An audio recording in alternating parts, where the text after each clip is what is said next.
Chapter 500, Exclusive Control. White River City, Overwhelming Smiles Guild Residents. Vice Leader Yulan, I've finished my investigation of the Candlelight trading firm. A level 23 male assassin reported upon entering Overwhelming Smiles meeting room. Who started it? Yulan asked in a hurry. Currently, Overwhelming Smile suffered in the field battles against Zero Wing. Their daily coin expenditures were also quite significant. Although Underworld had increased their investment in Overwhelming Smile, funds in particular, it was truly not easy to convert credits into coins. Despite spending a massive amount to purchase coins, the guild's supply barely maintained balance with its consumption. In the beginning, Yulan had not expected that repairing equipment would cost so much. However, her thoughts changed as the guild's death toll continued to increase. Dying once might not cost much, but after 2 or 3 deaths, the guild members had spent practically all of their remaining coins. Afterward, in order to repair their equipment, these guild members had no choice but to choose coins as compensation. This situation had immediately given Yulan, who had initially been quite confident, a huge headache. She wished she could choke Black Flame to death. They had already paid out more than 1,000 gold as compensation, not to mention the amount of credits they had compensated. Moreover, it wouldn't be long before the guild had to pay compensation solely in coins. After all, if players did not repair their equipment, they could not go out and level up. If their equipment became scrap, they would have to purchase new equipment to serve as a replacement. However, good equipment was not easy to obtain. Every piece of a player's equipment had been earned through blood and sweat. Losing even a single piece was a painful loss. If they lost every piece of equipment they had on them. Hence, before the durability of their equipment reached a critical point, even if players had to purchase coins with credits, spending their entire fortune, they had to repair their equipment. However, there was one point that confused Yulan greatly. Though Overwhelming Smile's losses were very heavy, Zero Wing's losses should not be any less. Not to mention, Zero Wing was not using credits as a form of compensation at all. Its consumption of gold should be significantly higher than theirs. Yet, even until now, not only had Zero Wing showed no signs of lacking money, but it was also spending more money than before. It was inconceivable. From the information Yulan had overheard, she knew that, aside from constructing the best smithy available, Zero Wing had also purchased several sets of dragon scale set equipment. At the very least, they would have to spend more than 2,000 gold on these purchases.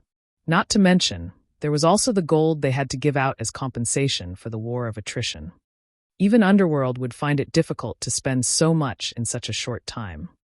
Yulan could only see one end, Overwhelming Smile withdrawing from White River City, if things continued like this in their war of attrition. Hence, they needed to make a major change now. They must find a way to earn a large sum of gold. If one wanted to earn a large sum of coins in God's domain, the only way to do so was through trade. Although the guild quests published in the guild residence were a large source of income, that potential was nothing compared to the money one could earn through trade. Although the various large guilds of God's domain possessed a lot of gold, compared to the countless players in God's domain, this sum was insignificant. Even if Overwhelming Smile only earned 1 silver from each of the millions of players in White River City, the total would be several tens of thousands of gold. At that time, they could easily afford a war with several other large guilds simultaneously, much less afford to deal with a single Zero Wing. In White River City, the most powerful trading firm was currently the Starstreak trading firm. Not only did the firm occupy a strategic location, but it also possessed land in the 7 cities surrounding White River City, allowing it to sell items to players in 8 cities and earn tons of gold daily. The amount the firm earned each day was enough to make one drool. Unfortunately, the Starstreak trading firm was an NPC's property, not a player's. Despite exhausting all of their means, the various large guilds in White River City were unable to form a cooperative relationship with the Starstreak trading firm. In the end, they could only give up on their endeavors and try to open up their own shops. However, White River City's ordinary lands were not particularly valuable. Currently, the various guilds had all set their sights on the golden lands of the city and were consistently accumulating money and raising their reputation to achieve that goal. Now, however, the Candlelight trading firm had appeared and purchased 2 golden lands ahead of the other guilds. Although the Candlelight trading firm was not a match for the Starstreak trading firm, with the basic strengthened armor kits and the full range of products, it too stood among White River City's top trading firms. Over time, if the Candlelight trading firm introduced several other items that players direly needed, it would definitely surpass the Starstreak trading firm and become the #1 trading firm in White River City. Moreover, unlike the Starstreak trading firm, a player had established and owned the Candlelight trading firm. That signified the possibility of cooperation. Thus, Yulan had sent her subordinate to investigate the firm. I heard that the manager there is a young woman named Melancholic Smile. Moreover, she is a forger, and was once a forger employed by the Starstreak trading firm, the male assassin said slowly. In addition, aside from that woman, 2 other Starstreak forgers seem to have defected to Candlelight as well. The 3 of them produced the basic strengthening armor kits. Good, you've done well. Yulan smiled. Melancholic Smile. This is my first time hearing this name. There really are a lot of capable people in White River City. It seems that I'll need to make a personal visit to the Candlelight trading firm to have a chat. Overwhelming Smile wasn't the only guild with such thoughts. Several other large guilds also began to eye the Candlelight trading firm. Such a thriving trading firm was no different from a large gold mine that could provide their guilds with various resources.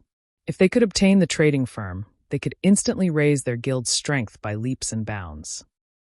Meanwhile, Shifeng once again had over 10,000 gold in his pockets, and he began to reconsider the plots of land in Starmoon City again. Currently, as the underground arena was not particularly popular, the Candlelight trading firm's business there was only passable. Attracting the attention of Starmoon City's players would be far easier if he set up a shop in the city's central district. Unfortunately, as Lifeless Blade was only an ordinary noble in Starmoon City, he could only purchase ordinary land. He did not qualify to purchase the lands in the central district and golden areas of Starmoon City. I need to think of a better way to raise my reputation. Shifeng tried to recall information relating to Starmoon City's resources. After he pondered for some time, Shifeng's eyes suddenly shone. Immediately, he hailed a horse carriage and hurried to the palace. Starmoon City was Starmoon Kingdom's core, so it was not easy to raise one's reputation here. If players relied on reputation quests, it would take them ages before they could become a baron of Starmoon City. For this reason, many players had given up on the notion of doing business in Starmoon City and had shifted their aim towards other cities instead. However, there were many players in Starmoon City. There was bound to be a few amazing characters amongst the millions of players. In the past, there were several independent players who had taken the lead and managed to become barons, even viscounts, before the various large guilds. In the end, these independent players had claimed a few good lands for themselves, taking the opportunity to make a fortune. The monthly rental they received was enough to allow them to live in luxury for the rest of their days. Despite being independent players, these few individuals were not ordinary characters.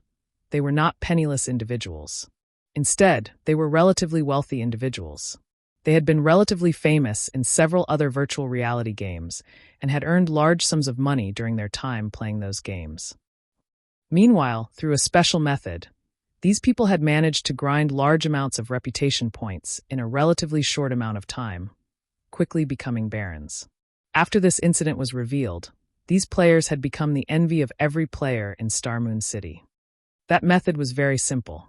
Players needed to purchase some supplies with coins, then contribute these supplies to a certain Grand Duke to receive reputation points for Starmoon City. Unfortunately, the conversion ratio of coins to reputation points would make any ordinary player curse the system. However, Shifeng did not lack money right now, he only lacked time. Even if it were a more expensive method, he would still employ it. Chapter 501 Grand Duke Hartfield. The lights shone brightly outside of Starmoon City's palace. At this moment, the street adjacent to the palace looked as if it held a large-scale celebration. A crowd of players exploded with excitement. Players filled both sides of the street, shouting and selling their wares.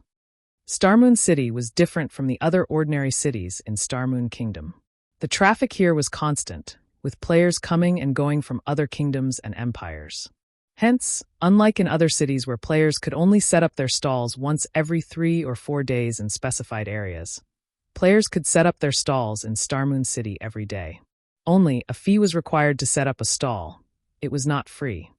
Even with the fee, a large number of players were still willing to set up their stalls to sell items, rather than using the auction house and paying a heavier fee. Even if they sold their items at a lower price here, they could still make a higher profit. Normally, players would only choose to sell their items through the auction house if they were in a hurry for money or they wished to obtain a better price for rare and precious items. As the items sold at stalls were much cheaper, many independent players and large guilds would come here to purchase the materials and items they needed. Shifeng had come to this place precisely to purchase some supplies. The method of exchanging coins for reputation points was, in reality, a special quest found in Starmoon City. To players who focused on raiding dungeons and grinding monsters to level up, they might never discover this special quest. However, to players who leveled up slowly and focused more on enjoying the game itself, it was not particularly difficult to find the quest. As long as they listened for information in the capital city, they could obtain some clues leading to the quest. Meanwhile, this clue was that Grand Duke Hartfield's daughter had fallen ill and was in urgent need of a large amount of herbs. The quest only required 1 stack of ordinary herbs. Upon completing this quest, players would receive a certain amount of money and EXP. Meanwhile, players could accept this quest indefinitely. Unfortunately, the amount of money and EXP wasn't quite worth the value of the herbs. In the past, wealthy players who wished to level up quickly had spent money to increase their EXP through such quests. Even so, they did not invest a lot of money in this method of leveling. After all, coins were very valuable during the initial stages of the game. Nobody would spend them foolishly. In the past, as everyone had been convinced that this special quest was merely a method that allowed one to exchange money for EXP, a few insane individuals, who had not wanted to level up in the fields, began to purchase herbs in bulk, turning them in to complete the special quest. In such a way, these individuals each traded in 1,500 stacks of herbs, reaching a critical point of this quest. When a player traded in 1,500 stacks of herbs, Grand Duke Hartfield would no longer reward said player with money and EXP. Instead, the Grand Duke rewarded the player with a thank you gift. One could obtain a variety of items from this gift. Among them, there was a 10% chance to obtain a reputation book. When used, the reputation book would give the user a certain amount of Starmoon City reputation points. This was why Shifeng had come to this bazaar to purchase herbs in bulk, either ordinary herbs or rare herbs. After making a round through the bazaar and investigating the general prices of herbs, Shifeng began shouting through the trade channel, buying ordinary herbs, 40 copper per stack, rare herbs, 3 silver per stack. We'll buy as many as you have. The trade channel was a unique channel only available in bazaars. Any players in the bazaar could receive the messages sent through this channel. However, players who wished to shout their messages needed to pay a fee of 1 silver per message. Though the length of each message was limited to 100 words, it was a valuable promotion tool. With this, Shifeng could save himself a lot of trouble. The amount and prices of herbs at each stall varied greatly. If Shifeng had to visit every stall in the bazaar, even if he exhausted himself to death, he would only acquire a small amount. Hence, rather than haggling with every stall owner, he might as well offer to purchase herbs at an average price. Naturally, interested players would hunt him down to sell their goods.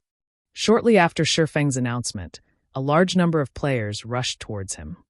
"Boss, how many herbs do you want to buy?" "Big brother swordsman, look. I have excellent quality herbs. I can even lower the price if you buy them in bulk." The players that had hurried over all looked at Shifeng like hungry wolves. They crowded around him, rushing to sell their herbs. Their intensity far exceeded Shifeng's initial expectations. All right, no need to rush. All of you line up and trade with me." Shifeng smiled as he motioned for the crowd to calm down. Sure enough, players' enthusiasm in the capital city is a lot more intense. However, after giving it some thought, their enthusiasm was only natural. Players were currently busy with leveling and were not particularly enthusiastic about lifestyle classes. Although guilds nurtured their own alchemists, the guilds could easily supply the amount of herbs their alchemists needed. They didn't need to purchase any. More importantly, the crowd was so excited because the demand for herbs was usually quite low. As useful potion recipes were extremely rare, demand for herbs had dropped even further. In addition, Starmoon Kingdom was not a herb-poor kingdom. resulting in the prices of herbs remaining relatively low. Despite there being 20 herbs in each stack, ordinary herbs only sold for 40 copper per stack. Even rare herbs only sold for 3 silver per stack. One could imagine just how worthless herbs were. Yet, even with such low prices, few people were willing to purchase herbs, which explained why everyone was so excited to see Shifeng. Players would frequently encounter herbs while adventuring, and they would usually collect these herbs to sell in bulk at a later time. Now, these players' actions benefited Shifeng. In a short moment, Shifeng had purchased 2,000 stacks of ordinary herbs and 200 stacks of rare herbs, spending 14 gold in total.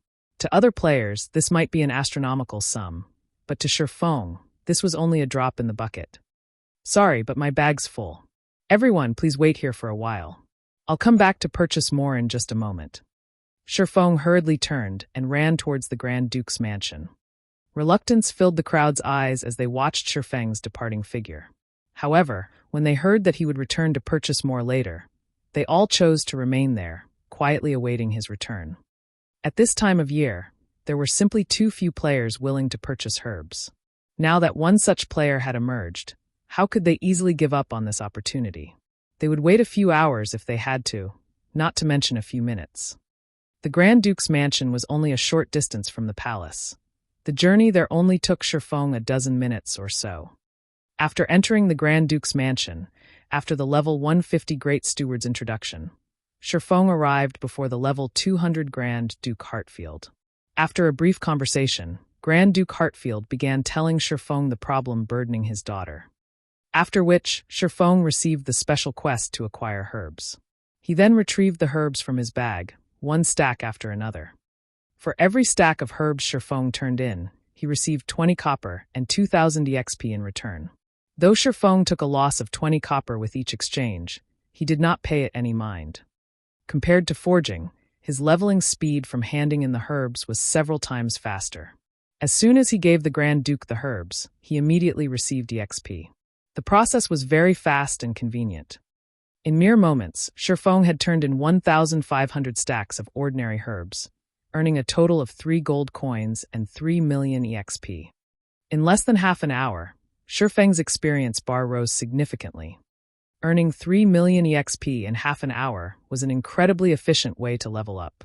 Unfortunately, after turning in the 1,500th stack of herbs, he only received a thank you gift for every subsequent stack of herbs he turned in. As there were still a large number of players waiting for him to purchase their goods, Shifeng wasted no time as he turned in all of the herbs in his possession. Unlike ordinary herbs, he would receive 10 thank you gifts for each stack of rare herbs. In terms of money, it was much more worthwhile to trade rare herbs for the gifts instead. Unfortunately, rare herbs were too scarce. Chapter 502, Twilight Treasure Chest. Shifeng traded all of his ordinary herbs and rare herbs for thank you gifts in one fell swoop. Suddenly, Shifeng noticed that Grand Duke Hartfield's gaze had changed slightly. The Grand Duke's originally stern expression seemed to have softened significantly. Was I just imagining things? After Shifeng's brain activity had improved, his 5 senses and intuition had become extraordinarily sharp. Advanced NPCs of God's domain possessed very high intelligence. It was even higher than ordinary players. It was especially true for a level 200, Tier 3 NPC like Grand Duke Hartfield. Although Hartfield might not be as strong as Magistrate Weissman, not even Weissman dared to offend the Grand Duke. Hartfield was the only Grand Duke throughout Starmoon Kingdom, while the others were just dukes. In Starmoon Kingdom, his position was only below that of the king and equal to that of the kingdom's Grand Marshal, Adolf Serret. Working with the Grand Marshal, they protected the kingdom from both inside and outside threats.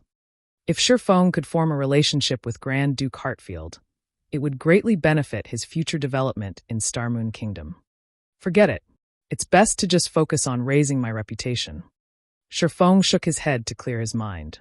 He then departed from the Grand Duke's mansion and returned to purchasing herbs. The thank you gifts did not take up a lot of space, with each stack holding up to 1,000 gifts. Shifeng had received a total of 2,500 gifts, which took up only 3 bag slots. Upon arriving at the bazaar in front of the palace, sure enough, the herb-selling players had not moved. The moment these players noticed Shifeng's return, they immediately rushed over to welcome him. In moments, Shifeng's bag was filled to the brim once more. He then returned to the Grand Duke's mansion and began to trade the herbs for more thank-you gifts. After spending several hours ferrying herbs from the bazaar to the Grand Duke's mansion, Shifeng had purchased close to half of all the available herbs in Starmoon Kingdom, his total expenditure exceeding 400 gold.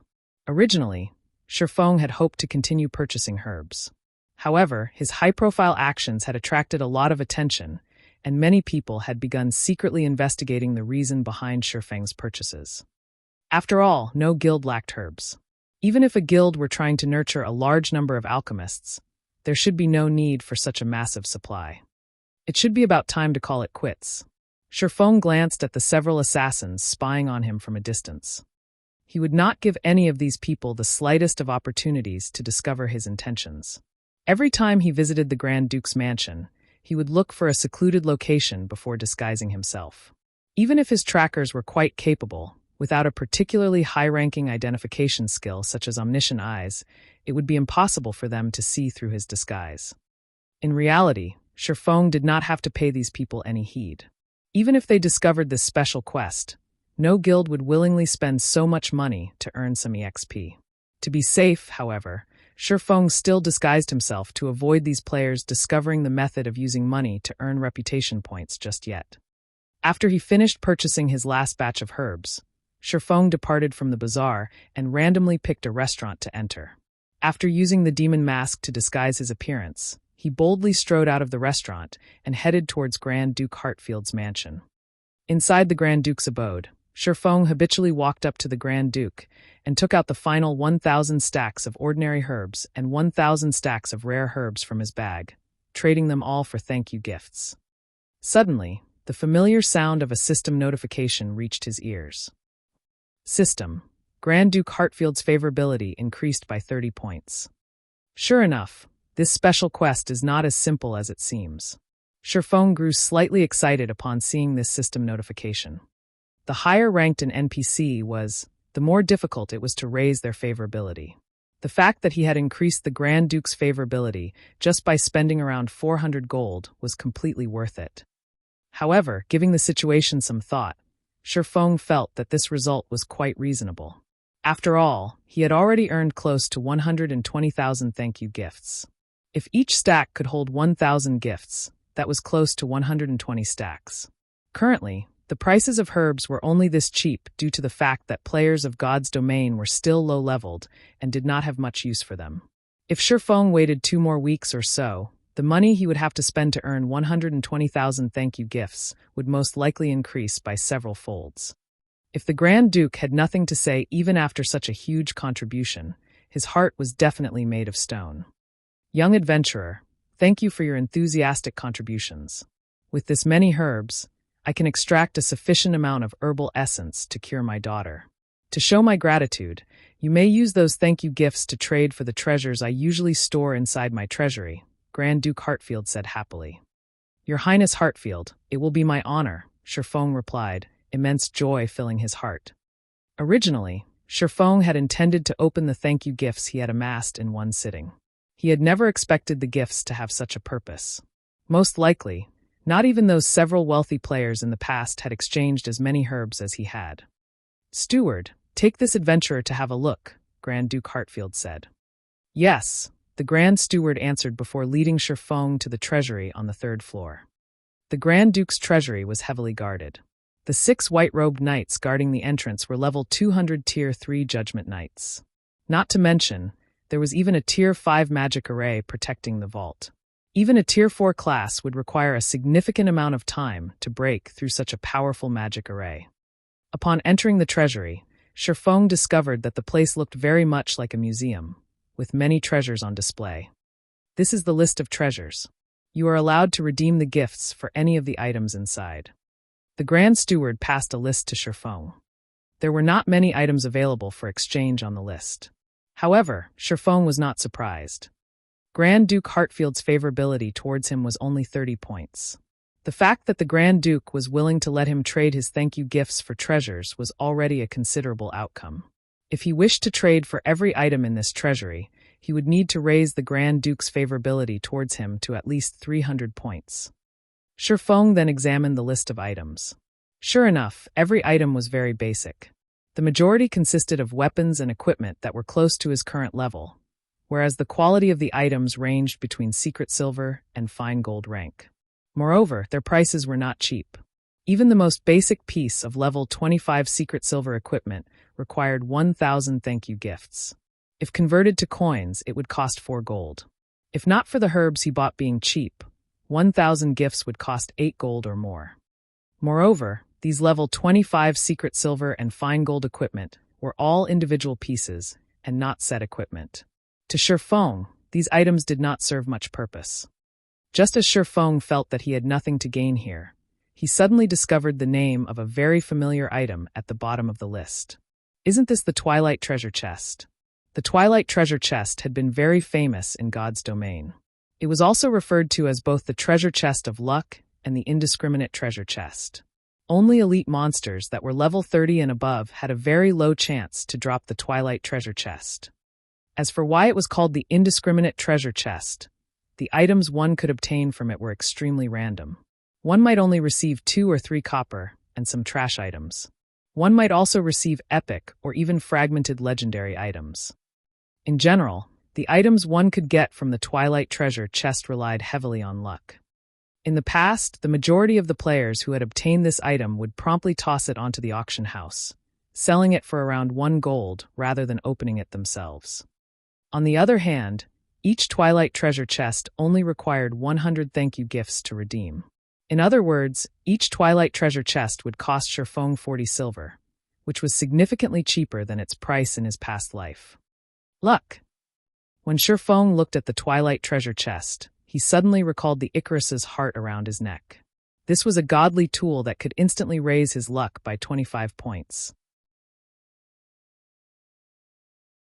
Chapter 503, Yin-Yang Walker. Shifeng looked at the Twilight treasure chest and pondered his situation carefully. Currently, he had nearly 120,000 thank you gifts on him. They were definitely enough to raise his reputation to a sufficient level. The luck attribute could be applied in various aspects. Aside from monster drops, luck also played a significant role in opening treasure chests and gift boxes, though the effects were not as prominent as they were with drops. However, Icarus's heart only gave Shifeng 5 points of luck under normal circumstances. That amount was too little to make a significant difference when opening treasure chests. Based on Shifeng's understanding of the luck statistic, 5 points would not even double his drop rate when opening a treasure chest. Meanwhile, the Twilight treasure chest was famed for being a miser of good items. Only by activating Divine Providence and boosting his luck to 25 points would his chances significantly improve when opening a treasure chest. However, Divine Providence only had a duration of 30 seconds, whereas its cooldown lasted 1 hour. Let's decide after I raise my reputation. Saying so, Shifeng began opening the thank you gifts. Each thank you gift only required 1 second to open. Shifeng opened 10 gifts in a row. Aside from obtaining some copper coins, he also obtained 2 reputation books, the gifts yielding far more than he had expected. Each reputation book could raise the user's Star Moon City reputation by 1 point. Unfortunately, the book could not be traded. Otherwise, Shifeng really would sell them to the public. However, these reputation books' effects weakened as a player's reputation grew.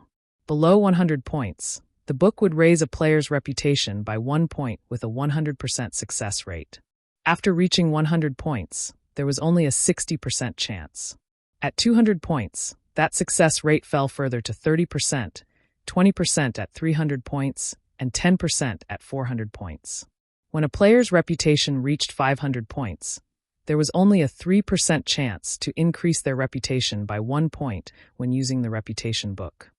To become a Baron, players required 500 reputation points. To become a Viscount, players required 1,000 reputation points. If Shifeng hoped to become a Viscount by relying on the reputation books, he would have to expend a staggering number. As for becoming a Count, which was 1 rank above a Viscount, that was practically impossible. That was because a player needed 3,000 reputation points to become a Count. The effects of just having 5 points of luck is really quite good. I wonder if it will be possible to obtain the mastery book? Shifeng grinned. With 5 points of luck, his chance of obtaining reputation books from the thank you gifts was indeed higher than other players. However, other than copper coins and reputation books, there was also an extremely small chance for players to obtain mastery books. Mastery was something very important to any player in God's domain. Taking Shifeng, for example, as his mastery was very high, his basic attacks dealt more damage compared to other players. If he could raise his one-handed sword mastery's rank to a basic sword master, he could increase his basic sword attack damage by 30%. That was 10% more than an advanced swordsman. With a 10% difference in basic attacks, the skill damage difference was even higher. Meanwhile, Shifeng was only dozens of points away from becoming a basic sword master. If he could obtain mastery books, he could advance his combat power further. By the time he went to the ancient battlefield to sharpen his techniques, he would also obtain better effects. Shifeng then began to open the thank you gifts frantically. 100, 300, 500, 1,000. After spending several hours, Shifeng opened more than 10,000 thank you gifts and obtained a total of 2,000 reputation books. In addition, he had also luckily obtained 8 mastery books. Each mastery book could give him 1 mastery point with 100% certainty. Will divine providence have an effect on the increase in reputation? When Shifeng thought about how, after his reputation reached 100 points, the reputation books no longer gave him 1 reputation point with 100% certainty, then meant that luck was involved. Since luck was involved, then it was definitely related to the luck attribute. Shifeng grinned slightly as he activated divine providence. Suddenly, a faint golden glow covered Shifeng's body, as if he had received a blessing from heaven, as he became the absolute focal point inside the entire treasury. Immediately, Shifeng began to activate the 2,000 reputation books.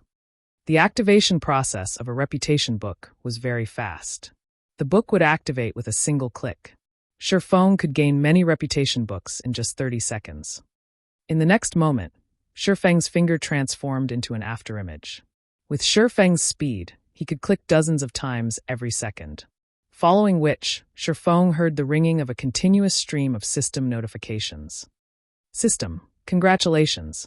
You have gained 1 Star Moon City reputation point. System, congratulations. You have gained 1 Star Moon City reputation point. System, congratulations. You have gained 1 Star Moon City reputation point. 30 seconds later, of the 2,000 reputation books Shifeng obtained, only a little more than 700 remained. Meanwhile, Shifeng's reputation in Star Moon City had also risen to 436 points. He was only 64 points away from becoming a baron. The divine providence's effects were remarkable. Sure enough, it is effective. Shifeng immediately grew excited. Using this method, he could save a large number of thank you gifts. At this rate, not to mention becoming a viscount, he could even give becoming a count. Hence, Shifeng frantically opened thank you gifts once more. It just so happened that divine providence was on cooldown during this period. An hour later, Shifeng began another round of clicking reputation books. 30 seconds later, Shifeng's reputation rose from 416 points to 578 points. Following which, Shifeng continued opening the thank you gifts. After opening more than 30,000 gifts, Shifeng's reputation had finally reached 1,000 points, becoming a viscount of Star Moon City. In addition, he had also obtained a total of 21 mastery books. Originally, Shifeng still intended to continue raising his reputation. However, seeing as there were less than 90,000 thank you gifts remaining, even if he used divine providence, it would not be enough for him to become a count.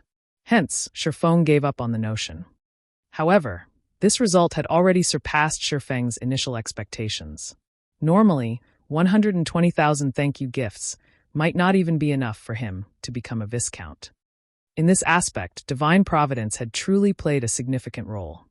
However, now that Shifeng had 21 mastery books, as long as he strived, he could raise his one-handed sword mastery to 150 points, reaching the standard of a basic sword master. Hence, Shifeng continued the process of opening the thank you gifts and had even used divine providence to aid him in his endeavor. After opening another 10,000 or so thank you gifts, Shifeng accumulated a total of 48 mastery books. Immediately, he upgraded his one-handed sword mastery to the standard of a basic sword master, his basic damage increasing by 30%. At this moment, Shifeng had less than 80,000 thank you gifts remaining. At once, Shifeng exchanged all of them for Twilight treasure chests. Each Twilight treasure chest cost 100 thank you gifts. In the end, Shifeng had gained close to 800 Twilight treasure chests. He would have to spend close to 800 gold if he bought so many anywhere else. After Divine Providence's cooldown completed, Twilight treasure chest, you better not disappoint me. Shifeng took out 9 Twilight treasure chests and set them on the ground. Taking a deep breath, he immediately activated Divine Providence and swiftly began activating the treasure chests before him. As time passed, the silver-colored treasure chests inlaid with purple crystals were swiftly opened. 1 chest, 2 chests, 3 chests. Finally, Shifeng managed to open the 9 Twilight treasure chests within 30 seconds. The 9 Twilight treasure chests released a colorful brilliance as their lids were removed, making the entire treasury shine beautifully. Shifeng then began collecting the items inside the treasure chests. As Shifeng collected the items inside the 6th Twilight treasure chest, he suddenly froze. With disbelief, he retrieved a beautiful chestplate that gave off both a black and white glow. Yin-Yang Walker. Chapter 504, Tier 1 Set Equipment. In God's domain, one could obtain a wide variety of items from the Twilight treasure chest. However, the chance of obtaining good equipment was incredibly small. As for set equipment, don't even think about it. Yet, the armor called Yin-Yang Walker before Shifeng was indeed a part of a set equipment. For a moment, Shifeng even questioned his own vision. If it were any other set equipment, at most, Shifeng's good luck would have surprised him. However, the Yin-Yang Walker was different. It was a special set equipment, just like the Warfire set equipment. However, if Shifeng had to decide which set was better, without a doubt, it would be the Yin-Yang Walker set equipment before him. Although the Warfire set equipment could be upgraded to fine gold rank, the Yin-Yang Walker was a Tier 1 set equipment. A Tier 1 set equipment was an exclusive set for Tier 1 classes. Although it had no grade, its boost to a Tier 1 player's combat power even surpassed Dark Gold set equipment. However, a Tier 1 set equipment also possessed heavy restrictions as only designated classes could use it. Moreover, the set would bind to a player when equipped, and it could neither be dropped nor traded. However, it could be destroyed if its durability reached 0. Moreover, the repair fees for a Tier 1 set equipment could rival those of epic-ranked weapons and equipment. Despite having so many restrictions, a majority of the experts in God's domain loved these sets. However, it was extremely difficult to obtain a Tier 1 set equipment, as only level 20 or higher Great Lords had a chance to drop them. Both Great Lords in the fields and in dungeons had the same drop rate. Tier 1 set equipment was also known as the best set equipment, other than epic set equipment, available for Tier 1 players. It truly lived up to its name. The minimum level of a Tier 1 set equipment was level 20, and its attributes would increase alongside the player's level to level 50, which was when players could class change from a Tier 1 class to a Tier 2 class. If a player had a Tier 1 set equipment when they carried out their Tier 2 class change quest, the quest would undoubtedly be easier to complete. Shifeng then appraised the Yin-Yang Walker's chestplate. Yin-Yang Walker set equipment. Level 20, level 50. Equipment requirement. Tier 1 Guardian Knight. Set consists of 5 parts: head, chest, hands, legs, and feet. Binds when equipped. Set effect. 2-piece effect. Defense skill increased by 3 levels, defense increased by 10%, damage received reduced by 15%, and healing received increased by 15%. 4-piece effect. Endurance increased by 15%, and strength increased by 10%. Obtain Yin-Yang Shield skill. Cast a magic shield on yourself, reducing all magic damage received by 60% and gaining immunity to all control effects for 15 seconds. Cooldown 2 minutes. 5-piece effect. Receive 1 stack of Yin-Yang energy every time damage is received. After 30 stacks, Yin-Yang power skill can be activated. Hatred increased by 100%. All attacks deal holy damage. All Guardian Knight skill effects increased by 50%, and all attributes increased by 15% for 24 seconds. Cooldown 5 minutes. If I can gather the complete set and give it to a Tier 1 Guardian Knight, tanking bosses in large-scale team dungeons will be a breeze. Shifeng inwardly sighed as he read the Yin-Yang Walker's set effects. Obtaining even a single piece from the Twilight treasure chest was already nearly impossible. Trying to obtain the complete set would be a miracle. The effect of having 25 luck is better than I expected. Shifeng was utterly satisfied. He then looked at the large number of Twilight treasure chests in his bag, chuckling. With so many Twilight treasure chests, I refuse to believe that Divine Providence won't net me any other good items. Shifeng had already decided. As soon as the cooldown of Divine Providence completed, he would use it to open the treasure chests. With more than 700 Twilight treasure chests, even if he could not earn back the cost of all the herbs he had bought, he would not suffer too huge of a loss either. Soon, Shifeng collected the remaining items from the treasure chests and stored them in his bag. Other than the Yin-Yang Walker, the 9 Twilight treasure chests only yielded ordinary items. Shifeng had only obtained a few silver coins and some rare materials, as well as a forging design to create the light stone.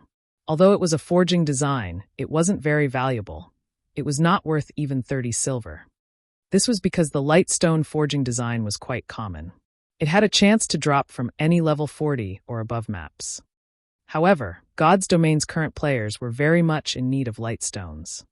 The light stone was a consumable item that could illuminate a certain area as if it were daytime.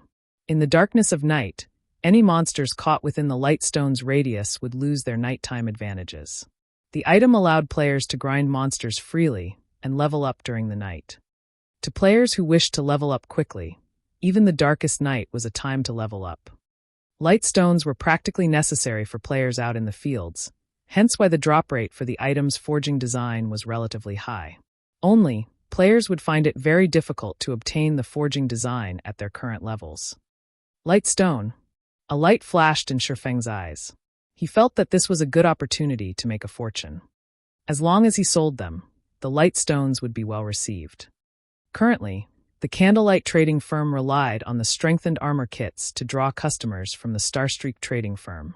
If he added light stones to the firm's available products, it would definitely boost the firm's competitive edge. Light stones were easy to produce. Moreover, the materials it required consisted of cheap and common items, such as advanced stones and magic essences. Hence, light stones were easily affordable by the majority of the players, unlike the expensive strengthened armor kits that only a small number of players could afford. In addition, there were only 3 people producing the strengthened armor kits right now, and their success rates were only at 30%. It was not enough to satisfy the demand of so many players.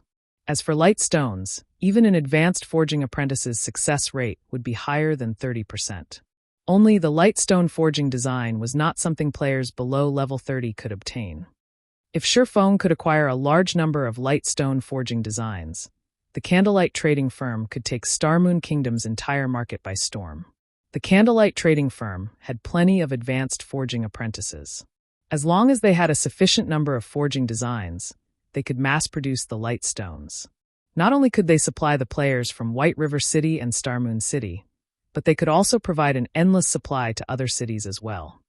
At that time, even counting their money would become a laborious task. In any case, I have nothing better to do right now. I might as well grind for some light stone forging designs. Shifeng grinned.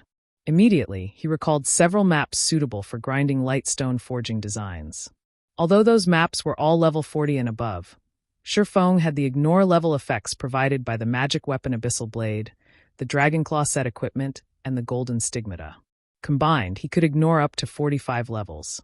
In addition to Shifeng's own level, he could take on a level 70 monster should he choose to do so. Only, the attributes of a level 70 monster were a bit too powerful. Even if Shifeng could damage these monsters, they could kill him with a single slap. However, against monsters below level 50, he could definitely make an attempt as long as they were not chieftains or lords.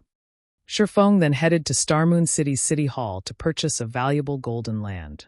While Shifeng had focused on raising his reputation, the dragon scale set equipment he had placed in the Blackwing auction house had finally sold out. In addition to the money Shifeng had earned through the Candlelight trading firms, he now had over 20,000 gold in his pockets.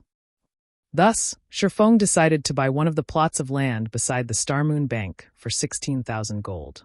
However, as Shifeng was a viscount, he received a 10% discount on his purchase. Even after constructing a new branch of the Candlelight trading firm, he had not even spent a total of 16,000 gold. After he had finished his business in the city hall, Shifeng took a horse carriage to the teleportation hall and teleported to the Twin Tower Highlands, a level 45 map with the highest drop rate for light stone forging designs. Chapter 505, Domineering Melancholic. White River City, inside one of Candlelight trading firm's forging rooms. Melancholic Smile was currently busy forging basic strengthened armor kits. There were simply too many players in White River City. With just the three of them producing the basic strengthened armor kits, it was impossible to satisfy the demand of so many players. Had they not produced a large number of the kits early on, their supply would have long since depleted. Sister Smile, there are 2 people on the first floor looking to discuss business with you. I understand. Like the others, have them wait in the reception room for now. I'll head over once I finish my work. But one of them is claiming to be Overwhelming Smile's guild leader. Overwhelming Smile's guild leader? Melancholic Smile could not help but pause. As one of the tyrannical guilds in White River City, it was far ahead of other guilds. Their funds and member count were also plain for all to see. A lifestyle guild's direction of development was completely different than combat guilds. In other words, there should not be any conflicts of interest between the two.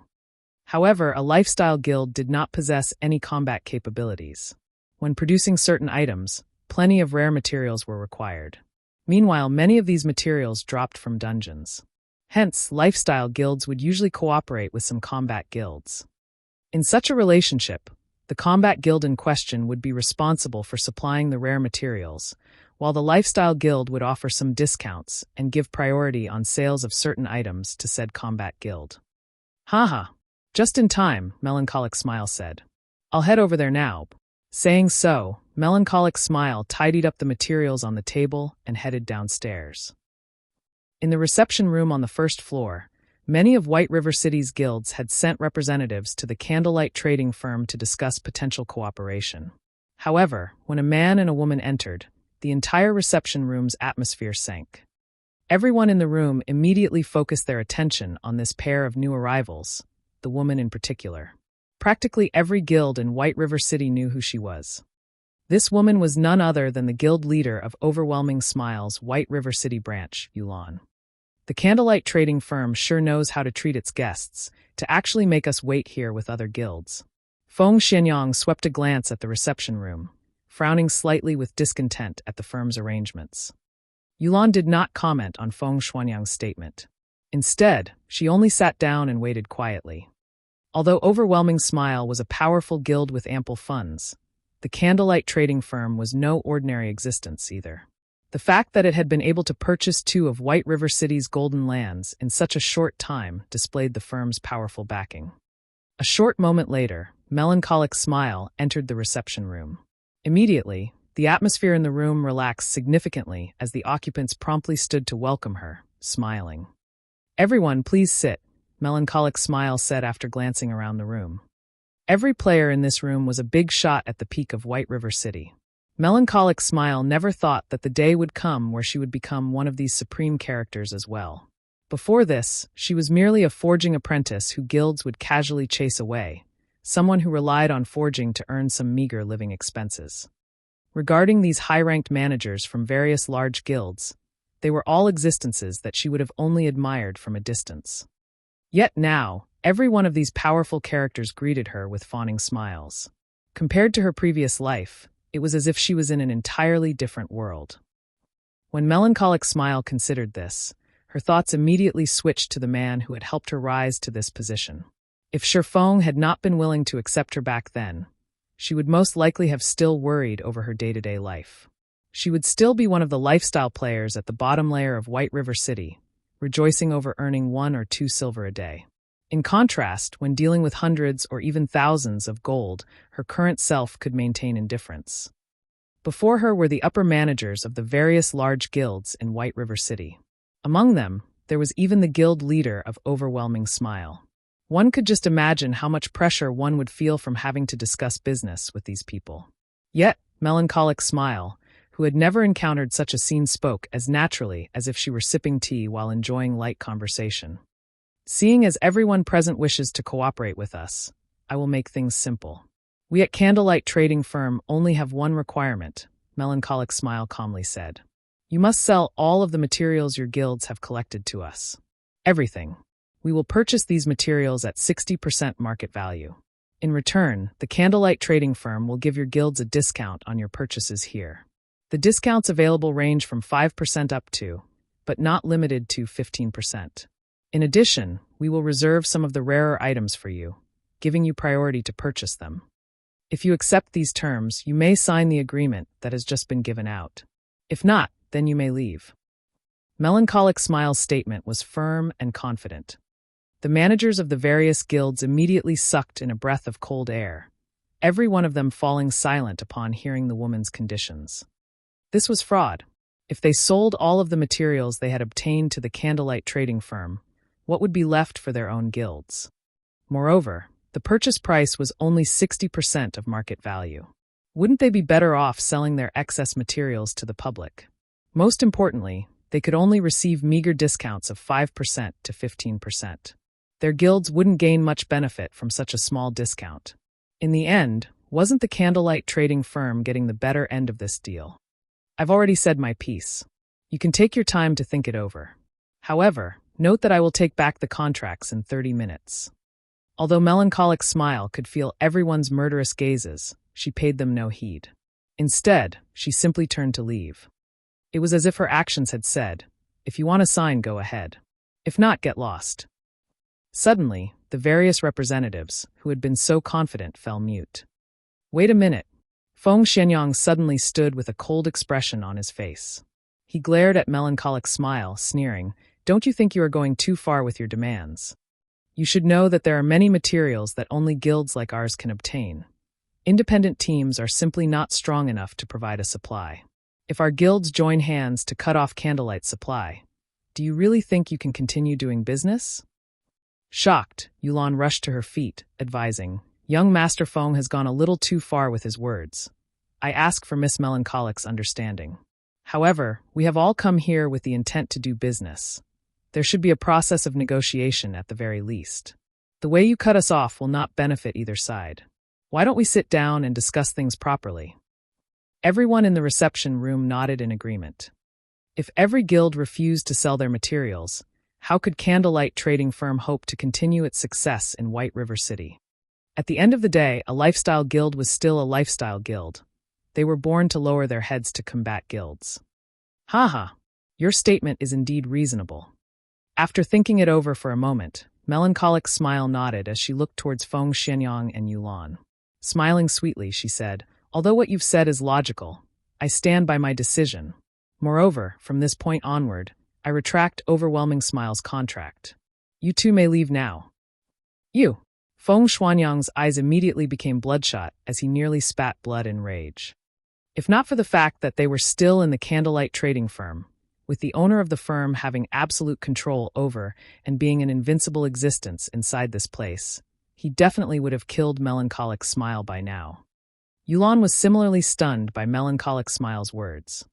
Meanwhile, the upper managers of the various large guilds were also stupefied by this situation. In White River City, Overwhelming Smile was only second to Zero Wing. Yet, Melancholic Smile had dismissed them with just a few words, showing no pretenses at all. This was simply too domineering. Chapter 506, Towers of Death. After Melancholic Smile finished speaking, after a few moments, everyone in the reception room came back to their senses. However, they still stared at Melancholic Smile with surprise. Yulan had never expected things to develop in such a way. Melancholic Smile's performance had completely surpassed Yulan's expectations. Her firm rejection was even more unusual. Miss Melancholic, I believe we have a misunderstanding, Yulan said after calming down. Overwhelming Smile is not here to seek cooperation, but to invest. I believe that Miss Melancholic knows about Overwhelming Smile's financial prowess. With our help, the Candlelight Trading Firm will have no issues obtaining materials or funding. At the end of the day, Candlelight is not a combat guild, so its development is limited. It is restricted by the city. Candlelight might become White River City's #1 trading firm, but you can't just remain in one city and not branch out to others, right? After all, White River City's player population is not infinite, and you can only earn so much. I admit that Candlelight is very wealthy. However, purchasing golden lands in other cities requires sufficient reputation points there. Meanwhile, how can Candlelight hope to compete with the guilds that have been developing in said cities since the very beginning? By the time Candlelight's personnel gains sufficient reputation in other cities, other guilds will have long since purchased the best plots of land available. However, after we invest in Candlelight, the trading firm will not face such a restriction. Overwhelming Smile has plenty of personnel in other major cities, including the several cities neighboring White River City.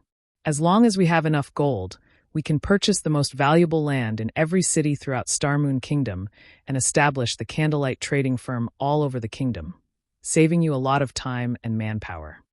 Is Miss Melancholic really not interested in such an opportunity? Yulan spoke confidently as she offered the attractive conditions.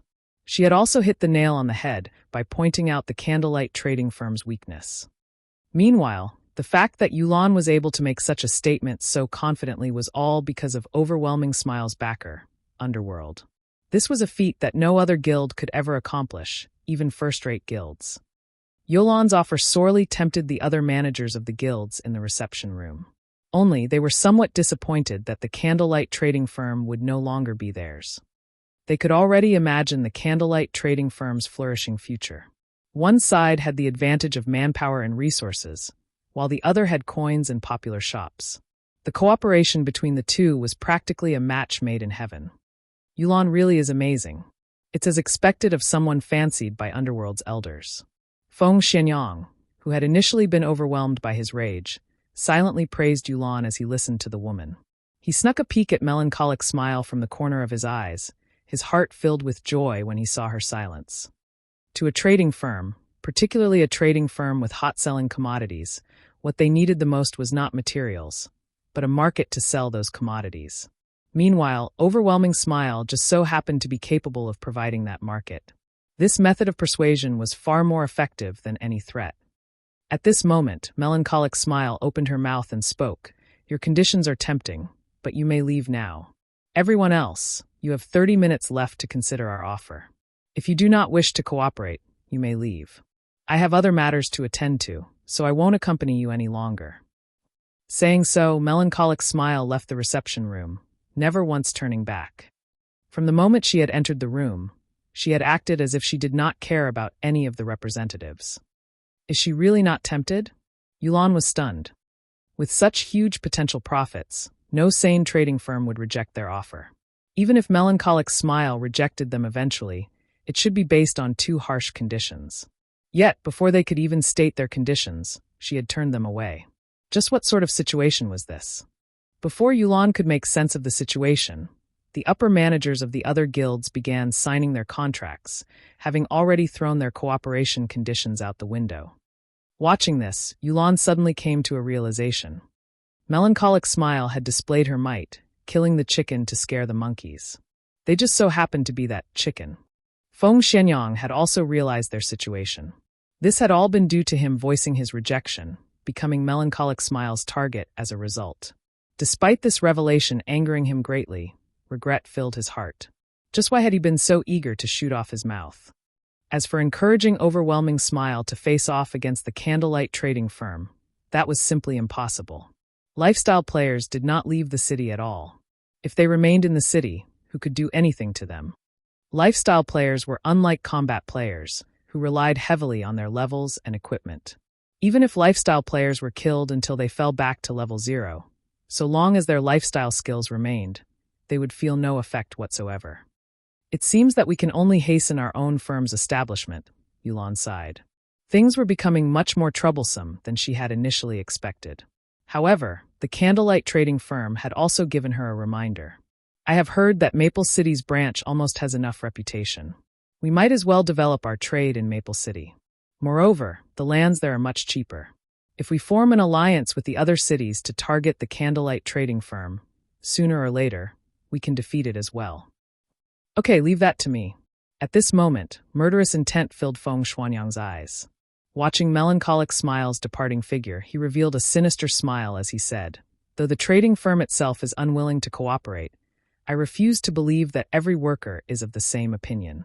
I'll poach every single one of Candlelight's forgers. We'll see how long Candlelight lasts then." If a trading firm did not have a supply of goods, customers naturally would not visit it. It would be useless even if the trading firm occupied one of the city's golden lands.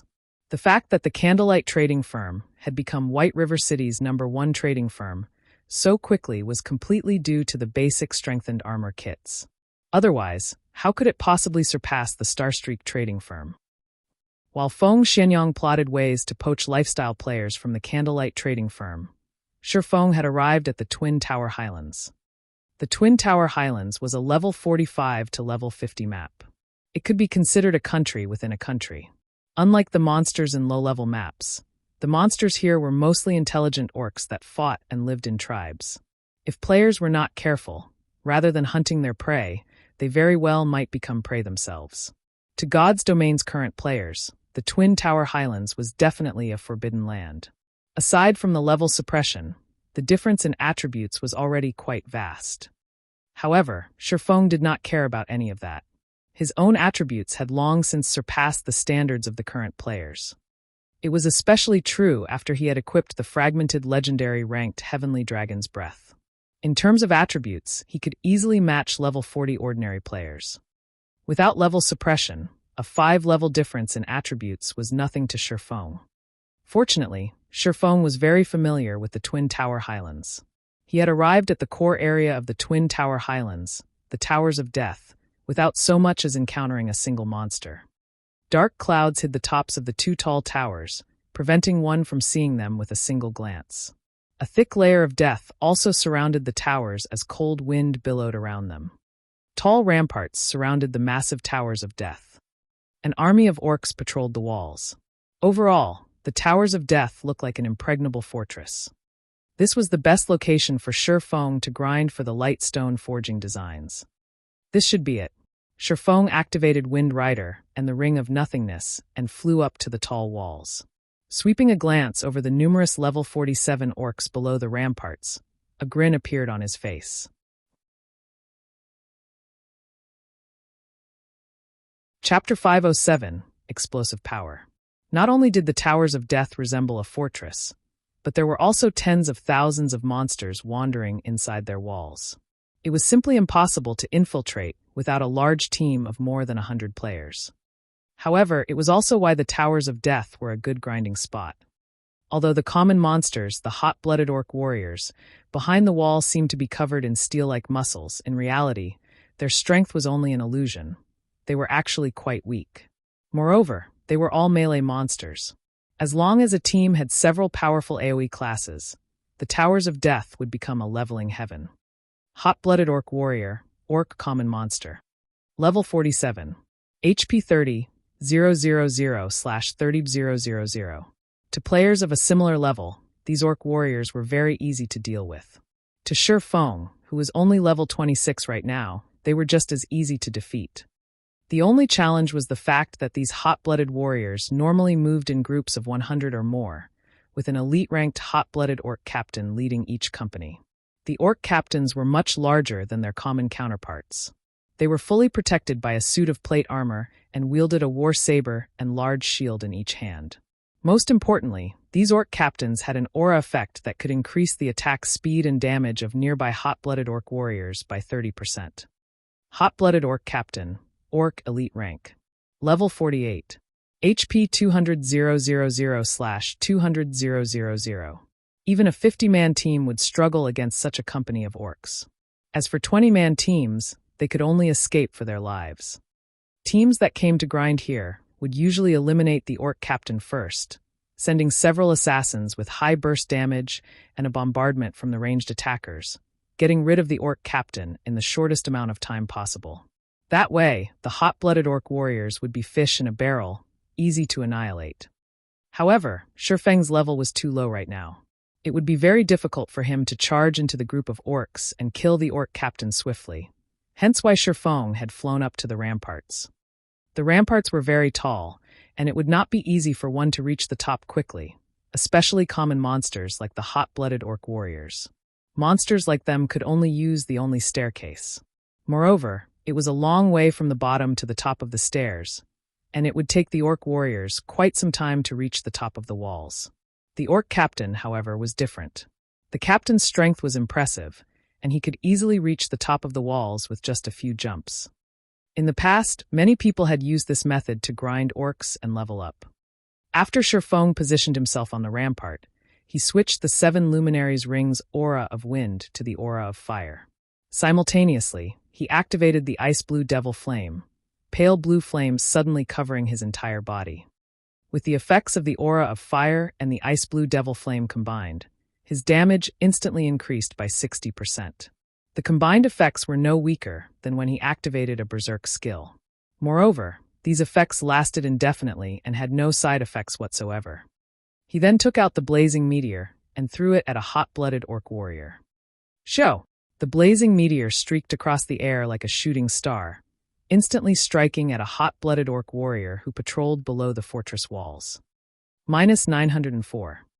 Although there was no level suppression, a level 47 monster was far superior to a level 20+ monster regarding both defense and attack power.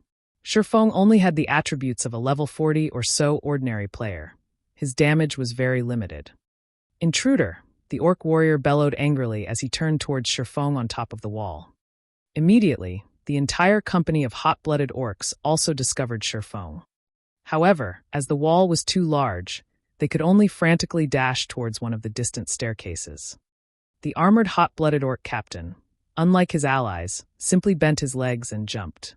In just a moment, the orc captain had jumped up to half the height of the wall. The captain stabbed his saber into the sturdy wall. Using his saber as a foothold, the captain jumped once again, reaching the top of the ramparts. His robust and powerful hand grabbed and tugged on the chain wrapped around his wrist. In the blink of an eye, the saber, which was connected to the chain, returned to the orc captain's hand. The entire process was smooth and only took an instant. The orc captain was like a martial arts expert who could walk on walls and fly through the eaves of buildings. However, Shifeng was not the slightest bit surprised by the orc captain's actions. Elite monsters' intelligence and combat techniques at this level were not the slightest bit inferior to the professional fighters in real life. In some aspects, these elite monsters were even more amazing than professional fighters. The hot-blooded orc captain looked at Shifeng, who was 10 yards away, with a bloodthirsty fury in his crimson eyes.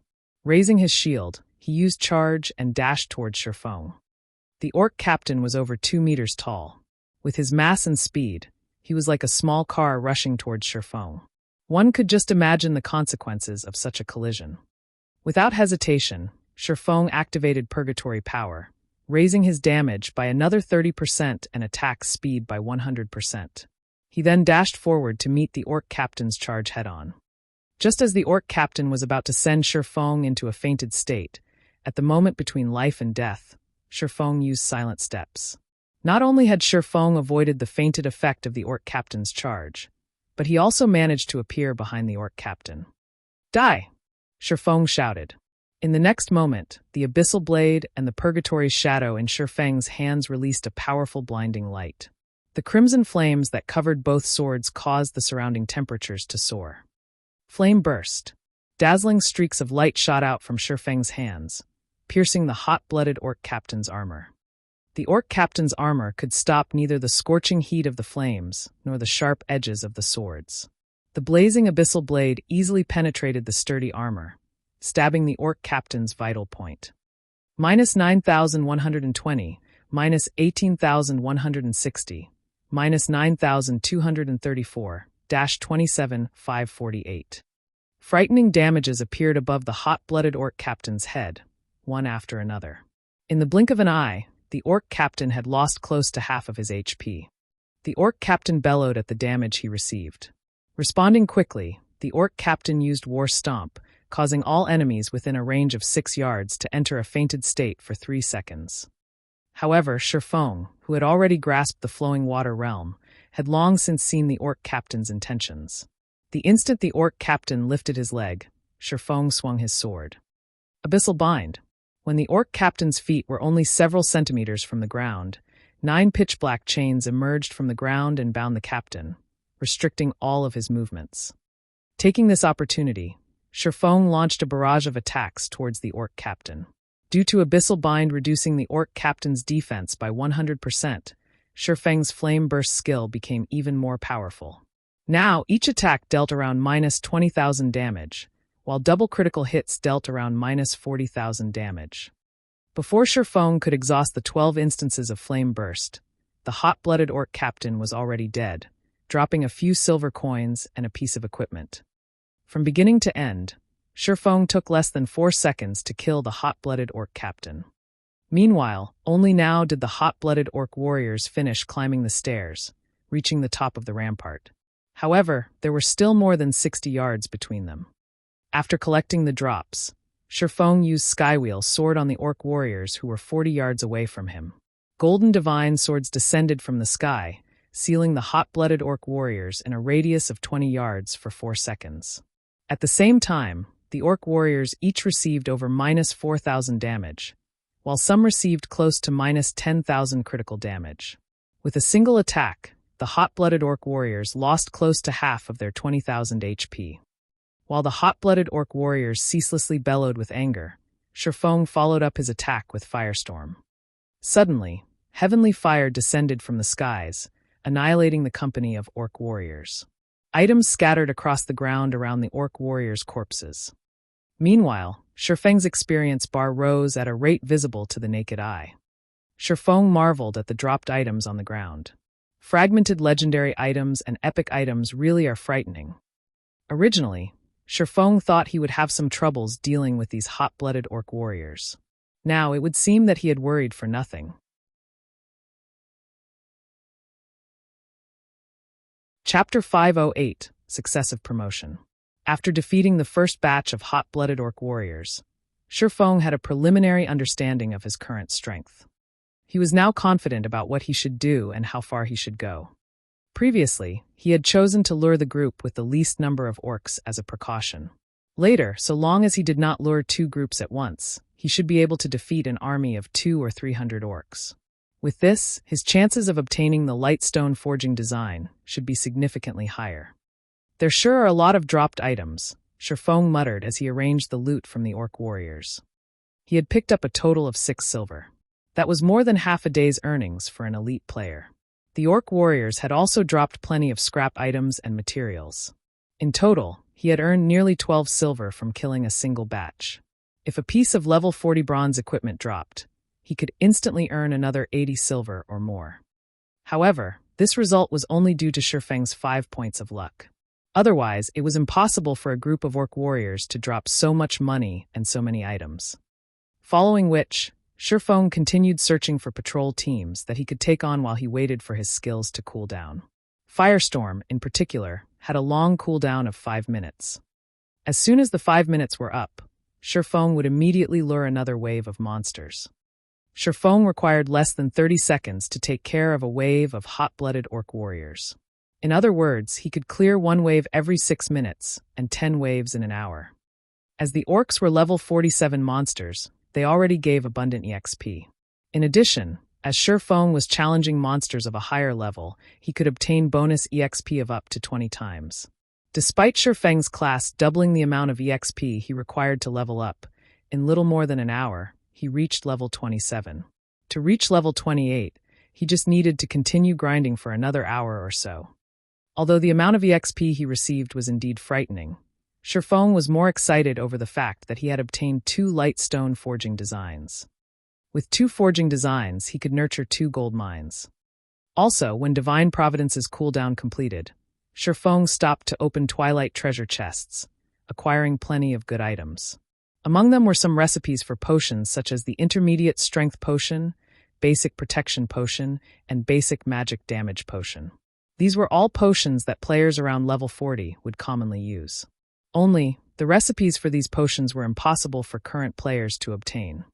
In addition, Shifeng had also obtained some level 30 secret silver and fine gold equipment, which he intended to use to replenish the guild's warehouse. While Shifeng enjoyed his grind, Melancholic Smile suddenly contacted him.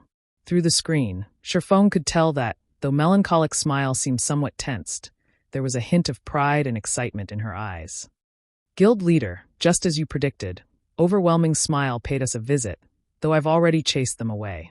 The other guilds have also agreed to cooperate with us, Melancholic Smile said slowly. Also, just as you expected, after we chased them away, they immediately began contacting our guild's forgers and forging apprentices. Although Uncle Ironheart and Coco rejected their offers, many of the forging apprentices in the guild were unable to resist the tempting offers and have already applied to dissolve their contract with us to join Overwhelming Smile. From what I learned from those forging apprentices, it seems that they are heading to Maple City to develop themselves. Although Melancholic Smile had tried to dissuade those who intended to leave, there were bound to be some who could not resist Overwhelming Smile's astronomical offer. Melancholic Smile could not force these people to stay. Fortunately, Shifeng had long since prepared for such a situation. All lifestyle players who joined the Horizon Alliance were required to sign a contract. Under this contract, the Horizon Alliance would provide all materials, forging designs, forging rooms, and other necessities for the lifestyle player. The lifestyle player could also obtain a certain amount of commission from the items they made. This commission would be determined according to the lifestyle player's skill level. The more skilled they were, the higher their commission would be, with the highest possible being 20% of profit. However, these generous benefits came with a condition. Any lifestyle player wishing to dissolve their contracts was required to erase all the lifestyle classes they had taken on. In other words, upon leaving the Horizon Alliance, these lifestyle players would have to start all over again. That way, it would be impossible for these poached players to benefit other guilds in a short amount of time. Only, due to their past experiences, it would cost less for other guilds to nurture these players. It was not easy for a lifestyle guild to nurture a lifestyle player. The initial investment included materials and forging designs, particularly those rare forging designs. These items required immense effort to obtain. So, how could they possibly let others take advantage of them? Any lifestyle player who had learned rare forging designs was also required to compensate the Horizon Alliance for this loss. Normally, few lifestyle players would willingly choose to develop themselves elsewhere. However, with Overwhelming Smile's reckless poaching, there were bound to be some who could not resist the temptation. Heading to Maple City, huh? Shifeng pondered for a moment before saying, "It seems that they plan to develop trade in Maple City before joining the competition in White River City." Although Overwhelming Smile had been nurturing their own lifestyle players all this time as well, without their own shop, it was not only very inconvenient to sell their products, but the cost of the items would also increase. In particular, by selling their items through the auction house, they would incur a massive processing fee. For small items, they might not even recover the cost, let alone make a profit. Maple City was Overwhelming Smile's domain. It was very easy for the guild to develop its trade there, and the same went for acquiring land and reputation. By the time Overwhelming Smile possessed sufficient capital, it would be a lot easier for it to deal with the Candlelight trading firm. At the very least, both sides would be on equal footing. Afterward, Overwhelming Smile could just use the simplest way to deal with the Candlelight trading firm: wage a price war. They want another war of attrition? Shifeng could not help but laugh. Unfortunately, Overwhelming Smile no longer possessed such an opportunity.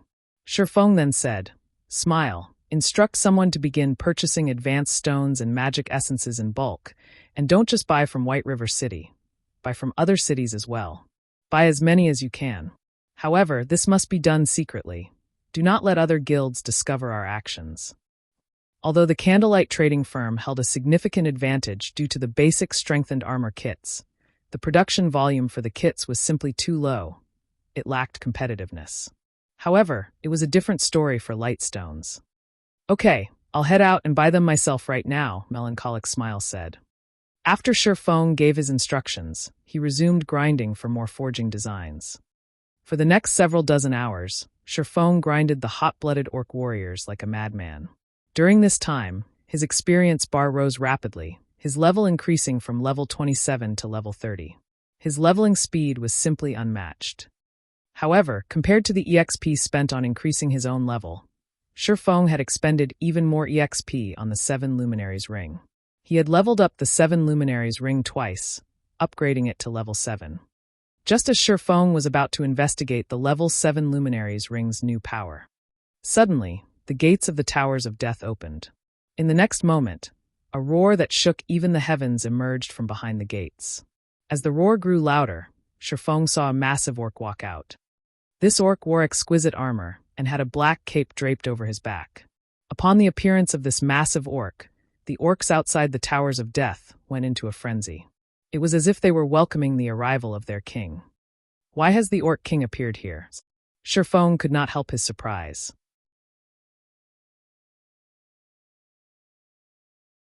Chapter 509 Mythic.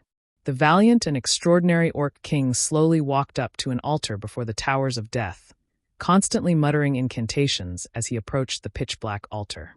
Suddenly, countless blood-red runes emerged from the altar. The sky also dimmed as strong winds blew. Countless hot-blooded orcs gathered beneath the altar. If one looked down from the ramparts, they would discover a black mass of tens of thousands of orcs within the fortress walls. After these orcs gathered around the black altar, they fell to their knees and prayed.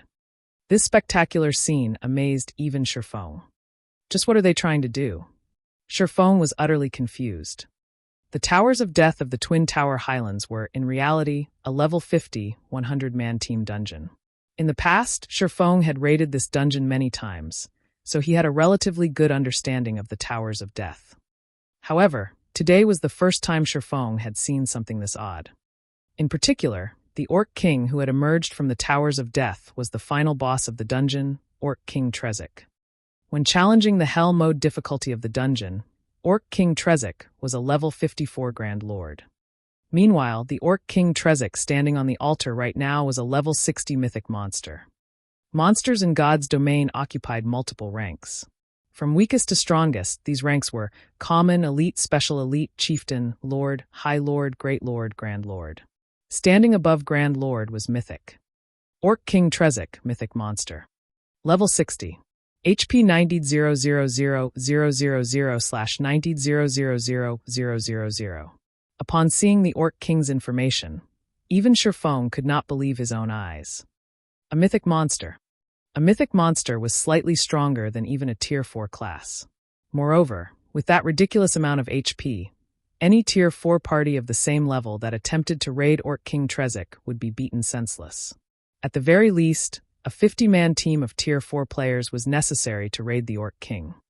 Tier 4 classes already stood at the top of God's domain. It was extremely difficult to reach this tier, so how could it possibly be easy to gather 50 Tier 4 players? Not to mention, players could only begin challenging their Tier 2 class change quests at level 50. They were still far from reaching Tier 4. To players below level 60, Orc King Trezek was practically invincible. However, it was because of this that Feng's interest grew. The final boss of the Towers of Death had actually left the dungeon to pray. Moreover, the boss's rank had risen to Mythic. There was no way Feng could grind the hot-blooded orcs at the moment. The area beneath the ramparts was packed with warriors and captains right now. If he attacked any one of them, he might attract every monster beneath the walls, including the Orc King Trezek. They would annihilate him, leaving no room for escape. I'm interested to see just what this is about. In any case, Feng was not in a hurry. He took a seat in the corner of the wall and observed the situation at the altar. However, the orc's prayer was relatively long. Even after over half an hour, these orcs continued to pray. Out of frustration, Feng began arranging the contents of his bag. After grinding for dozens of hours, Feng had lost count of how many hot-blooded orc warriors he had killed. The items they had dropped had nearly filled his bag. Had he not thrown away some of the worthless scrap items, not even his super large bag would be able to hold all of the loot. Feng had to admit that the Towers of Death were indeed an efficient place to farm light stone forging designs. With the addition of his 5 points of luck, his harvest was even more frightening. In total, Feng had obtained 141 light stone forging designs.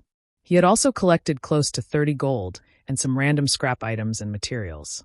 If ordinary players came here to grind, they could definitely make a fortune overnight. 30 gold coins. Although the value of gold coins continuously depreciated, Each gold coin was still worth more than 7,000 credits. In other words, Shifeng had earned nearly 210,000 credits in a single day. However, none of these were Shifeng's greatest prizes. His most valuable gain was the promotion of the 7 Luminaries ring and the equipment he had obtained from opening treasure chests. After upgrading the 7 Luminaries ring to level 7, its skills all received massive transformations.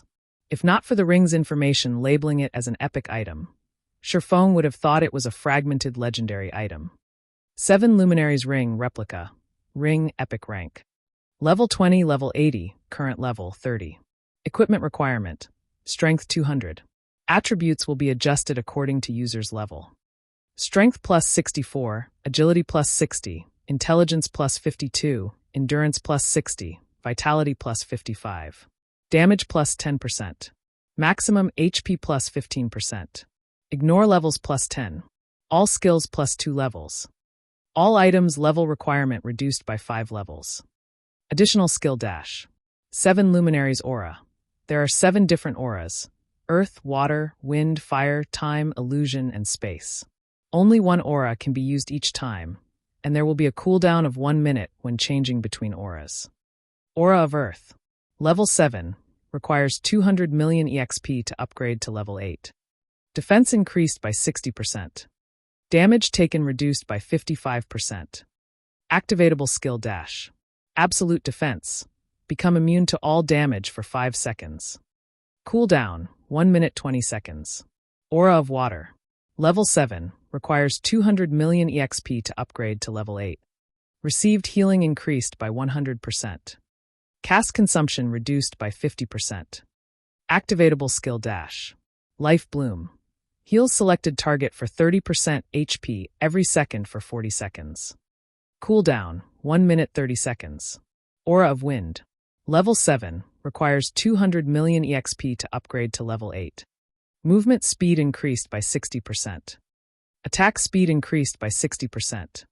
Agility increased by 50%. Activatable skill dash. Wind Rider. Enables temporary flight and movement speed increase of 220% for 24 seconds. Cooldown 2 minutes. Aura of Fire. Level 7. Requires 200 million EXP to upgrade to level 8. Damage increased by 50%. Target's defense reduced by 60%. Activatable skill dash. Firestorm. Inflicts 1000% damage within a range of 30 by 30 yards for 6 seconds. Cooldown 5 minutes. Aura of Time. Level 7. Requires 500 million EXP to upgrade to level 8. Cooldown of all skills reduced by 40%. Enemies within a 150-yard radius will have their movement speed and attack speed reduced by 40% and cooldown of skills increased by 50%. Activatable skill dash. Absolute Time. Prevents enemies within a radius of 100 yards from using any skills or tools for 24 seconds. Cooldown, 2 minutes 30 seconds. Aura of Illusion. Level 7. Requires 500 million EXP to upgrade to level 8. All attributes increased by 40%. Enemies within a 200-yard radius will have all their attributes reduced by 40%. Activatable skill dash. Fantasy World. Immunity to all magic damage and 20% of magic damage received will be converted to healing to recover players' HP for 20 seconds. Cooldown 3 minutes. Aura of Space. Level 7. Requires 500 million EXP to upgrade to level 8. Immunity to all control and restricting effects. Activatable skill dash. Space Movement. Instantly move to any location within a radius of 600,000 yards. Cooldown 4 minutes. After the 7 Luminaries ring's promotion, just one of its auras could rival the attributes of a fragmented legendary item.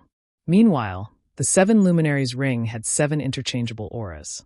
Calling it a fragmented legendary item was by no means an exaggeration. Aside from the 7 Luminaries ring, Shifeng valued the Tier 1 set equipment he had gained from the Twilight treasure chests. First, Shifeng obtained another 2 set pieces of the Yin-Yang Walker set equipment for Tier 1 Guardian Knights, putting him at a total of 3 set pieces. In addition, he had also obtained the Mana Storm set equipment for Tier 1 Elementalists. Unfortunately, he only had 2 set pieces. He had also fortunately obtained 3 set pieces of the Dark Melody set equipment for Tier 1 assassins. He had 1 set piece of the Forest Guard set equipment for Tier 1 rangers. He had also gained 2 set pieces of the Hurricane set equipment for Tier 1 swordsmen. Finally, he obtained 1 set piece of the Brave Heart set equipment for Tier 1 shield warriors. Shifeng had only gone through a small portion of the Twilight treasure chests in his possession. It was fully possible for him to collect a Tier 1 set equipment for every class. Suddenly, why has the sky darkened? While Shifeng had been busy organizing his bag, he suddenly realized the light had dimmed, visibility becoming even poorer than during nighttime. Taking a look below the ramparts, he noticed that a change had finally occurred at the Black Altar.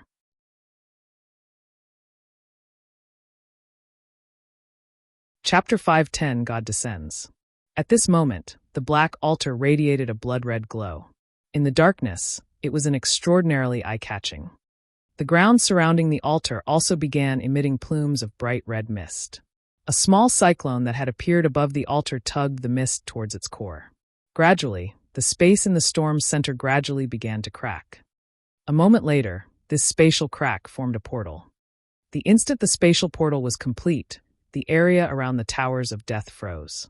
It was as if a separate, miniature world had formed around the Towers of Death, and no object from the outside world could affect anything that occurred inside this place. All of Shifeng's communication with the outside world was blocked as well, every name on his friend's list having turned a dull gray.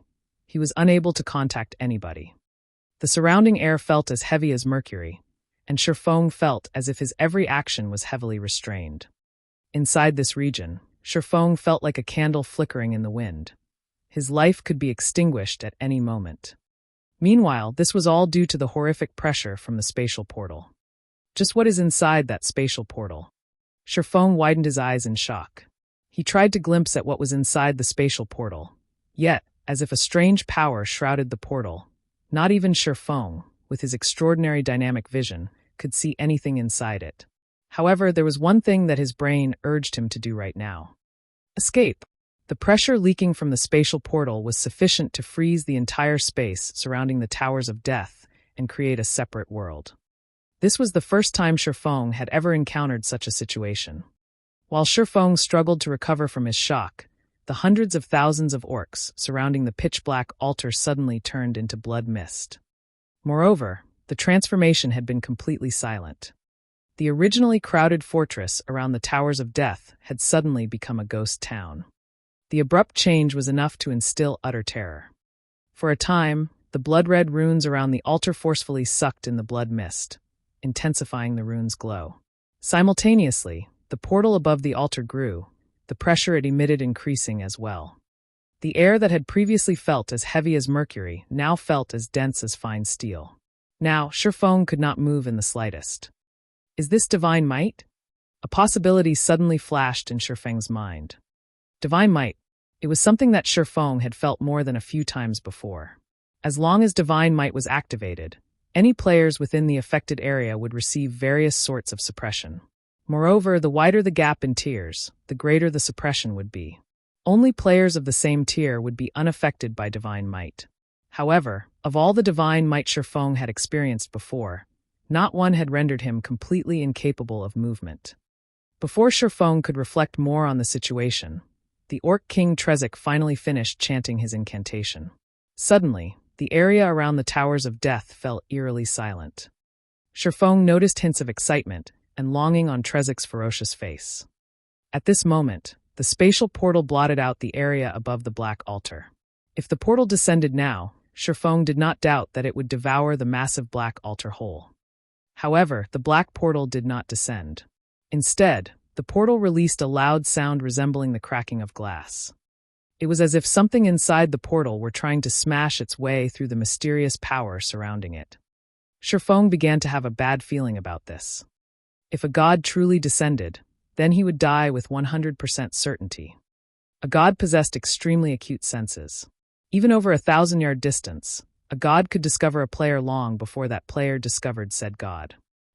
In the past, plenty of players had been very interested in gods. Unfortunately, Many Tier 4 players had not been able to get even 3,000 yards close to the gods before the divine beings swatted them like flies. Meanwhile, Tier 5 players had survived the wrath of gods, but only Tier 6 players qualified to challenge them. Even then, they only qualified. At this moment, Shifeng was less than 2,000 yards away from the altar. If a god descended, it would discover him immediately and send him to his death with a single slap. It shouldn't be able to descend, right? Shifeng could feel that the mysterious power surrounding the spatial portal was already at its limits. In the blink of an eye, a gigantic hand that blotted out the sky suddenly emerged from the portal. In the face of this hand, even the massive altar seemed like a small toy. Fortunately, the instant this hand descended, countless golden chains suddenly emerged from the sky. These golden chains immediately bound the hand, preventing it from moving. The chains of order. Shifeng breathed a sigh of relief at the sudden appearance of these fine chains. Sure enough, it is impossible for a god to appear here. Although the golden chains were thin, they contained an immeasurable amount of power. Even gods could not fight these chains. Yet, this massive hand abruptly twitched, and a single item fell from its palm. This item released a dazzling golden glow that illuminated the entire fortress around the Towers of Death. The moment this item landed in front of the Orc King, the gigantic hand in the sky retreated through the spatial portal. Peace returned to the Towers of Death. Did that god break open the spatial portal just to give the Orc King an item? Shifeng was utterly stunned. An item that was obtained from a god through the sacrifice of hundreds of thousands of orcs. Even if Shifeng could not clearly see what that item was, but judging from how the Orc King had willingly made such an immense sacrifice, it was definitely an extraordinary treasure. If he could steal it. However, Shifeng promptly shook his head, removing the thought from his mind. Only those who wanted to give up on life would attempt to steal an item from a mythic monster. It would be no different than trying to steal from White River City's magistrate, the Tier 4 Great Wizard Weissman. Just as Shifeng was about to turn and leave, a figure suddenly came flying towards the Towers of Death from a distance. The figure flew at a tremendous speed, several times faster than even Shifeng when he had Wind Rider activated. In just a few seconds, the originally seed-sized figure grew to the size of an ordinary human. Sky Knight. Shifeng could not help his shock. The new arrival was actually a human NPC. Moreover, it was the Tier 4 hidden class Sky Knight. His body exuding a multicolored brilliance, the Sky Knight immediately charged towards the Orc King. Meanwhile, as if receiving the arrival of a great enemy, the Orc King Trezek immediately tried to collect the flashing golden treasure. However, the Sky Knight had obviously prepared for this situation. With a shout, he pointed his sword towards the heavens.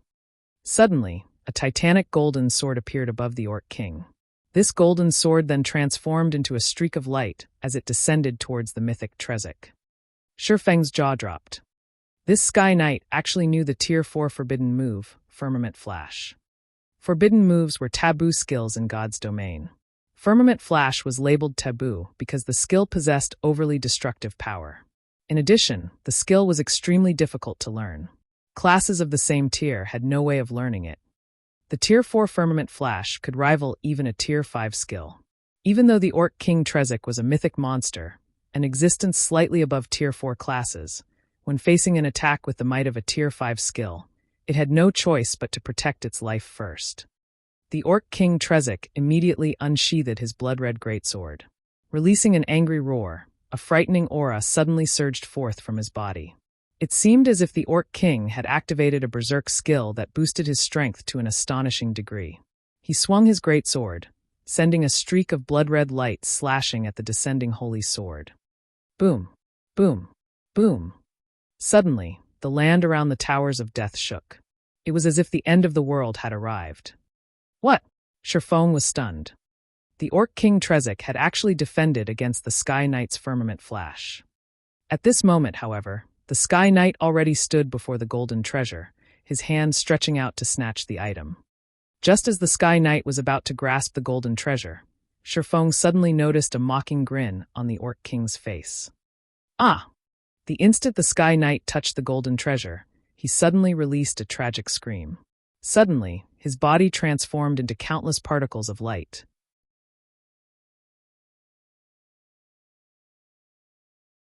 Chapter 511, God Crystal. A Tier 4 Sky Knight had been a tyrant qualified to rule over a large city, yet such a dominant existence had died without offering even the slightest of resistance. Shifeng even wondered if he were hallucinating. Is it a trap specifically targeting the Sky Knight? Shifeng watched the dispersing particles of light, inwardly relieved. Prior to this, he had even considered stealing the treasure from the Orc King Trezek. Fortunately, he had given up on that idea.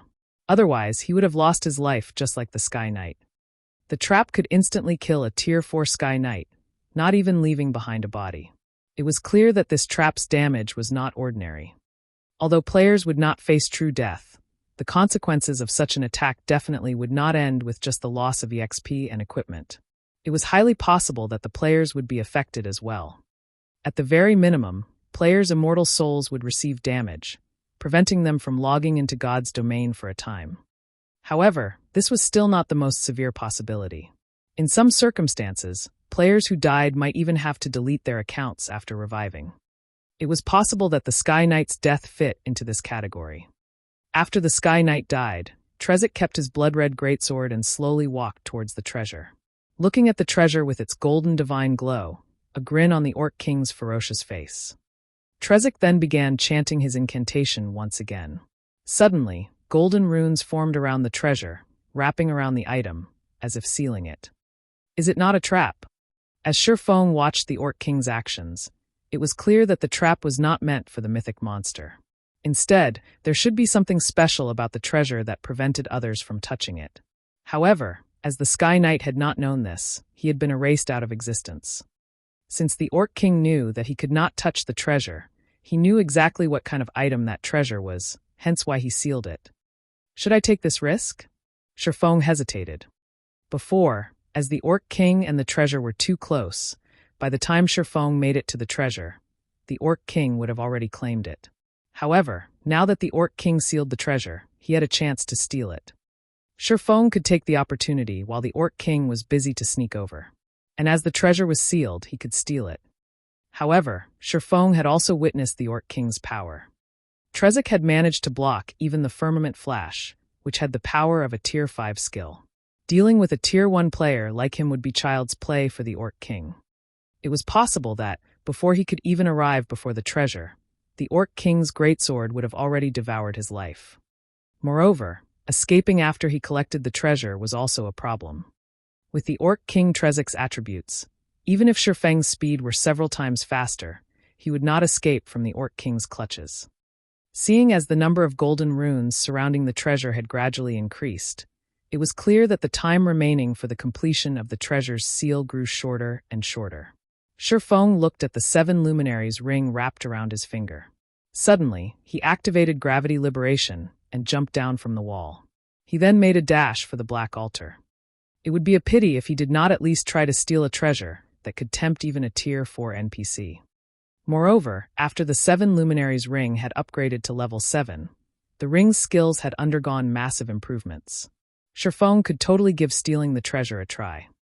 Above the black altar, Orc King Trezek focused on chanting his incantation. Meanwhile, Shifeng slowly approached the altar. A mythic monster's perception range was not as wide as a god's. Normally, that range was around 100 yards. Hence, Shifeng still had a chance. If the Orc King's perception range were any wider, Shifeng would have no choice but to flee. When Shifeng was about 100 yards from the Orc King, he halted his steps. Sure enough, the Orc King had yet to notice his presence. Shifeng then walked along the distance of 100 yards, searching for the location closest to the treasure before settling down and waiting for the moment the treasure's seal finished. Line after line of golden runes hovered around the treasure. This was the first time Shifeng had ever witnessed such a complicated sealing ritual. Just as the sealing process was about to end, Shifeng immediately used Phantom Kill and had his doppelganger secretly run over to and wait at the other side. Time slowly passed. Shifeng's heart began to beat furiously. He was but a lowly Tier 1 class. Moreover, this was his first time trying to steal an item right from under the nose of a mythic monster. One mistake would definitely end with his death. Though Shifeng did not mind losing a little EXP, he was deeply afraid of losing his equipment. particularly the 7 luminaries' ring and the heavenly dragon's breath. Neither of these items were bound to his character. After he died, there was a very high possibility of either of these 2 items dropping. However, if he unequipped these 2 items, he would lose his edge to steal the treasure. It was a gamble. While Shifeng waited quietly, after the Orc King chanted the final verse of his incantation, suddenly the countless runes wrapped around this treasure. In the next instant, the golden divine glow that had originally surrounded this treasure disappeared, revealing a simple and unadorned crystal ball. When Orc King Trezik's eyes landed on this crystal ball, the excited smile on his face became even more prominent. However, just as the Orc King was about to step towards the crystal ball, Shifeng's doppelganger abruptly dashed towards it. The doppelganger was extremely fast. It had taken only an instant to cross the distance of 100 yards. A little tier 1 ant dares to try for my god crystal. Die! Orc King Trezik revealed a disdainful sneer as he unsheathed the blood-red greatsword from his back. Transforming into a flash, Trezik suddenly appeared before Shifeng's doppelganger. Even though the doppelganger had already activated Windwalk, it was still as slow as a turtle compared to the Orc King. Trezik felt nothing but disdain for a tier 1 ant like Shifeng. Hence, the Orc King decided to annihilate this little rat to avoid any taint to his god crystal. Without waiting for Trezik to take action, the doppelganger activated Defensive Blade. Shifeng's deductions had indeed been accurate. The difference in attributes between them was simply too massive. Before the doppelganger could even raise its sword to defend itself, Trezik's greatsword struck the doppelganger. Although Shifeng had grasped the flowing water realm and had even learned flowing water acceleration, there was a qualitative difference between himself and the Orc King Trezik. In front of absolute power, all tricks were useless. The Orc King's attributes were dozens of times higher than Shifeng's. Even if Shifeng's techniques were more impressive, their effects were limited. In the blink of an eye, Defensive Blade's block charges had been exhausted. Immediately after, a streak of red light cut across the doppelganger. Truly, without being able to resist, Shifeng's doppelganger had been defeated. However, while Trezik dealt with the doppelganger, Shifeng had already activated Windwalk and used a speed scroll. He had even activated Blade Liberation, increasing his agility by 80%, and activated the additional skill of the Flame Boots, Flame Rush, increasing his movement speed by an additional 100%. At this moment, Shifeng was faster than even wind itself. By the time the Orc King killed the doppelganger, less than 20 yards remained between Shifeng and the treasure. Despicable. Trezik immediately discovered Shifeng. Spinning around, he dashed towards Shifeng.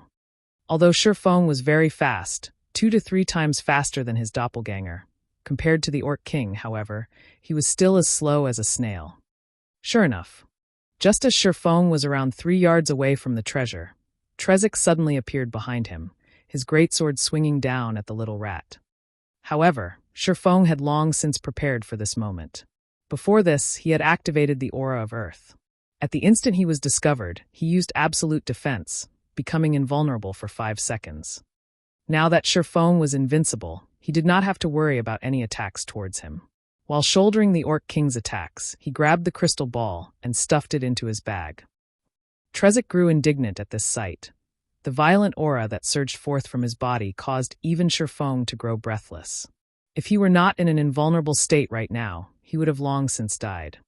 With the God Crystal in hand, Shifeng immediately swapped the aura of Earth to the aura of space and activated space movement. He then jumped into the spatial crack that appeared and left the Towers of Death.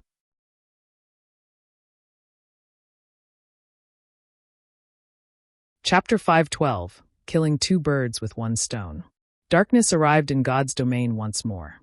The lights in White River City shone brilliantly. After the night had arrived, aside from a small number of experts and elite parties grinding in the fields, the majority of players could only head back to the city to rest. While it was lively in White River City, the liveliest area, without a doubt, was the Candlelight Trading Firm. As for the reason behind the Candlelight Trading Firm's popularity, that was due to the basic strengthened armor kits. Although the basic strengthened armor kits were not as powerful as the basic mana armor kits, the latter was simply too scarce. It could not compete with the large number of basic strengthened armor kits available at the Candlelight Trading Firm every day. Inside a high-class bar a short distance from the candlelight trading firm, Feng Xianyang sat on the second-floor open-air terrace, gazing at the candlelight trading firm with a smile on his face. "I want to see just how long you can hold out," Feng Xianyang laughed, his expression clearly displaying his arrogance. Initially, Feng Xianyang had been slightly worried that the candlelight trading firm's flourishing business would show no signs of ending. If that were so, it would not be easy to deal with the firm in the future. However, during the process of poaching the firm's workers, Feng Xianyang had discovered a secret, a fatal weakness of the trading firm. And that secret was that only 3 people in the trading firm knew how to produce the basic strengthened armor kit. With just 3 people, it was simply impossible to satisfy the demands of the large number of players in White River City. Even if it were possible, a long time would be required to do so. By then, players would have outgrown their need for the kits. Knowing this fatal secret, Feng Xianyang began to spend large sums of money to purchase the basic strengthened armor kits, buying as many as he could. First, he wanted to deplete the candlelight trading firm's stockpile. As long as the firm no longer had any basic strengthened armor kits remaining, the firm's popularity would fall and limit its business. Although he had to invest a massive sum of coins, the basic strengthened armor kits he bought were not completely useless. On the contrary, they were particularly helpful when raiding team dungeons. Secondly, aside from striving to establish their own guild residences, the various guilds in Starmoon City also strived to accumulate sufficient money to purchase the city's golden lands. Other than that, these guilds were also continuously raiding large-scale dungeons, improving their guild's popularity and equipment. Meanwhile, other than giving the basic strengthened armor kits to his own teams, Feng Xianyang also set aside a portion, selling them to other cities. There was no candlelight trading firm branch in other cities, so there were no basic strengthened armor kits available there. With Underworld's channels, Feng Xianyang had sold these kits to the various guilds of other cities. When these guilds saw the kits, they fought tooth and nail to purchase them. As a result, he made a huge profit by reselling the kits. It was truly killing 2 birds with 1 stone. Not only could he deplete the candlelight trading firm's stockpile of armor kits, but he could also profit from reselling them. How could this possibly go wrong? However, as he celebrated his plan, he had also gained a deep understanding of how fearsome the candlelight trading firm was. Fortunately, the candlelight trading firm was only in White River City, and there were only 3 forgers capable of producing the basic strengthened armor kits. Should the trading firm ever resolve these 2 problems, it could definitely dominate Starmoon Kingdom's market. At that time, who could possibly compete with the candlelight trading firm? Feng Xianyang could not hold back his envy. Why isn't the candlelight trading firm mine? Feng Xianyang held a deep hatred towards Melancholic's smile. If the candlelight trading firm had agreed to cooperate, it would have been his possession by now. With the money he could earn through the trading firm, his position within Underworld would also soar. At that time, those currently above him would be at his beck and call. Humph. Did you think that, just because you refused to sell the trading firm to me, I would be helpless against you? The firm will fall into my hands. Feng Xianyang could already picture the moment he grasped the rights to the candlelight trading firm, and it would only be a matter of time before all of Underworld's power in Starmoon Kingdom would fall under his control. At that time, it would be child's play to deal with a combat guild like Zero Wing. Just as Feng Xianyang enjoyed the wine of victory, a slightly chubby middle-aged man in pompous clothing sat down beside him. "Young Master Feng, may I know why you have called me here today?" Although the middle-aged man was only level 10, barely reaching the minimum requirement to enter a city, his body radiated a distinct shrewdness. In particular, those beady little eyes of his greatly resembled that of a wily old fox. "How is the progress of the task I assigned you?" Feng Xianyang asked softly. "Young Master Feng, rest assured, I have already discussed things with many members of the candlelight trading firm. Although only over a dozen or so advanced forging apprentices have officially defected to our side, many have expressed their intentions of doing so. I believe that in the near future, many more advanced forging apprentices will willingly defect to our side. At that time, the candlelight trading firm will show signs of supply shortages. When the firm's popularity falls, it will become even easier for us to poach its members. If they run out of workers, even with a good shop and the basic strengthened armor kits, expansion will be impossible." The middle-aged man chuckled. "Good, you've done well. As long as you succeed, you will receive your fair share of benefits. Feng Xianyang nodded with satisfaction. Meanwhile, inside one of the forging rooms of the candlelight trading firm, Melancholic Smile frowned, obviously worried. Just moments ago, several more advanced forging apprentices had requested to dissolve their contracts. Moreover, these few advanced forging apprentices all held rare forging designs. Although these people had to pay a compensation fee that was over a dozen times the value of the forging designs they had learned, it was still a massive loss for the candlelight trading firm. It had not been easy for the firm to get its hands on these forging designs. Without these commodities, how was the firm supposed to retain its customers? Truly despicable. I didn't expect to have nurtured so many traitorous bastards. I should never have let these people learn those forging designs. Melancholic Smile gnashed her teeth. She deeply regretted focusing on these people, supplying them with rare forging designs and allowing them to become advanced forging apprentices so quickly. Suddenly, Shifeng opened the door to the forging room and entered. However, due to his silence, by the time Melancholic Smile had noticed him, he already stood right in front of her. "Guild leader," Melancholic Smile called out in surprise. "Why are you here? Look at how distracted you are. Did you encounter some trouble?" Shifeng asked, laughing. Shifeng was in an extremely good mood. After stealing the god crystal from the mythic monster Orc King Trezek and escaping with his life, he had made a beeline for White River City, afraid that the Orc King would catch up to him and finish him off. Now that he had returned to White River City, even if the Orc King did catch up to him, it was impossible for him to invade the city. "Guild leader, I'm useless. I failed to live up to your expectations. To think that I have been nurturing so many ungrateful bastards." Regret filled Melancholic Smile's eyes. Shifeng had entrusted so many rare forging designs to her, and had even repeatedly stressed that she should only let those who were trustworthy to learn them. Yet, in the end, listening to Melancholic Smile's mumbling, Shifeng could not help but laugh. "So, that's what's going on. No problem. Although we lost some rare forging designs, haven't we earned several million credits in return?" Shifeng smiled calmly. He then took out a wad of forging designs, tossing them onto the stone platform. "Since Overwhelming Smile wishes to poach our advanced forging apprentices who have learned rare forging designs, let them have at it. If they can afford it, let them poach as many members as they want. I welcome them to do so."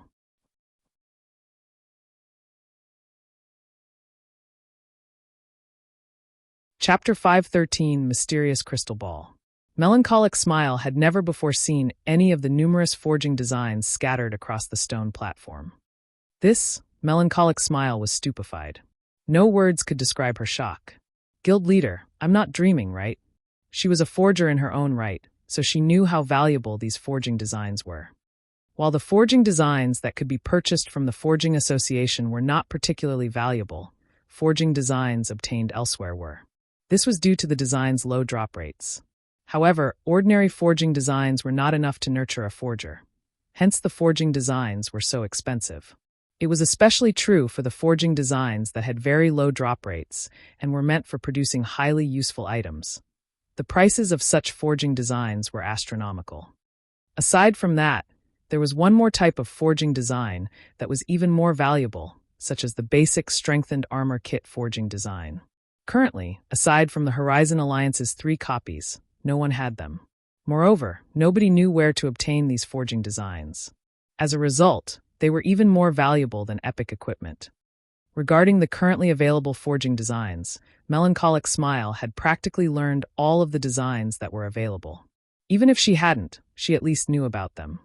However, she had neither seen or heard of any of the forging designs that Shifeng had scattered all over the table before. Taking a casual glance at the forging designs, Melancholic Smile's eyes shone brilliantly. Every item these designs produced was an item that players needed desperately at this stage of the game. A majority of these forging designs detain instructions for the light stone. There are also some meant for level 25 to level 30 mysterious iron and secret silver equipment. You can let any advanced forging apprentice learn the light stone forging designs. Shifeng chuckled. Slowly, he said, "However, only the 3 of you can learn these equipment forging designs. You can also leave some to serve as a reward for the members who become basic forgers, but all those who wish to learn them must renew their contracts. If they want to leave the Horizon Alliance, fine. But they must first compensate the guild 20 times the value of the forging designs. If Overwhelming Smile wants to poach our members, let them have at it. Shifeng had long since guessed that Overwhelming Smile would try to poach their lifestyle players. These forging apprentices had initially joined with the intent of making a living for themselves. Since Overwhelming Smile was willing to offer an absurd salary in addition to shouldering the compensation, many would naturally be tempted.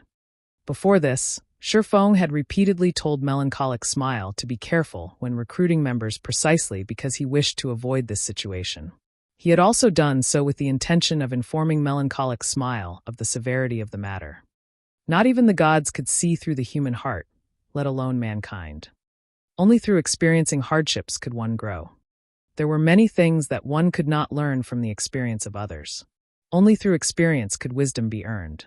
Now that Melancholic Smile had personally experienced such a situation, in the future, she would definitely be more thorough when selecting talented players.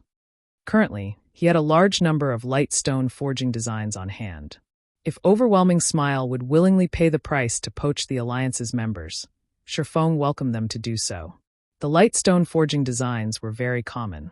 In the past, each forging design only sold for several gold.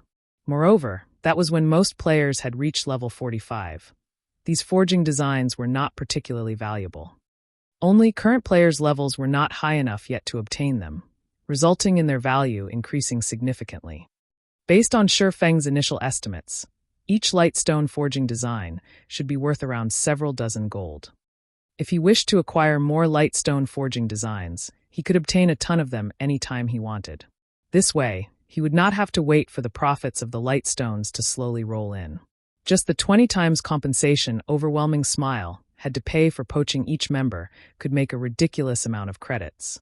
He could make a fortune just by selling advanced forging apprentices. Guild leader, I will definitely be more careful when selecting who I allow to learn these forging designs. Melancholic Smile was immensely excited when she looked at the light stone forging designs scattered across the stone platform. However, her greatest joy was due to Shifeng's forgiveness and encouragement. It's fine, just pick them at random. Even better, choose those who already have the heart to defect to Overwhelming Smile. Let Overwhelming Smile poach as many as they can. Otherwise, how will I make money? Shifeng laughed. But, for a moment, Melancholic Smile wanted to dissuade Shifeng. However, when she looked at the forging designs on the table, she suddenly came to a realization. I'll carry out your orders then, guild leader. To others, the light stone forging design might be a treasure. However, judging from Shifeng's behavior, it seemed that they were not valuable in the slightest. Only others did not know this yet. They would be senseless fools if they did not profit off of Overwhelming Smile's greed while they had the chance. A moment later, Melancholic Smile had picked out 3 advanced forging apprentices. Of them, 2 seriously considered defecting to Overwhelming Smile. They only held out for the right price. Hence, Melancholic Smile decided to give them this opportunity. In reality, there were many others with the same intentions within the Horizon Alliance. However, to convince others of the light stone forging design's rarity, she could not allow too many people to learn it at once. An item was as valuable as it was rare. If she did so, the light stone forging designs would lose their value. As long as these 2 advanced forging apprentices learned how to produce the light stones, their personal value would immediately skyrocket. In addition to the 2's willingness to defect, Overwhelming Smile would try to poach them at all costs. After all, not only would they deal the Candlelight trading firm a blow, they could also steal 2 of the trading firm's highly valued talents. As Melancholic Smile took care of the light stone forging design situation, Shifeng had arrived at his own exclusive forging room. He had set up a private forging room for himself in every Candlelight trading firm. Other than himself, no one was allowed into these rooms. He wanted to ensure that he would have access to a forging room at all times. Inside the quiet forging room, Shifeng carefully retrieved the god crystal from his bag. The translucent crystal ball on the stone table looked simple and ordinary. No matter how he looked at it, it was just an ordinary crystal ball. However, Orc King Trezek had sacrificed hundreds of thousands of his subordinates to obtain this treasure. Moreover, this treasure had even managed to kill a Tier 4 Sky Knight, who had learned a forbidden move instantly. The crystal ball's worth was clear. Just what is this thing used for? Sherfong could not see anything special about the orb despite observing it carefully for a long time. Moreover, the god crystal's information stated that it was only a common item. Aside from that, no other information was displayed. It was also not in an unknown or unappraised state. Is there some hidden information about it? The more Sherfong thought about it, the more he felt it was possible. There were many amazing items in God's domain that might look ordinary, but in reality, contained power that could even shake the heavens. In the past, there had been a player who had purchased a piece of dilapidated armor at a bazaar, only to discover that the armor was actually an epic ranked armor. Such situations often occurred in God's domain. Only after triggering special conditions could one reveal the true value of a treasure. Sherfong then used omniscient eyes. After more than half a minute had passed, however, there was still no reaction. He could not glean anything more about the crystal ball. Is the level of my identification skill insufficient? Sherfong muttered in surprise. It can't be. I recall Charlene saying that the omniscient eyes activated using the golden stigmata is the second most powerful identification skill in God's domain. Do I need other items to activate the God crystal's true function? Sherfong suddenly had the urge to puke blood. After wasting so much effort to steal this item, he could not actually use it. He still needed to fulfill some special requirements. Yet he had no clue as to what those requirements were. It was utterly frustrating. Doesn't it look a bit like the dark blue crystal ball I got from the Eternal Courtyard? After the improvement to his brain's activity, Sherfeng's memory had become extraordinary. Thus far, he had not been able to do anything about the dark blue crystal ball. At this moment, seeing as both items were crystal balls and were related to gods, if someone told him that the two items were unrelated, Sherfong would not believe them. Thinking up to this point, Sherfong left the forging room immediately and rushed towards the bank.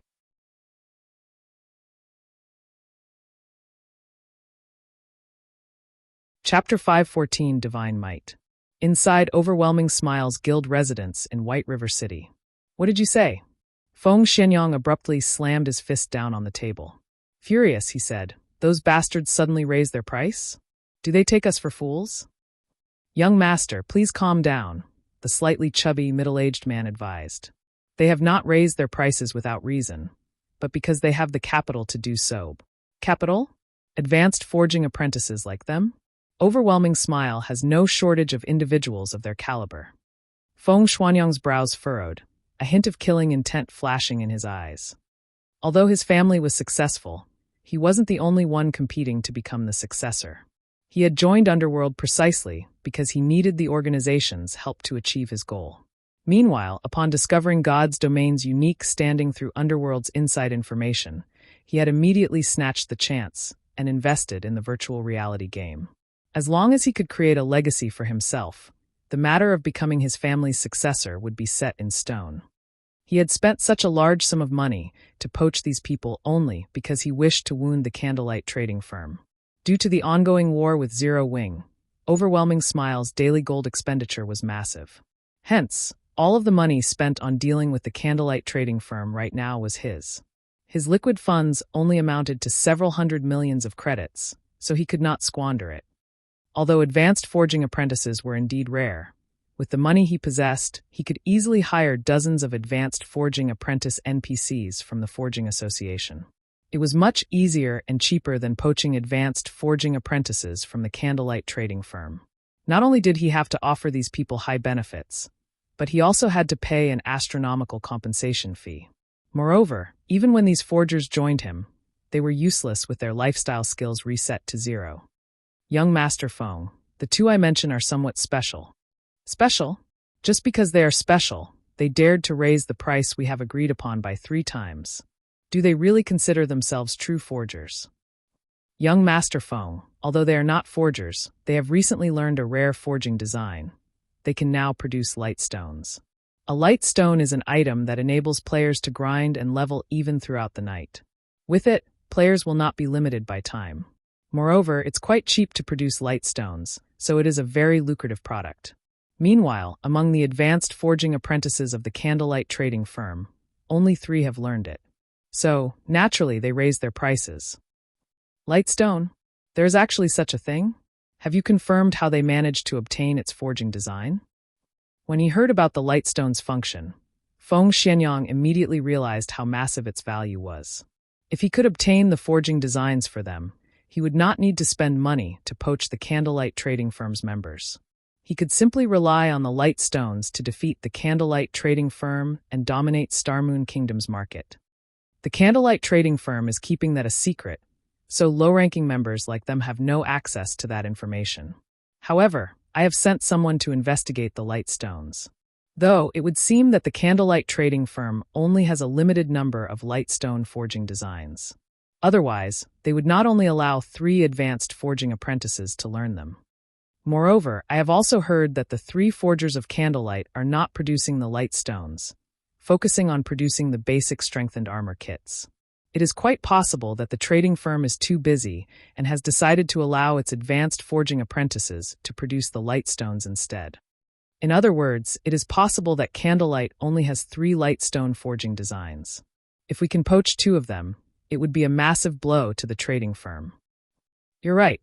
If Candlelight is allowed to produce a large amount of Lightstones, they will become more difficult to deal with. Unfortunately, man's schemes are inferior to those made in heaven. Melancholic smile, that damnable woman. She actually dared toy with this young master. Now, I'll show her what pain means. I don't care what it takes, poach those 2. We'll be even better off if you can lure the last one as well. When Feng Xianyang recalled Melancholic Smile's arrogance, he could not help but laugh. Young Master Feng, rest assured, we already have those 2 in the bag. Only the last one is rather obstinate. His price might be a lot higher than the others. In addition to Candlelight's latest contract, our expenditure this time might exceed 50 million, the middle-aged man said cautiously. After all, this was not a small sum of money. They had to spend 50 million credits just to poach 3 people, with a majority consisting of the compensation fee.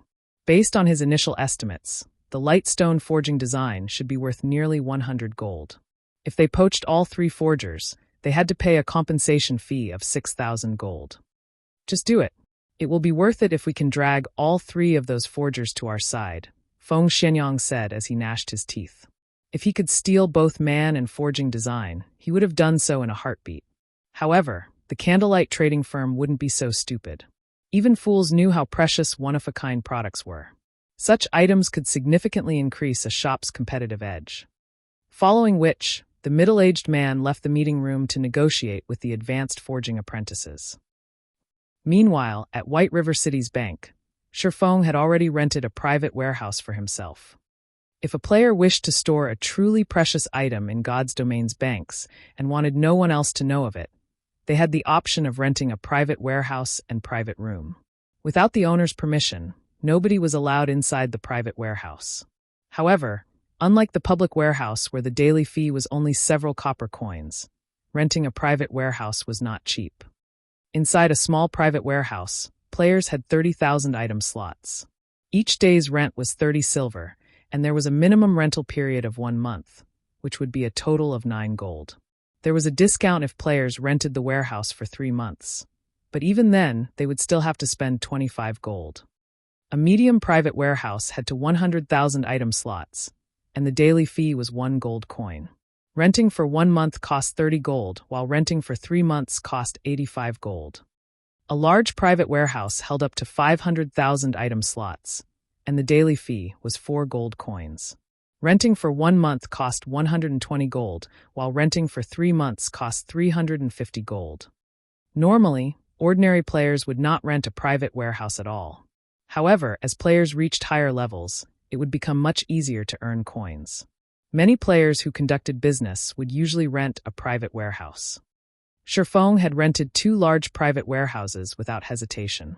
Moreover, he had rented both for 3 months. One was for himself, while the other was for the guild. This way, Aqua Rose and the others would not have to worry about spies from other guilds while retrieving items of great importance. Such incidents had not been uncommon in God's Domain in the past. There were many guilds that had not rented a private warehouse, and as a result, other guilds had learned some of their secrets. As a precaution, Shifeng had to rent one for the guild, no matter what. Shifeng then entered his private warehouse. Rows of cabinets lined the warehouse's interior neat and orderly. Shifeng immediately moved all of the items from his public warehouse to his private warehouse.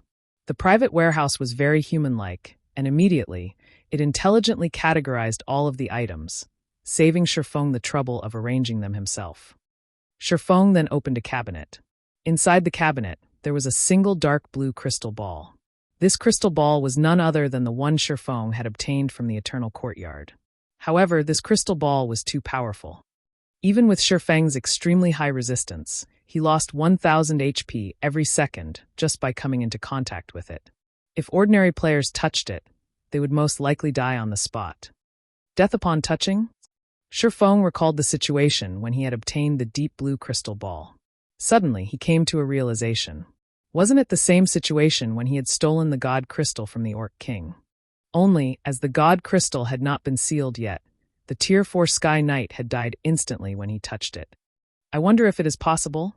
Shifeng was slightly nervous as he took out the God Crystal from his bag. Carefully, he placed it inside the cabinet, beside the dark blue crystal ball. He wanted to see just how these two crystal balls would react when placed together. The instant Shifeng placed the God Crystal inside the cabinet, the two crystal balls suddenly released a blinding glow, illuminating the private warehouse. The powerful pressure the two orbs gave off had caused Shifeng's body to feel heavy. Divine might! Shifeng could not help his shock. Right at this moment, the sound of a system notification rang out by his ears. System, do you wish to remove the seal and merge the two crystal balls?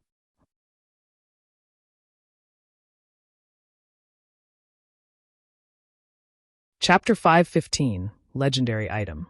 After hearing the system notification, Shifeng felt both stunned and hesitant. Both the dark blue crystal ball he had obtained from the Eternal Courtyard and the God Crystal he had stolen from the Orc King were extraordinarily precious items. They were even more valuable than an epic item. Yet, he was required to merge them. If he agreed, he would lose one of the two items. To a reincarnated soul like Shifeng, epic items were not particularly precious. As long as his team was sufficiently strong, he had plenty of ways to obtain more epic items. However, one could not obtain items above epic rank with strength alone. A certain amount of luck and opportunity were required as well.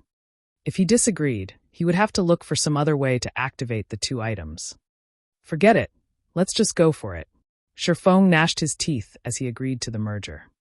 Suddenly, the two crystal balls transformed into two bubbles of liquid. The crystal ball Shifeng had obtained from the Eternal Courtyard transformed into a blue liquid, whereas the transparent crystal ball Shifeng had stolen from the Orc King transformed into golden liquid. The two liquids then merged, and as if they tried to devour one another, the newly formed liquid turned blue in one moment and gold in the next. Meanwhile, the divine might exuded by the both grew stronger as more time passed. Is this really a merger? Immersed in the divine might from the two liquids, Shifeng's discomfort was unbearable. After several minutes of resisting each other, the two liquids finally became one. The dark blue crystal ball from the Eternal Courtyard had emerged victorious. After merging, the shape of the crystal ball had also changed. Instead of a crystal ball, it was now a dark blue metallic cup. Countless tiny blue runes were engraved around the cup's exterior. There was also a faint purple ring of light flowing around the cup. At this moment, the cup's divine might was far stronger than the one Shifeng had felt before. So powerful, Shifeng exclaimed. He even dared to guarantee that this was the most powerful item he had ever seen. Even the fragmented legendary ranked Heavenly Dragon's Breath was far from matching this blue metallic cup. If not for this place being a private warehouse, he would have definitely caused a commotion inside the bank's hall.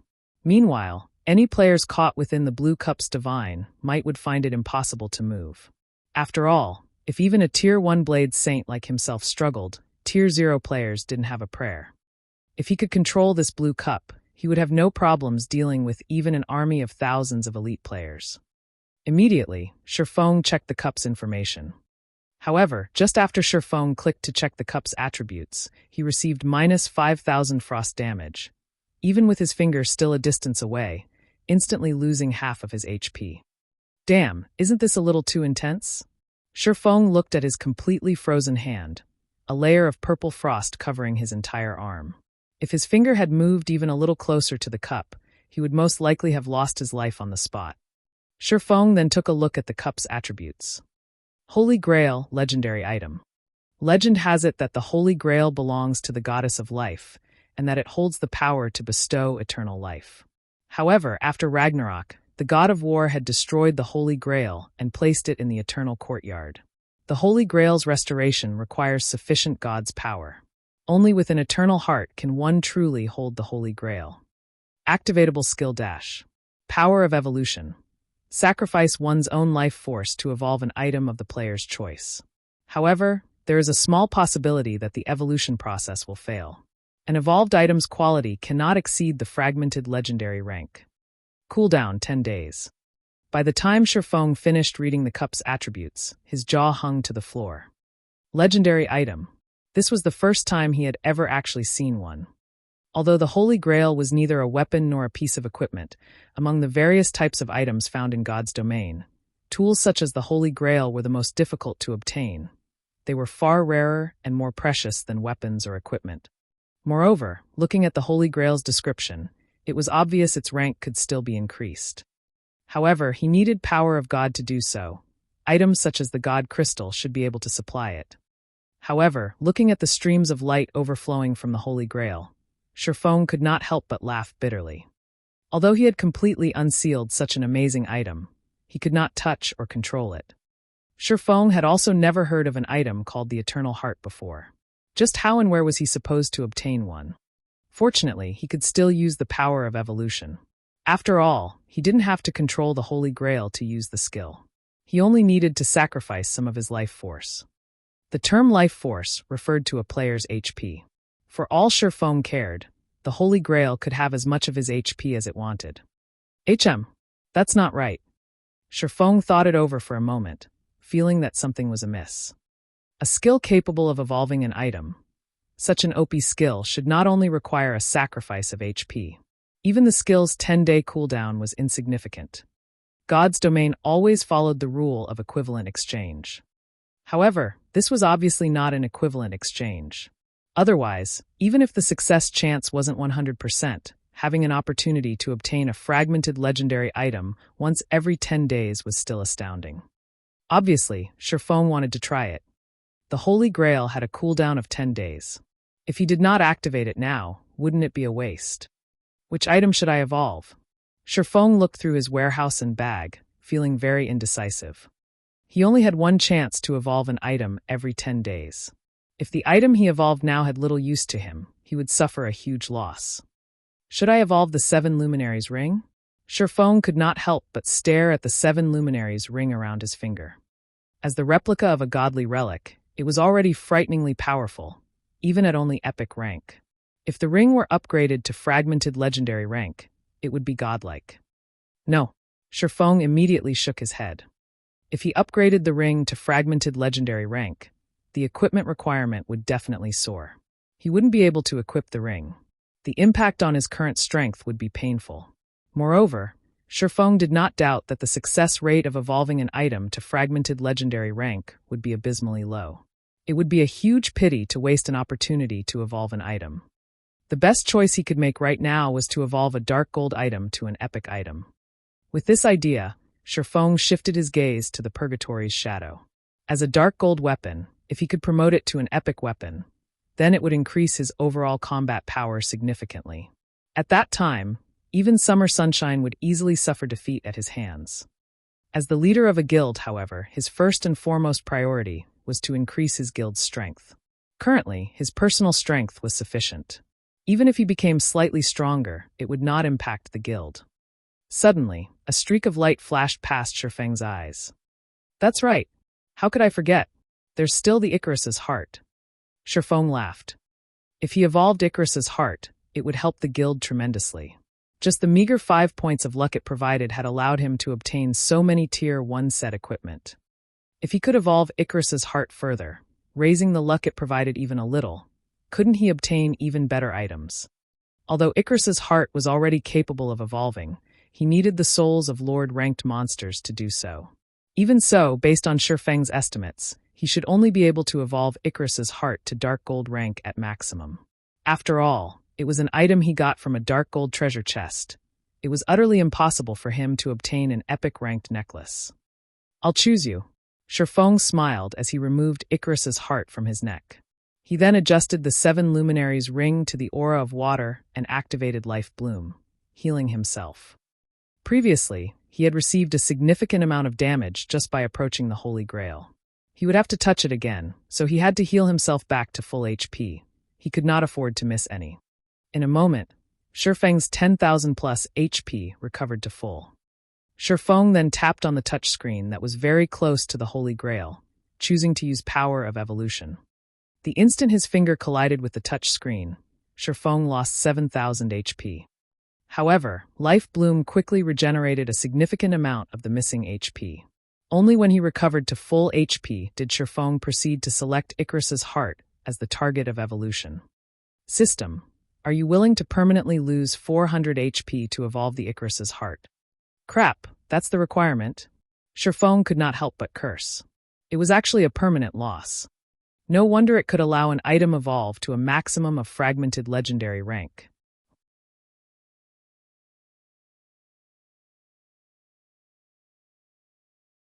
Chapter 516, Successful Evolution. In God's domain, aside from leveling up, it was extremely difficult for players to obtain permanent attributes. Losing 400 HP, or the equivalent of 20 endurance points, would significantly weaken a player. Even Shifeng would mourn the attribute loss, let alone other players. However, despite having seen the true side of the power of evolution, Shifeng still chose to sacrifice 400 HP, albeit begrudgingly. Although 400 HP was precious, it could not beat being able to upgrade the Icarus's heart to epic rank. Moreover, Shifeng knew of several methods to increase his endurance permanently. He could easily make up for the loss he suffered now. Shifeng then clicked agree, and suddenly, the strength of the Holy Grail's divine might soared. In the next moment, strands of green light flowed from Shifeng's body and into the Holy Grail. After the Holy Grail absorbed 400 HP from Shifeng, it fired a purple ray at the Icarus's heart. Immediately, the Icarus's heart released a brilliant golden glow, forcing Shifeng to shut his eyes. After the golden radiance faded, Shifeng opened his eyes and looked at the Icarus's heart, discovering that the necklace now emitted a faint purple glow. Was it a success? Shifeng was somewhat nervous as he examined the necklace's attributes. If it had failed, then he had permanently lost 400 HP for nothing. Moreover, he would also have to wait for 10 days before the next sacrifice. However, after investigating the Icarus's heart's attributes, Shifeng's tightened fists relaxed as excitement quickly overtook him. That's right, it was a success. Icarus's heart, necklace, mysterious iron rank can be evolved. Equipment requirement. All attributes 120. Level 20, level 80, currently level 30. All attributes plus 18. Luck plus 7. Additional skill. Divine Providence. Temporarily increases players' luck by 25 points for 30 seconds. Cooldown 45 minutes. Evolution condition. Absorb the life force of 300 players to evolve to secret silver rank. 0/300. After evolving, Icarus's heart's rank had upgraded from bronze to mysterious iron. The luck it provided had increased from 5 points to 7 points. Aside from that, Divine Providence's cooldown had decreased from 1 hour to 45 minutes. This would save Shifeng a lot of time. However, the best improvement by far was the change to the evolution conditions. Originally, the Icarus's heart required Shifeng to kill Lord-ranked monsters. Moreover, it required 100 kills. Lords were extremely rare, and Shifeng would have to waste a lot of time to kill 100. Now that the conditions had been adjusted, Shifeng only needed to kill 300 players and absorb their life force instead. A lord was very difficult to find, but players crowded the streets. As long as Shifeng worked hard, he could upgrade Icarus's heart to epic rank very quickly. At that time, he would gain massive profits from opening the Twilight treasure chests. At the thought, Shifeng could not help but grow restless. If not for the ongoing war with Overwhelming Smile, he would have struggled to find opponents. Now, however, his target was clear. He would use Overwhelming Smile's players as sacrifices for the Icarus's heart. Now that Overwhelming Smile's White River City branch has been defeated, it won't be easy to find large groups of players. I might as well make a trip to Maple City and have a look at the situation there. After some consideration, Shifeng felt that Maple City was the best location to take action. Overwhelming Smile had already become Maple City's overlord. The Overwhelming Smile members there had nothing to fear within the region of Maple City. It would be far easier for Shifeng to find targets there than in White River City. Shifeng then slipped the Icarus's heart over his head and headed for White River City's teleportation hall. Shifeng very much looked forward to upgrading the Icarus's heart to epic rank. Not even the night in God's domain could hinder Shifeng's yearning. The sooner he upgraded the necklace to epic rank, the sooner he could obtain better items from the Twilight treasure chests. One could obtain even epic items from the Twilight treasure chests. If he could get his hands on several epic items, he could help the guild tremendously. Naturally, he would upgrade it sooner rather than later. As for the matter regarding the light stones, he fully trusted Melancholic Smile's capabilities. Shifeng believed that it wouldn't be long before the light stones raked in a massive income. Just as Shifeng arrived before the teleportation hall, the sound of his communicator rang near his ears. The caller this time was none other than Gentle Snow, who had been busy consolidating her power as the new guild leader of Ouroboros. Although Gentle Snow had chased away her biggest competitor, Chao Chenghua, the resulting internal struggles within Ouroboros had resulted in the first-rate guild falling apart. If Gentle Snow wished to consolidate her power, she would need to spend a lot of time and effort to do so. In addition, a more powerful opponent, the first-rate Guild Star Alliance, lurked, waiting to strike. Shifeng had never thought that Gentle Snow would have the spare time to contact him with the burdens she currently shouldered. Guild Leader Black Flame, may I ask if you have the time to speak right now? In the video call, Gentle Snow still wore the calm and elegant smile she usually displayed. She looked like a goddess that was high above mortals. It felt as if she were in control of everything. However, though she appeared completely fine on the surface, her act did not deceive Shifeng. He could feel that Gentle Snow had grown frilier than before. Seeing a superwoman like Gentle Snow so exhausted, one could just imagine how terrible Ouroboros' current situation was. However, giving the situation some thought, Shifeng felt that such an outcome was expected. Gentle Snow had just taken control of Ouroboros. The number of people she could trust was limited. Meanwhile, after ruling Ouroboros for so many years, Chao Chenghua would not give up so easily after being kicked out of his position. In addition to a great enemy like the Star Alliance threatening the guild, it would be very difficult for Gentle Snow to cope. Miss Snow, there is no need to mince words. Our guilds are allies, so feel free to speak your mind, Shifeng spoke candidly. Gentle Snow revealed a bitter smile on her pure and delicate face upon hearing Shifeng's words. Guild Leader Black Flame's senses are as sharp as always. I'll speak openly then. I'm calling about the Candlelight trading firm that suddenly appeared on one of Star Moon City's golden lands and the Candlelight trading firms in White River City. I can't think of anyone in the entire Star Moon Kingdom other than you who is capable of launching such firms. That's right. I am indeed the founder. Shifeng did not try to hide it. To begin with, he had no need to do so. He had spoken with Gentle Snow about his plans to establish a lifestyle guild long ago. Back then, he had hoped to utilize Ouroboros' fame to promote his trading firm. Even without Gentle Snow's call today, he had prepared to seek her help to promote the Candlelight trading firm at an appropriate time. As a first-rate guild, Ouroboros had a large number of members scattered across Star Moon Kingdom. Practically every major city in Star Moon Kingdom housed the guild's members. There were even branches in other kingdoms. If the guild helped with promotion, the Candlelight trading firm's business would flourish. However, the supply of basic strengthened armor kits simply could not meet the demand. Even if Ouroboros promoted the firm right now, it would not significantly increase the firm's income. Hence Shifeng had decided to hold off on seeking Gentle Snow's help for the moment. Excellent. This will make things easy. I want to invest into the Candlelight trading firm. I don't want a lot of shares. 20% will do. Naturally, I will compensate you appropriately. The compensation will include 30% of Ouroboros' shares, as well as funds, channels, and materials, which will allow the trading firm to develop quickly. What do you think of my offer?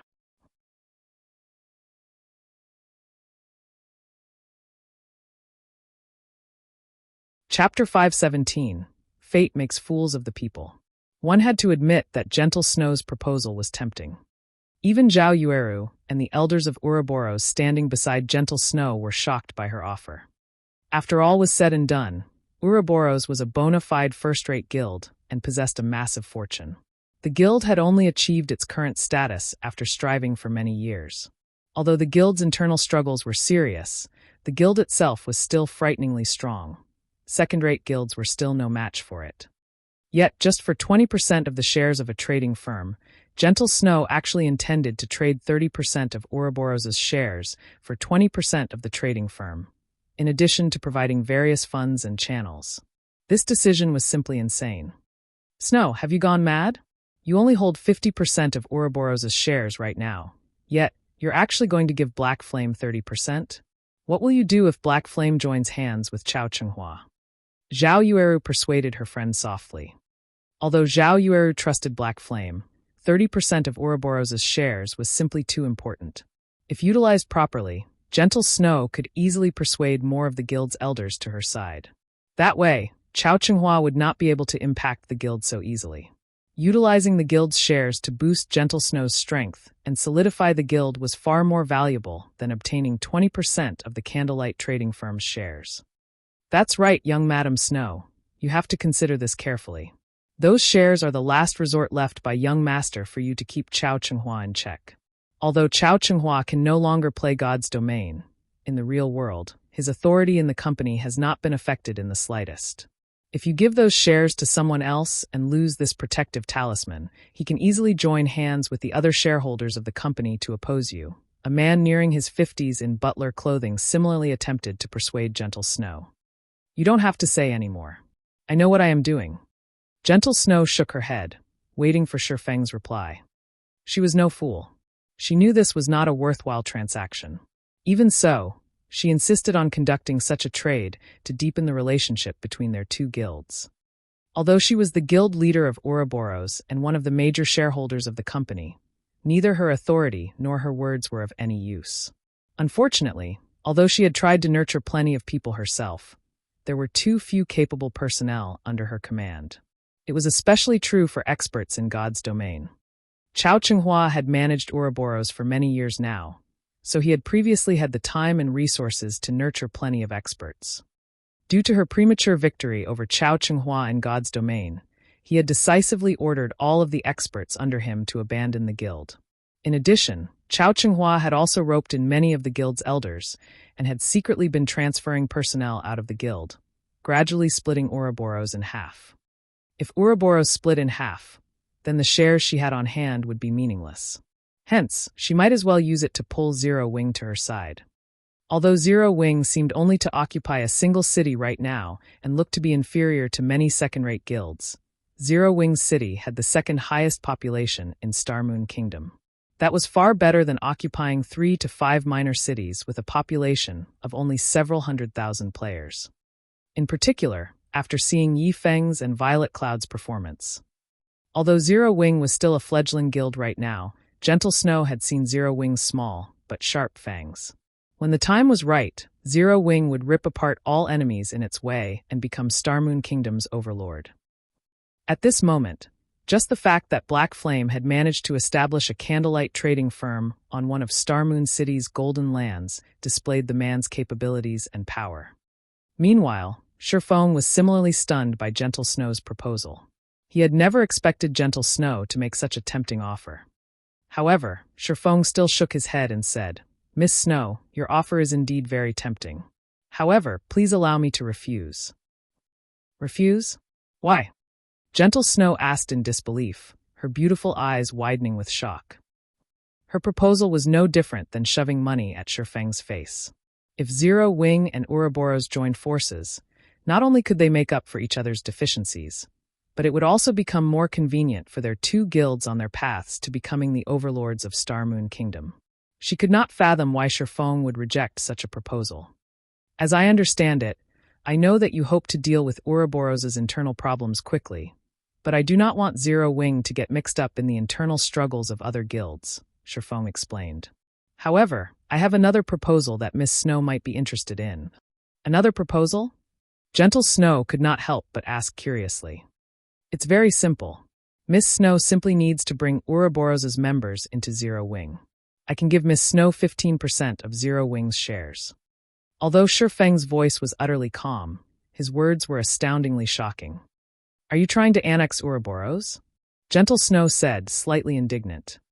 Ouroboros did not belong to her entirely. Originally, it should have been her brother's. Only, due to her brother having an accident, Chao Chenghua had taken the opportunity to weasel his way to the top. And all this time, she had been thinking of a way to help Ouroboros recover its past glory. So how could she possibly agree to merge Ouroboros and Zero Wing right now? Is there a difference? Shifeng countered. Ouroboros exists only in name now. Although you have acquired the position of Ouroboros' guild leader, you do not possess the corresponding authority. Sooner or later, Ouroboros will split in half, so why not join Zero Wing instead? Shifeng had his own considerations regarding Ouroboros. In reality, Ouroboros was not all that important to him. The only reason he had decided to offer 15% of Zero Wing's shares was solely due to the war goddess herself, Gentle Snow. Everything else meant little to him. In the past, Chao Chenghua had defeated Gentle Snow. With the entire guild pitted against her, it was only natural that she had lost. Aside from Gentle Snow's most trusted followers, not a single person had stood with Gentle Snow. How could she have won? Even if her own abilities were amazing and her strength famed throughout God's domain, the people's aspirations could not be easily swayed just by strength alone. Although Shifeng had helped Gentle Snow win the competition this time, her fate had not changed much. In this life, she was simply the one standing on the righteousness rather than Chao Chenghua. Even so, the majority of Ouroboros' members were still Chao Chenghua's subordinates. He could just withdraw his men and form his own guild. Only, the price he would have to pay would not be small. However, Chao Chenghua had no other choice. In the end, Ouroboros would disband. What point was there for Gentle Snow to strive so hard? It would be much better for her to take the opportunity, while a small portion of the guild still supported her, to join Zero Wing. Time crawled by. Both sides silently looked at each other. At this moment, complex emotions filled Gentle Snow's heart. She had won the competition but lost the guild. This sentence fit her situation perfectly.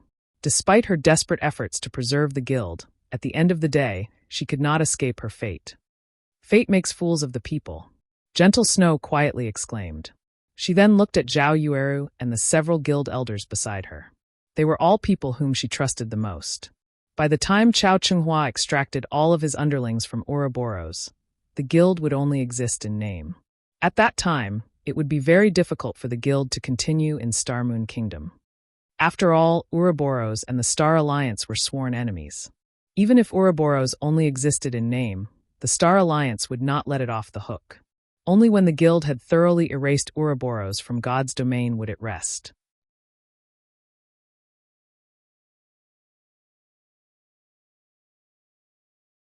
Chapter 518, Breaking the Balance. After some time, Gentle Snow released a small sigh. Shifeng could see the helplessness Gentle Snow struggled with through the screen.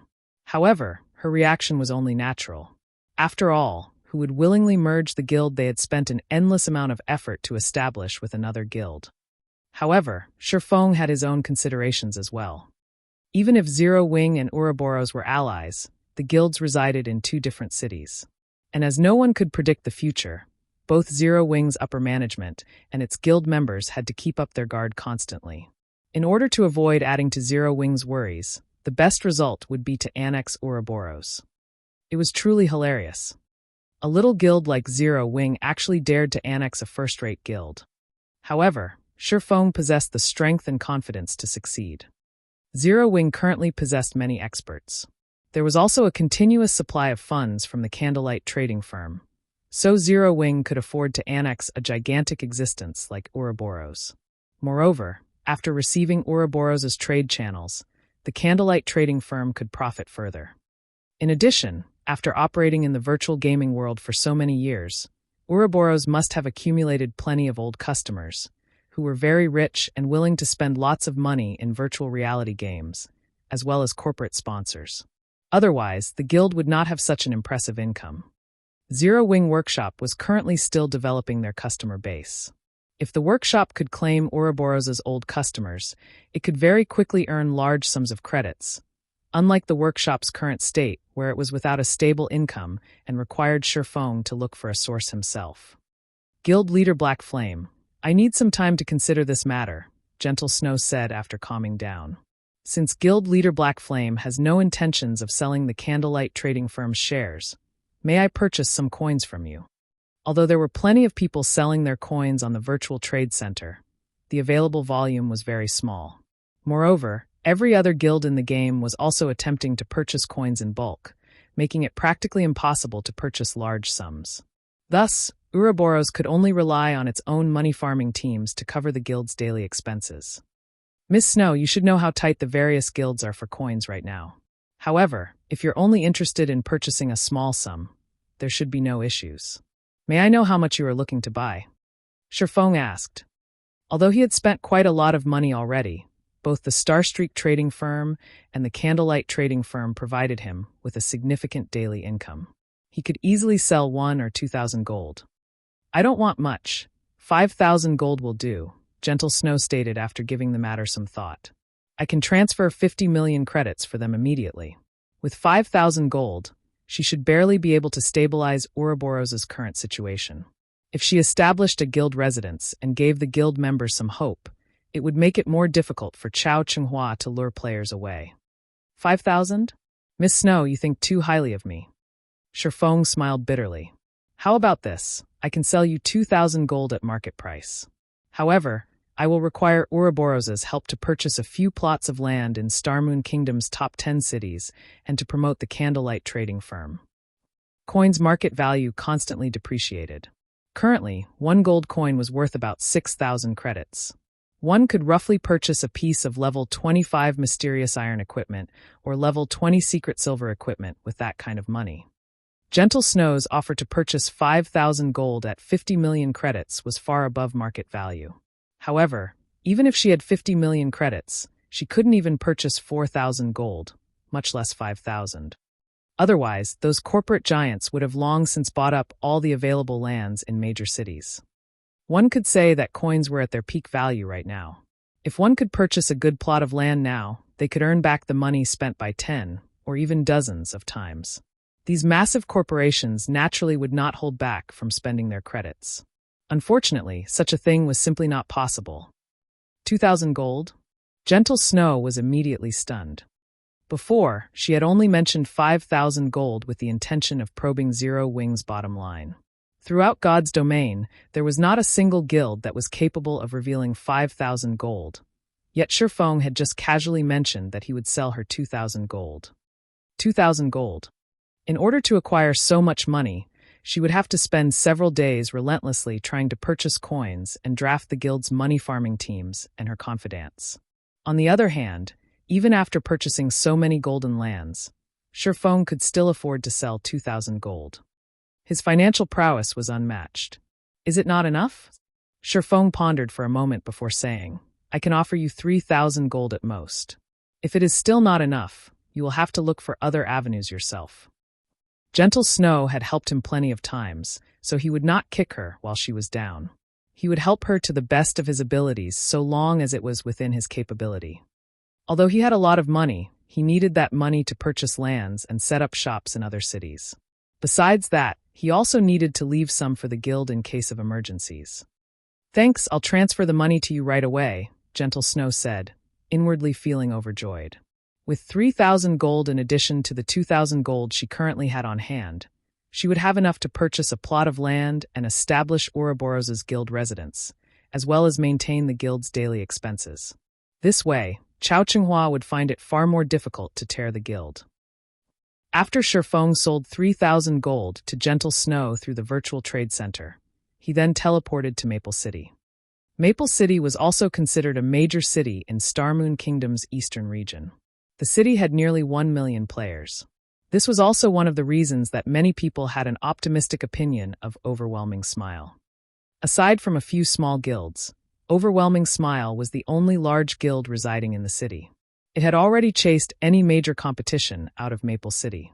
One could say that Overwhelming Smile had fortified itself in Maple City. It would be very difficult for other guilds to cause even the slightest bit of trouble here. At this moment, as Sherfong wandered through Maple City's streets, the majority of the players he saw on his walk consisted of Overwhelming Smile's members. Every one of these Overwhelming Smile members flaunted their arrogance, and players of other guilds could only do their best to avoid standing in the way. Overwhelming Smile has set up a trading firm in Maple City. The shop's name is Overwhelming Trading Firm, and it's in the Central District. The items there are much cheaper than the ones in NPC shops. They also offer plenty of items that are not available in NPC shops. If everyone is interested, please go take a look. Many Overwhelming Smile members loudly promoted the Overwhelming Trading Firm, attracting many players' attention. After all, player-owned shops were far better than NPCs. In particular, none of the NPCs' shops sold whetstones. Normally, they could only purchase such items from forging apprentices. Unlike White River City, Maple City did not possess a Star Streak trading firm that allowed players to purchase many items not normally found in NPC shops. Overwhelming really is the dominant force here. Unfortunately, that will only hold true for now. Sherfong currently sat under a small outdoor pavilion, sipping wine as he observed the lively streets of Maple City. In a moment, a middle-aged man close to his 40s arrived before Sherfong. Respectfully, he said, "Hello, Guild Leader Black Flame. My name is Liang Chen. Guild Leader Snow has sent me to you. Here is the agreement stating that I will purchase land on your behalf. Please look through it." "Thank you for your efforts." Sherfong received the agreement and gave it a quick glance. After making sure that everything was in order, he signed his name and said, "Let's head to the city hall and proceed then."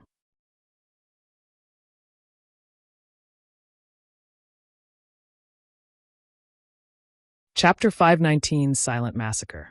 Inside Maple City's City Hall. At this moment, Liang Chen, the person whom Gentle Snow had delegated to assist Sherfong in purchasing land, was utterly stupefied. Without hesitation, Sherfong had purchased a plot of land located in the central district of the city that cost over 2,000 gold. Immediately after, he established a luxury shop for 1,000 gold. In total, Sherfong had spent over 3,000 gold in a span of just a few breaths. Liang Chen was someone whom Gentle Snow trusted absolutely, so she had already shared her knowledge regarding Sherfong. Hence, Liang Chen knew that Sherfong had sold Gentle Snow 3,000 gold not long ago. Otherwise, he would not have exposed the fact that he already had enough reputation in Maple City to become a baron. Although Maple City was not as good as White River City, the number of players who had reached the reputation of a baron was still extremely low. There should only be 2 or 3 such players throughout Maple City right now. Previously, Sherfong had spent 3,000 gold. Now, he had spent over 3,000 gold once again. This level of wealth far surpassed Ouroboros. With such financial prowess, who could possibly challenge Zero Wing in a war of attrition? Only now did Liang Chen finally realize why Overwhelming Smile, a guild that had managed to dominate Maple City, had failed to defeat Zero Wing, and why Zero Wing was publicly acknowledged as White River City's #1 guild. The other first-rate guild's upper managers believed in their hearts that, although it was no match for Zero Wing in White River City, particularly in terms of the number of experts each guild possessed, Overwhelming Smile would still emerge victorious. After all, Overwhelming Smile possessed ample funds, whereas Zero Wing was a guild with no background or capital at all. At most, Zero Wing could only hold out for a bit longer. However, now that Liang Chen re-examined the situation, even 3 Overwhelming Smiles would not be enough to defeat Zero Wing. It seems the sky in Maple City will change soon, Liang Chen inwardly sighed. After learning more about God's domain, the various guilds had obtained a general understanding of its rules. If a guild wanted to become an overlord in the game, they required 3 things: experts, financial prowess consisting mainly of coins, and member count. Among these 3 points, member count was the least important as it was very easy to increase a guild's population. As long as a guild possessed sufficient financial prowess, they could increase their member count indefinitely. God's Domain was different from past virtual reality games where member count was a guild's top priority. In past virtual reality games, the differences between each individual player were simply too small. In these games, numbers equaled power. If one person was not enough, then they could just send a group. If a group was not enough, then they could send 100 players. Sooner or later, they were bound to exhaust their enemies to death. Unfortunately, God's domain was different. A single top-tier expert could single-handedly dominate an entire region. Moreover, unlike in past virtual reality games, the top-tier experts of God's domain were not easily produced. In the past, one could easily become a top-tier expert if they had sufficiently powerful equipment. Now, however, players needed sufficiently powerful combat techniques to qualify as a top-tier expert. Meanwhile, Overwhelming Smile was far behind Zero Wing regarding both experts and financial prowess. The result of the confrontation between the two guilds was already self-evident. In reality, so long as Overwhelming Smile hurriedly established their trade and earned large sums of money through it, they would have a fighting chance. Only, now that Shifeng had arrived, how could Overwhelming Smile contend with Starmoon Kingdom's chief forger, with its few lifestyle players? Moreover, the Candlelight trading firm possessed 3 bona fide forgers. They were several times more powerful than advanced forging apprentices. The Candlelight trading firm also possessed the tactical weapon known as the basic strengthened armor kits. Simply put, Overwhelming Smile stood no chance of victory whatsoever. After Shifeng obtained some information regarding Maple City from Liang Chun, he hurried towards the city's teleportation hall. From the information Liang Chun had given him, Shifeng basically knew all of Overwhelming Smile's elite members' preferred grinding locations. He could use this chance to sacrifice these players to the Icarus's heart. Guild's elite members were different from ordinary players. When night arrived, ordinary players would usually return to their respective cities to rest or log out of the game, whereas elite players would continue leveling out in the fields. Because of their equipment or combat techniques, elite players had no reason to fear the monsters at night. Only, their leveling speed would slow somewhat this time of day.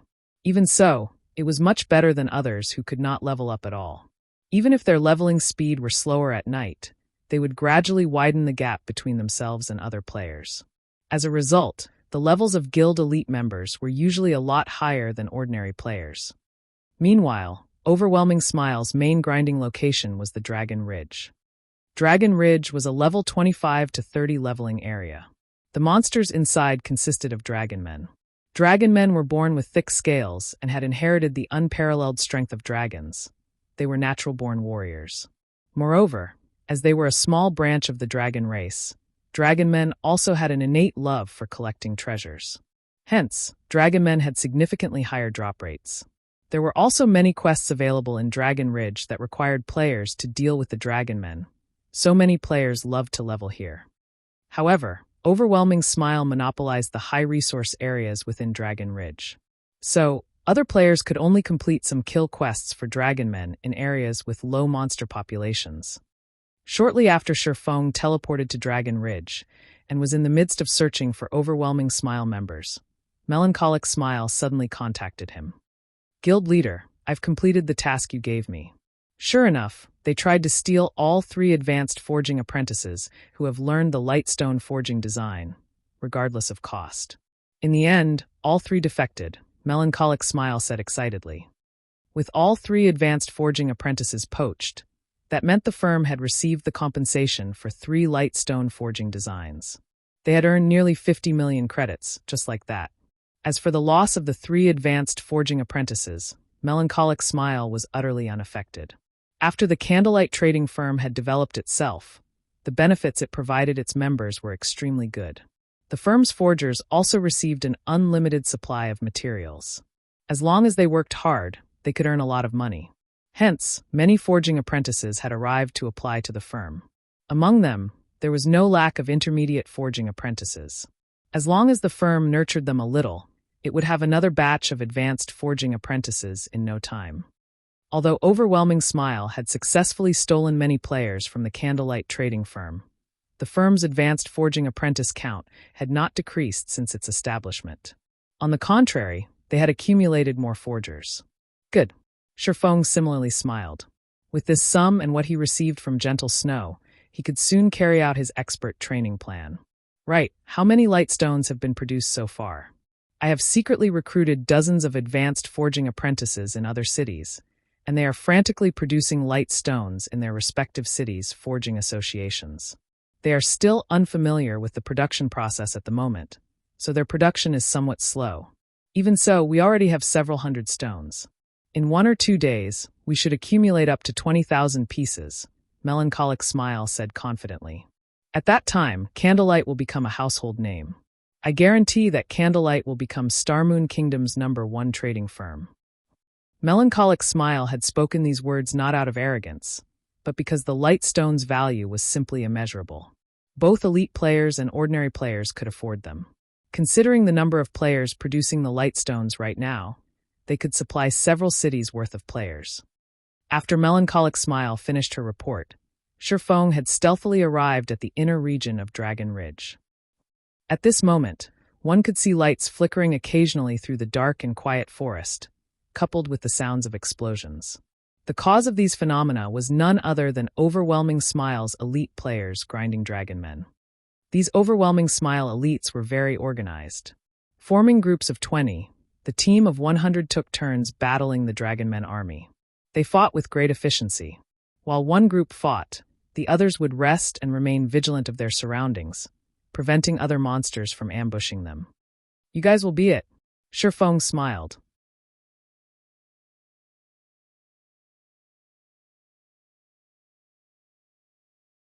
Chapter 520, Expert Hidden in the Dark. Overwhelming Smile's 100-man team currently grinded a dragonmen nest in shifts. In the Dragon Ridge, dragonmen nests were considered treasure lands. One could find various treasure chests inside these nests. Moreover, at least one boss guarded every nest. These bosses were usually chieftain and lord rank, but rarely the latter. Nests were also high-resource areas, and they were suitable locations for elite teams to level up and upgrade their equipment.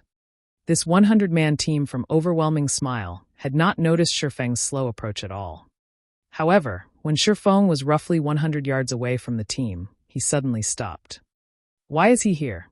Shifeng was confused when he saw the thinly built man standing at the forefront of Overwhelming Smile's team. Shifeng's equipment and attributes far surpassed current players of God's domain.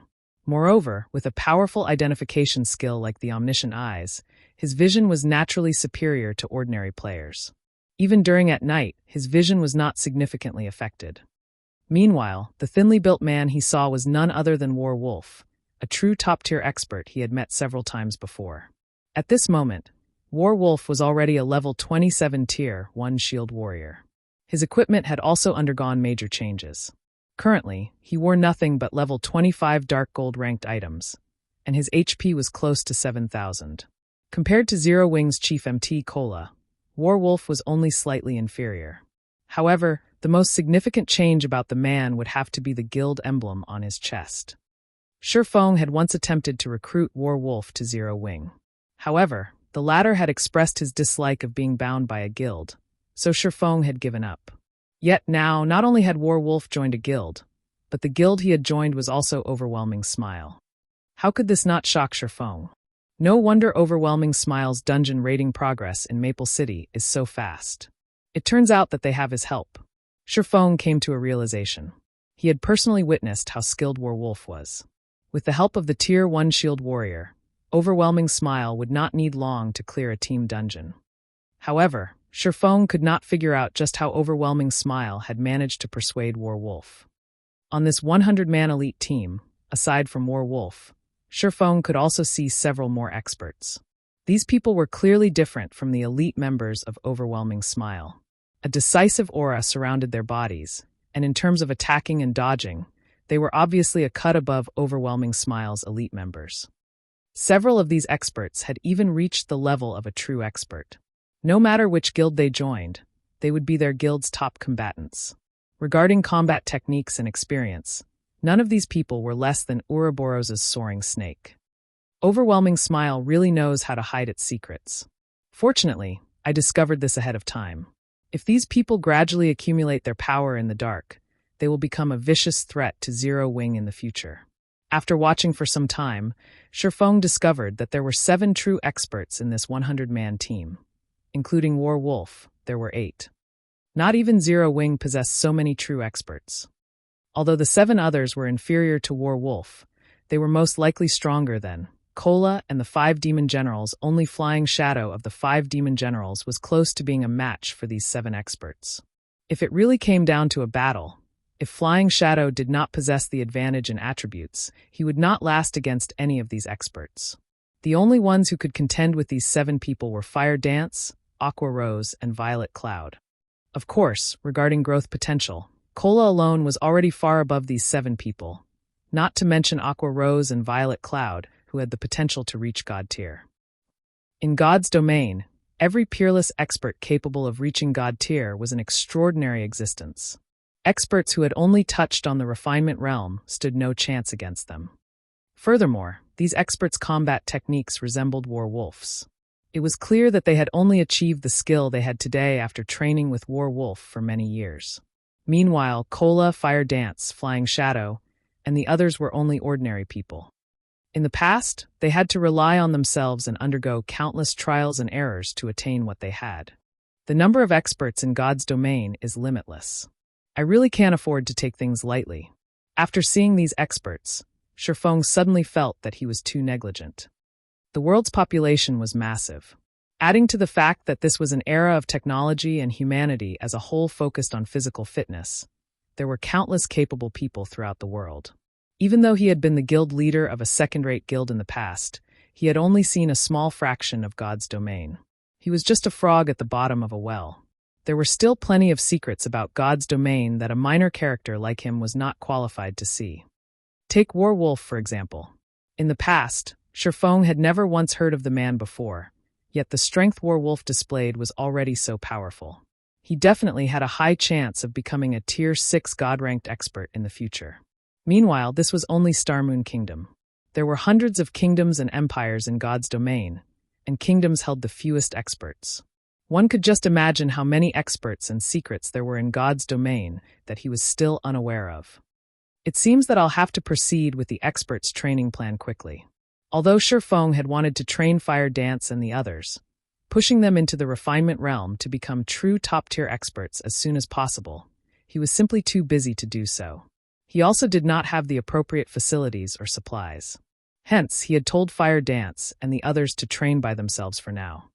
Seeing that Werewolf and his team ventured deeper into the Dragonman's nest, Shifeng did not rush to take action. Instead, he followed after the team secretly, waiting for the opportune moment to strike. It was not because Shifeng was incapable of killing these players.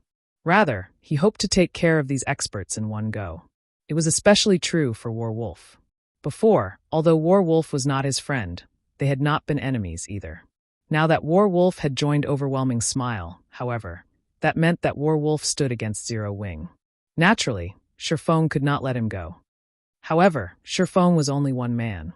Facing a team of 100 players, if these elites focused on escaping with their lives, how could Shifeng possibly kill every one of them?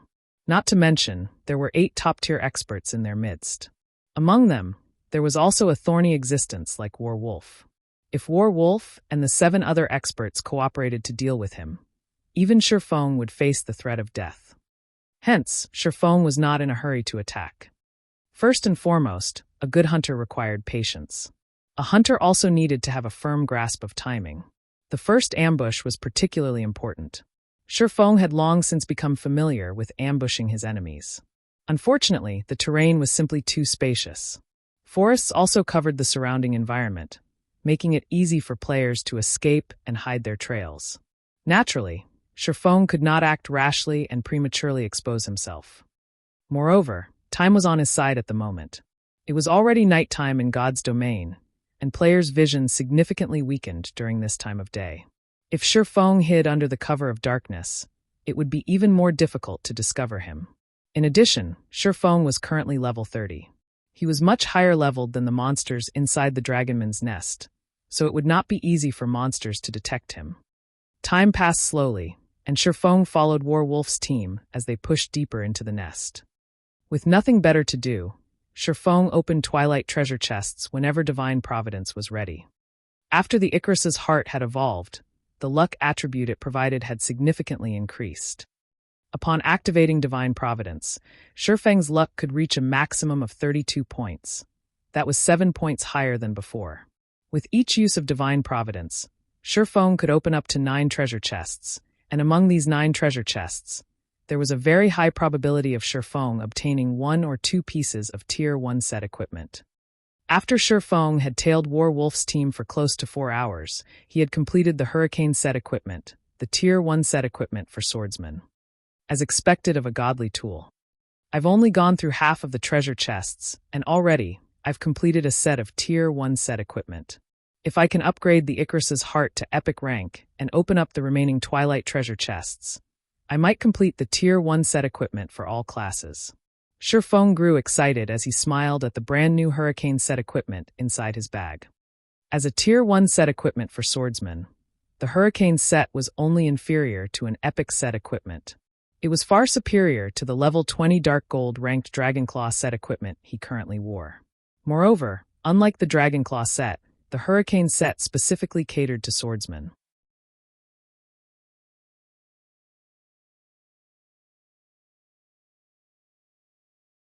Chapter 521, A Monster That Evolves. As the closest thing to an Epic set equipment below level 50, a Tier 1 set equipment was naturally extraordinary. Initially, Shifeng had not been very confident of wiping out War Wolf and the others. However, now that he had completed the Tier 1 set equipment for swordsmen, his combat power would soar once he equipped it. His chances of defeating War Wolf's group of 8 top-tier experts would also significantly increase. Shifeng then replaced the Dragonclaw set equipment with the Hurricane set equipment. Unlike the Dragonclaw set, the Hurricane set was specifically designed for swordsmen. The silvery blue streamlined armor did not hinder its user's body at all. Shifeng now felt much lighter in the Hurricane set equipment. As expected of a set exclusively for swordsmen, not only does it have strong defense, but it also increases the player's dexterity. Ordinary equipment cannot compare. After testing his range of movement, Shifeng's lips curled into a smile. Hurricane set equipment. Level 20, level 50. Equipment requirement, Tier 1 swordsman. Set consists of 5 parts: head, chest, hands, legs, and feet. Binds when equipped. Set effect. 2-piece effect. Damage increased by 10%, attack speed increased by 20%, and all swordsman skill effects increased by 20%. 4-piece effect. Strength increased by 15%, and agility increased by 15%. Obtain Sword Aura Release skill. Deals 300% weapon damage to all enemies within a radius of 5 yards, knocking back all enemies by 12 yards and stunning them for 1 second. Cooldown 1 minute. 5-piece effect. All swordsman skill cooldowns reduced by 20%. Receive 1 stack of Hurricane energy every time you deal damage to the target. Each stack increases attack speed by 2% and attack range by 1 yard for 20 seconds. Maximum of 10 stacks. Obtain Hurricane skill. Deals 200% plus, 30% asterisk number of Hurricane energy stacks. Weapon damage in a cone to enemies within a range of 20 yards and lifts all targets struck into the air, preventing movement for 5 seconds. Cooldown 10 minutes. With the set's basic attributes, Shifeng's strength finally broke past the 500-point threshold, even without entering a berserk state. His agility also passed 600 points. Regarding movement speed and attack speed, Shifeng was confident he would not lose to any player unless said player wore an Epic set equipment. Moreover, even if they wore an Epic set equipment, it was not necessarily better than the Hurricane set equipment. Once equipment reached Dark Gold rank or above, it would undergo a unique transformation. This transformation was not reflected in the equipment's information. Rather, the set provided a hidden advantage. This advantage came in the form of the equipment's compatibility with a player's movements. It was similar to how a person would find it uncomfortable wearing shoes and clothing that did not fit. Every class and player had different movement habits. Ordinary equipment was standardized, not adapting to a player's movement habits, and was somewhat inconvenient for a player. Although the inconvenience might seem negligible to ordinary players, to experts, this inconvenience was like having a nail in their shoe. It would cause their movements to become awkward and significantly affect their performances. A Tier 1 set equipment's quality was higher than Dark Gold. Hence, in the system's settings, the set equipment would adjust to fit the player's class movement habits. Currently, Shifeng felt as if the nail that had been inside his shoe was finally gone. He could now move unhindered. Following which, Shifeng resumed his wait in the shadows. Wolf and the others were already close to the heart of the dragonman's nest. The terrain was narrow with mountains looming on each side. The team could only advance or retreat. There was no third option. This place was the best location to set up an ambush. Boss Wolf, I've already scouted ahead. Aside from some elite dragonmen, there aren't any traps or mechanisms throughout the path towards the heart of the nest. However, the boss guarding the treasure is a level 30 lord. Moreover, it leans towards magical type, so it will be somewhat difficult to deal with, a Tier 1 assassin in black named Shadowless Rat reported. A magical type? Wolf, who had a sickly complexion, frowned slightly. Magical type bosses usually possessed many AoE skills and had a variety of attack patterns. However, the most frightening aspect of such bosses was their ability to instant kill players. They were different from physical-type bosses that could be contained using a variety of methods. The biggest difference between physical-type attacks and magical-type attacks was that physical-type attacks were normally very straightforward. They did not have any compound attack patterns. Although physical attacks were a lot faster, it would not be a problem if one reacted quickly and defended against the attack. On the other hand, magical attacks were usually compounded. Because of this, these attacks could easily instant kill players. In the past virtual reality games, monsters' attack patterns were monotonous, unlike the monsters in God's domain whose attack patterns were very realistic. Moreover, with the increase in level, monsters' attack patterns would also evolve, transforming from the initial monotonous attack patterns to the current compound attack patterns. In other words, players had to guard more than one area, possibly up to 5 or 6. Most ordinary players already struggled to defend against single-fold attacks, much less two-fold attacks. The simplest example of a two-fold attack was an attack that came in tandem. In a panic, there was a high chance that both attacks would strike ordinary players. They would have to train rigorously to avoid such tandem attacks. Meanwhile, although the members of the various large guilds had killed plenty of monsters with compound attack patterns only began appearing after level 25. Hence, a majority of players would usually suffer the first time they encountered such monsters. Against a boss, even team wipes were common. Let's take a look at it first before coming up with a strategy, Wolf said. Wolf then led his team and advanced towards the Lord-ranked boss quickly, killing everything in their path. Magic Eye Dragon Man, Lord rank. Level 30. HP 16000/1600000. As an area boss, the Magic Eye Dragonman's HP changed according to the number of players in its area of influence. The minimum limit was 20 players, and if there were more than 20 players within range, its HP would increase accordingly. In other words, having more players wasn't necessarily an advantage. The moment Wolf's team of 100 stepped into the Magic Eye Dragonman's area of influence, the Magic Eye Dragonman's HP instantly increased to 8 million. Shadowless Rat, the 19 of you will stay with me. Everyone else, leave the Magic Eye Dragonman's area of influence, Wolf immediately commanded upon seeing the boss's HP increase. Facing such a boss, having more people would only increase the team's burden. Their team had 8 experts who could easily deal with compound attacks, while the other 12 were veteran gamers who could deal with compound attacks relatively well. By forming a team of 20 players like this, they could deal with the Magic Eye Dragonman as easily as dealing with an ordinary lord. Very quickly, the others left the Magic Eye Dragonman's area of influence, hiding in a corner and watching quietly. Once the 80 players left the area, the Magic Eye Dragonman's HP returned to 1,600,000. Okay, I'll go first. Everyone else, be careful of its aggro. Saying so, Wolf dashed forward, charging at the Magic Eye Dragonman who had a pitch-black tail and was covered in scales. When the Magic Eye Dragonman caught sight of the shield warrior charging at it, it activated Rapid Charge and arrived before Wolf, swinging its hammer fiercely down on the intruder. As it swung down its war hammer, a massive black eyeball appeared above the Magic Eye Dragonman's head, silently firing multiple black rays at Wolf. Boom! When the massive hammer the size of a small car landed, even the ground shook. However, after the dust settled, it appeared that the war hammer had not actually struck Wolf. Instead, the weapon had landed right before the shield warrior, missing its target by a fraction. As for the black rays, they had also failed to damage Wolf as they only brushed past his body. Immediately after, Wolf swung his sword. Second acceleration. Although Wolf's sword seemed slow, while the weapon was in mid-swing, it suddenly vanished. Unknown as to when it happened, Wolf's sword had struck the Magic Eye Dragon Man, causing over -400 damage to the Lord. Following which, Wolf and the others began to bombard the Lord with attacks.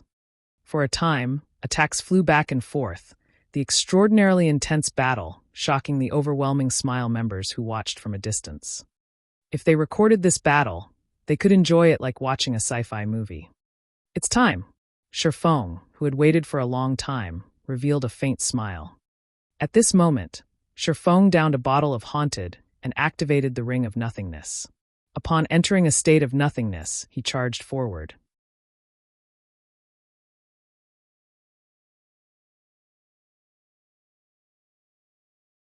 Chapter 522, One Hit.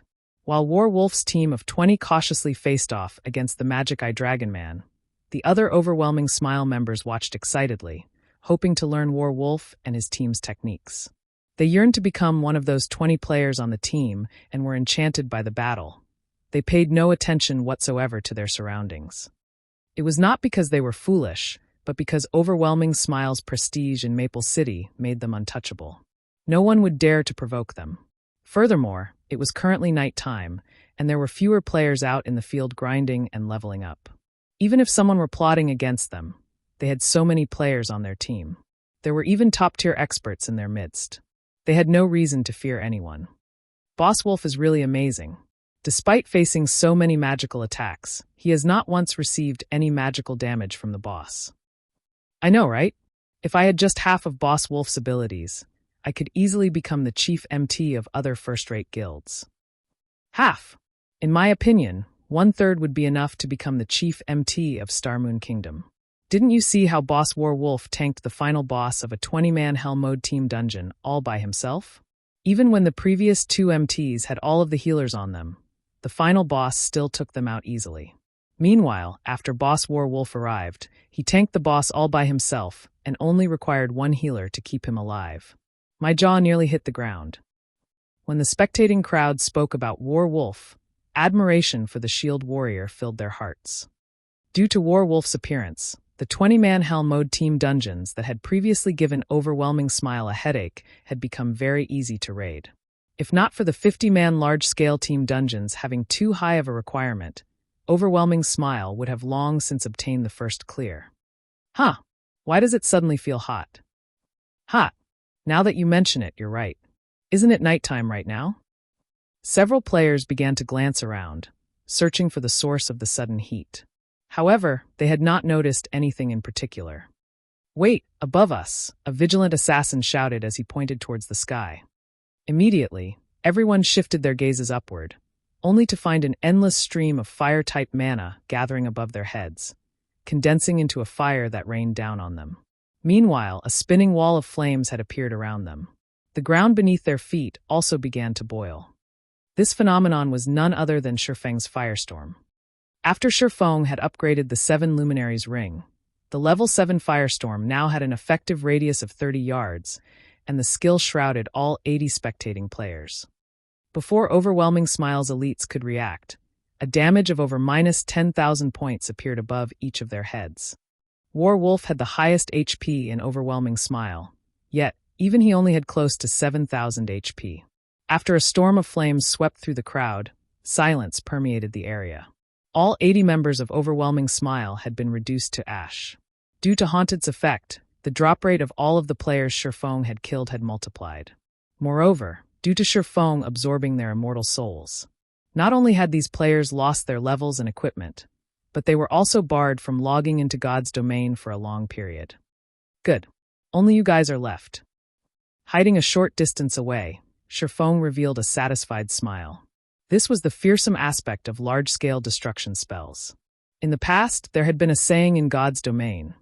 One would rather incur the ire of a god-tier assassin rather than provoke a player with large-scale destruction spells. God-tier assassins were only powerful against individual players. However, a player who knew large-scale destruction spells could annihilate an entire army by themselves.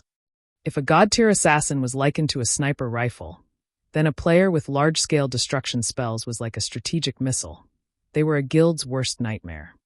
In the past, the Midnight Tea Party had stood on equal footing with super guilds because they had a mage god and curse god on their team.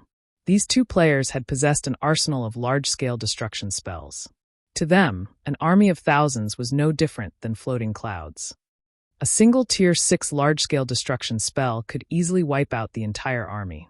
After killing the 80 Overwhelming Smile members, Shifeng did not bother picking up the loot scattered across the ground. Instead, he charged towards Werewolf, who currently raged against the Magic Eye Dragon Man. Firestorm's commotion would not have escaped the notice of Werewolf's team. While both sides were engaged in an intense battle, Shifeng could not waste this opportunity by picking up loot. Boss Wolf, the members on standby have been wiped out. What are we supposed to do now? Shadowless Rat asked, a lingering fear in his eyes as he watched the raging inferno that faded gradually. At this moment, the names of their team members on standby had turned gray. Retreat for now. Otherwise, our chances of victory will be too low if we have to fight the boss while dealing with this new enemy, Werewolf immediately shouted in the team chat. I'll cover for you guys. Everyone retreat. One had to admit that Werewolf's team was very skilled. Despite realizing that a new enemy had arrived, they still retreated in an orderly manner. Werewolf also retreated slowly as he held off the boss. Only one person? While Shadowless Rat pulled away from the boss battle, he suddenly noticed a black figure dashing towards them.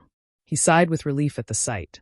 Licking the corner of his lips, he sneered and said, Boss Wolf, leave this bastard to me. He actually thinks he can provoke us and plunder our treasures? I'll teach him a lesson. Saying so, Shadowless Rat activated Wind Steps and dashed to meet the cloaked figure. Initially, Werewolf had intended to stop the assassin. However, after giving it some thought, he changed his mind. Seeing the enemy's movement speed, Werewolf had already managed to judge the enemy's strength. Although the enemy was an expert and possessed good attributes, he was still far from being a match for Shadowless Rat. Werewolf was very familiar with Shadowless Rat's strength. Among the 8 top-tier experts, the assassin ranked 3rd in one-on-one combat. He was more than enough to deal with an ordinary expert. Moreover, they had already destroyed 50% of the boss's HP. It would be a huge waste if they had to start all over again. Before, he had worried that the enemy was very powerful due to the fact that the latter possessed a large-scale destruction spell. Ordinary players could never possess such skills. At the very least, the enemy should be an extremely powerful expert or someone with the backing of a large guild. If it were someone targeting Overwhelming Smile as a whole, they would have no choice but to retreat. After all, with Overwhelming Smile's high prestige in Maple City, the enemy would have sent a team of several hundred players to deal with their 100-man team. However, since there was only one attacker, it should only be an expert trying to plunder their items. Shadowless Rat was more than enough to deal with such an expert. If Shadowless Rat was not enough, they could just send someone to help the assassin. With their combat techniques, it was very dangerous for them to fight against the boss while fending off several hundred players. However, since the enemy was alone, one person should be enough to deal with the problem. The rest could focus on the boss. When Shadowless Rat was only 30 yards away from Shifeng, he activated stealth. He intended to finish off Shifeng with a chain of attacks. However, who was Shifeng? Under the gaze of omniscient eyes, no enemies could hide from Shifeng. Up till now, Shifeng had intentionally lowered his speed. He had not used his maximum. Suddenly, Shifeng's speed increased. Show! Only an afterimage remained in Shifeng's original location. So fast! Shadowless Rat immediately panicked. He knew that he had encountered a tough opponent this time. However, it was too late to retreat. The distance between him and Shifeng was less than 20 yards. Activating Wind Blade, Shifeng's speed soared, and in the blink of an eye, he had arrived before Shadowless Rat. He immediately swung his sword down towards the assassin. Shadowless Rat was greatly surprised. However, his instincts as an expert allowed him to react to the attack. After grasping the trajectory of Shifeng's sword, he quickly moved his daggers to receive the attack. In the next moment, however, a black streak of light cut across Shadowless Rat. The assassin was then forced out of stealth, a shocked expression on his face as he looked at the black hooded figure before him. How could any attack possibly be so fast? Shadowless Rat looked at his bloodied chest, his heart palpitating as his HP quickly bottomed out. He then crumbled to the ground, motionless.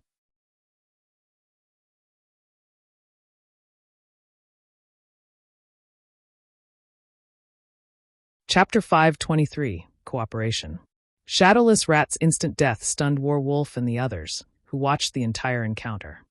As his teammates, they were very familiar with Shadowless Rat's strength and skill. Moreover, Shadowless Rat was a Tier 1 assassin who had grasped Omnivision.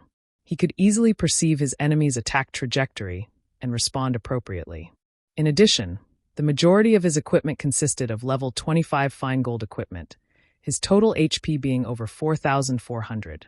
Even Werewolf would have to expend a significant amount of effort to defeat Shadowless Rat.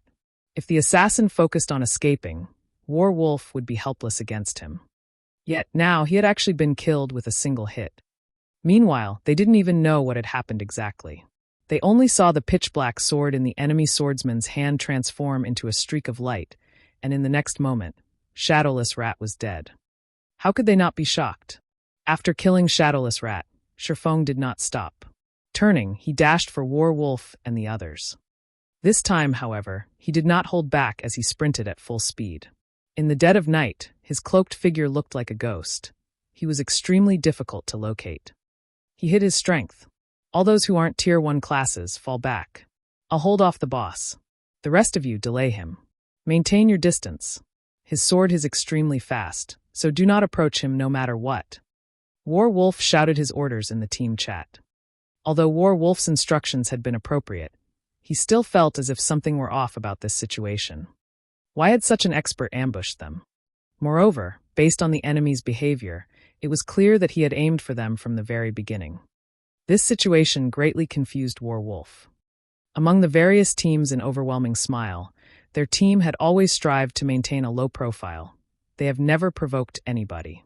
They were an elite team that Overwhelming Smile had formed in secrecy to serve as the guild's trump card, and even the normal members of the guild did not know they existed. However, the enemy had clearly chosen the best possible moment to launch his attack. The ambusher's strength was the most usual aspect. He was definitely one of the rarely seen top-tier experts. Although the enemy had only attacked once, Werewolf could tell how powerful he was. Comparing basic attributes alone, this enemy was far superior to Shadowless Rat. Even if both sides fought without any combat techniques, Shadowless Rat would not have an easy time blocking that person's sword. Not to mention, there was also the attack that contained no excess movement. Being caught unaware, it was only natural that Shadowless Rat had been defeated. In fact, there was not the slightest bit of error with Werewolf's judgment. In front of absolute power, all tricks were futile. Shifeng currently wore the Tier 1 Hurricane set equipment. He also possessed the epic ranked 7 Luminaries ring and the fragmented legendary ranked Heavenly Dragon's Breath. With one hand, he wielded the top-tier Dark Gold ranked Purgatory's Shadow, and with the other, he wielded the magic weapon Abyssal Blade. He was a Tier 1 Blade Saint, and his one-handed sword mastery had reached the level of a sword master. In terms of basic attributes, he was leaps and bounds above Shadowless Rat. Even though Shadowless Rat had already reached the threshold of the refinement realm, in the face of absolute power, all combat techniques were useless. Not to mention, as an assurance, Shifeng had even used flowing water acceleration in his attack. How could Shadowless Rat possibly block an attack with that kind of speed? However, Shadowless Rat's bad luck was partially to blame for Shifeng's ability to kill him with one hit. Even with Shifeng's powerful basic attributes, it was still impossible for him to eliminate over 4,400 HP, killing the assassin with a single hit. At the very least, he needed 2 hits to finish off the assassin. However, the attack that struck Shadowless Rat had triggered a triple critical hit. Even death would find it difficult to avoid the assassin at that point. In the span of a few breaths, the remaining 6 experts in Werewolf's team had already managed to block Shifeng's advance. Among these 6 players, 3 were melee classes, with 1 being a swordsman and 2 being berserkers. The remaining 3 consisted of a cleric, an elementalist, and a ranger. All 6 players were Tier 1 classes. A party of ordinary Tier 1 players would be more than enough to deal with a 20-man elite team.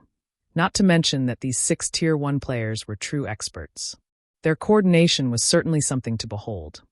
I refuse to believe that the 6 of us cannot defeat one of you, a level 27 male berserker in silver armor said irritably as he watched Shifeng dash towards his team. It's better to be careful. This person's attack power is very high. Even plate armor classes like you will not survive more than a few hits. Focus on pinning him down. Leave the attacking to us ranged classes, the tall and slender level 26 female elementalist suggested. We know. Relax, another level 26 male berserker in black armor laughed. They were very confident that they could deal with Shifeng. Normally, they often held practice PvP matches against each other. As long as they, the three melee classes, worked together, even their boss Werewolf would suffer defeat. They also had three ranged classes on their side. They refused to believe that the black-cloaked swordsman before them could turn the tide of the battle by himself. The Tier 1 Ranger then fired a series of frost arrows, sealing off Shifeng's movements. Meanwhile, the Tier 1 Elementalist used a combination of Ice Spear and Ice Wall. Both the Ranger and the Elementalist had grasped Omnivision, so they could see through Shifeng's actions and send their attacks ahead of time. Under the combination attack, Shifeng was forced to stop his advance temporarily and evade the incoming attacks. Take this. Seizing the opportunity, the silver armor berserker tightened his grip on his greatsword and used Flame Charge on Shifeng. Flame Charge could force the target into a fainted state for a slightly more than 1 second. As long as they incapacitated Shifeng for 1 second, under everyone's focused fire, even his 10,000 plus HP would not last. The black-armored berserker had also used charge on Shifeng, though he purposely timed his skill's activation so that he would reach Shifeng a moment after the silver-armored berserker. Even if Shifeng activated a skill to defend against the silver-armored berserker's charge, he could only defend against the first charge and not the second one. Most importantly, both berserkers attacked Shifeng's sides, making it even more difficult for Shifeng to force his way through the attacks. There were also the three ranged classes blocking off Shifeng's paths of retreats.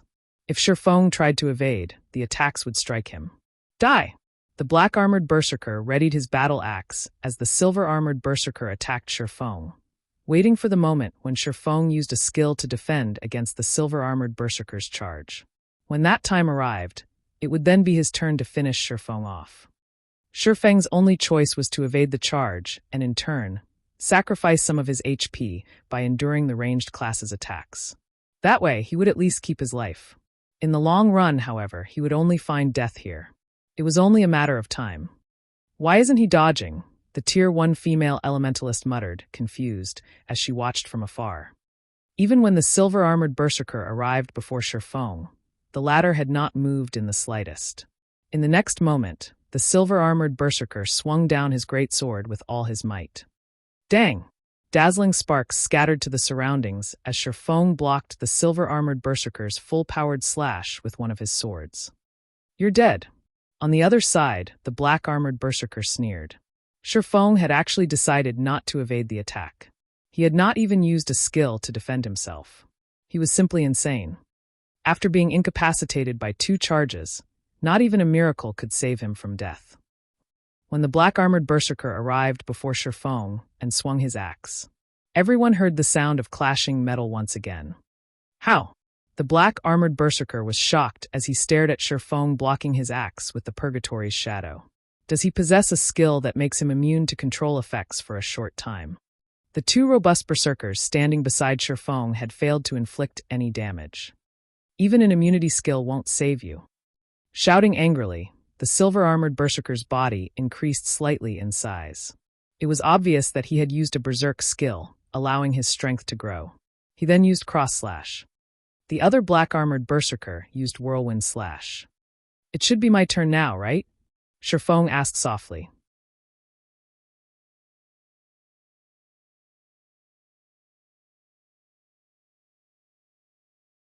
Chapter 524, Ganging Up. Before the fight with Wolf's team had even begun, Shifeng had activated the aura of space on the 7 luminaries ring, becoming immune to all control effects. Whether it was the Tier 1 Elementalist's Ice Wall or the Tier 1 Ranger's Frost Arrows, Shifeng had intentionally dodged both the Tier 1 Elementalist's Ice Wall and the Tier 1 Ranger's Frost Arrows with the goal of tricking the 2 Tier 1 Berserkers into approaching him on their own accord, saving him the time of going after them himself. Releasing a low shout, Shifeng used the skill unique to the Hurricane set equipment, Sword Aura Release, dealing 300% weapon damage to all enemies within a radius of 5 yards and knocking all enemies back by 12 yards, stunning them for 1 second. Crap! The silver and black-armored berserkers immediately realized something was amiss and hurriedly activated block to defend themselves, swinging the greatsword and battle axe. Boom! Both berserkers felt as if they had just been hit by a truck, their bodies flying backward and slamming heavily into the ground. Before either of them could react, Shifeng advanced. He could easily cross a distance of 12 yards with a single step. In the blink of an eye, Shifeng appeared before the silver-armored berserker and sent a chop down on the man. Currently, both berserkers were in a fainted state. They could not defend against Shifeng's attacks at all. However, the instant Shifeng's sword descended, he immediately changed his weapon's trajectory, directing the chop behind him. Pung! Pung! Pung! Before anyone noticed, a Tier 1 swordsman had appeared behind Shifeng and similarly used chop. Hence, Shifeng had abruptly changed his target. When the swords of light collided, the impact sent the Tier 1 swordsman flying, 3 damages of over -400 points appearing above his head. How can someone possess such horrific strength? Is he a human-shaped lord? The Tier 1 swordsman stared at Shifeng in disbelief. He had flown over 6 yards and had only managed to stabilize himself after much difficulty. Even so, the hand he used to grip the sword that collided with Shifeng's blade was completely numb. During this brief exchange between Shifeng and the Tier 1 swordsman, the silver-armored berserker recovered from his fainted state. Shock filled his heart when he saw a single hit send his swordsman companion flying. Immediately, he used Whirlwind Slash in an attempt to scare Shifeng away.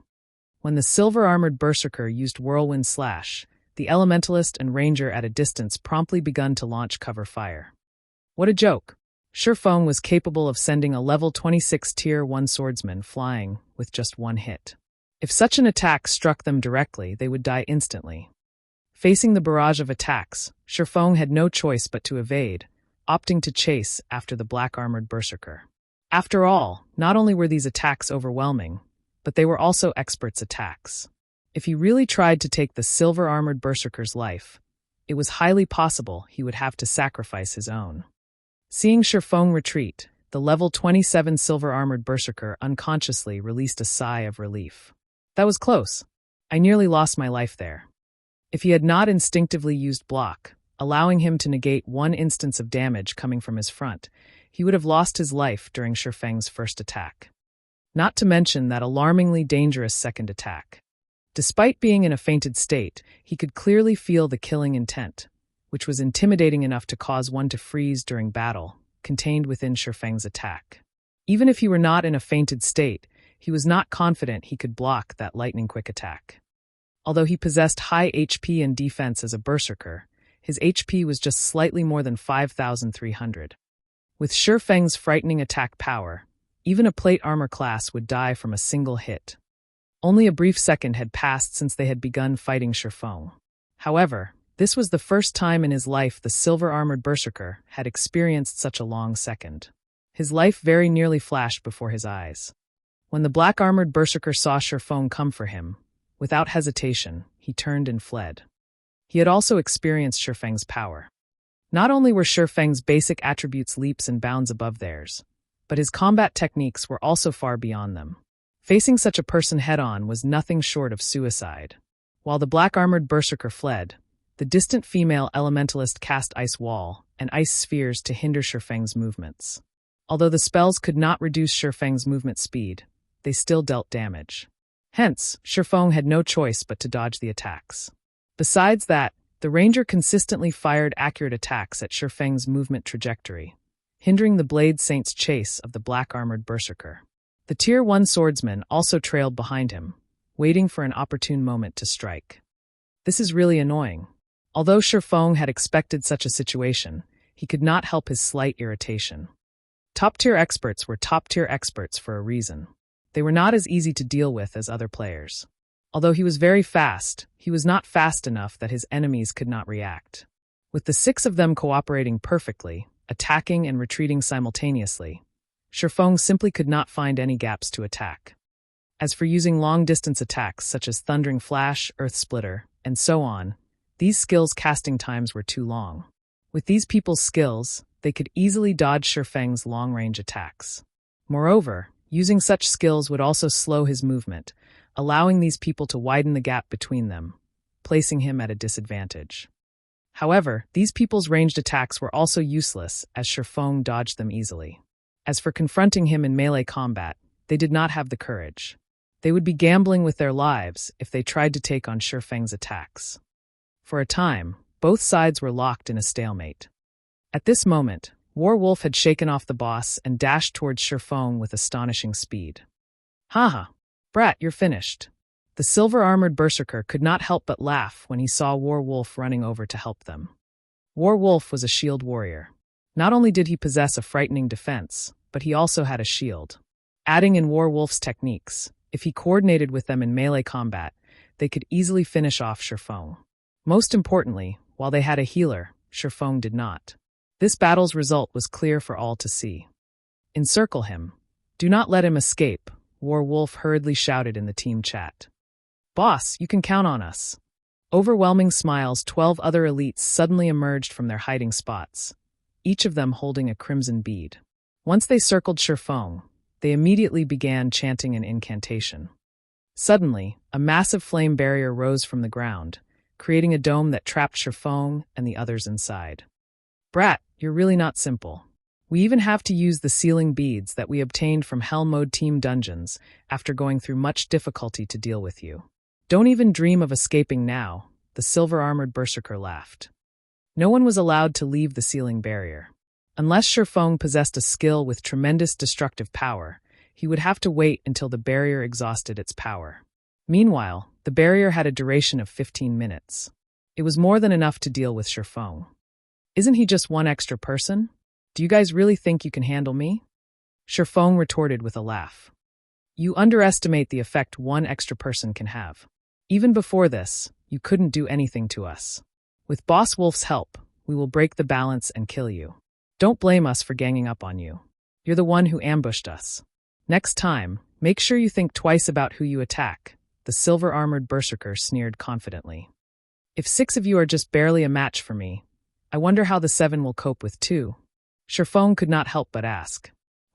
Although Shifeng's voice was soft, everyone's chests tightened.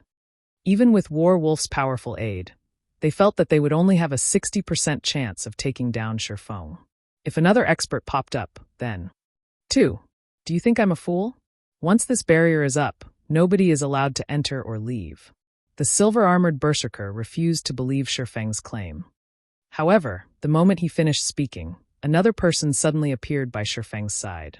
Moreover, this person was a twin of their enemy. The killing intent this person radiated could similarly make one's heart skip a beat.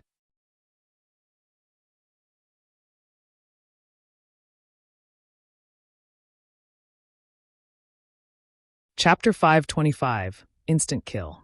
Every member of Warwolf's elite team was stunned when they saw 2 Shifengs in front of them. What's going on here? One Shifeng had already given them plenty of trouble, and they even required Warwolf's help if they wanted any hope of defeating him. Now that there were 2, what were they supposed to do? A doppelganger, huh? Warwolf remained calm despite the sudden appearance of another Shifeng, and he immediately thought of a possibility. In God's domain, aside from the skills of the various classes, there was also a large variety of general skills. A skill capable of producing a doppelganger was not entirely impossible. It was just like how summoners could summon powerful monsters. When the others on the team heard Warwolf's statement, they realized that this was actually quite possible. Otherwise, how would they explain the situation before them? Everyone instantly released a sigh of relief.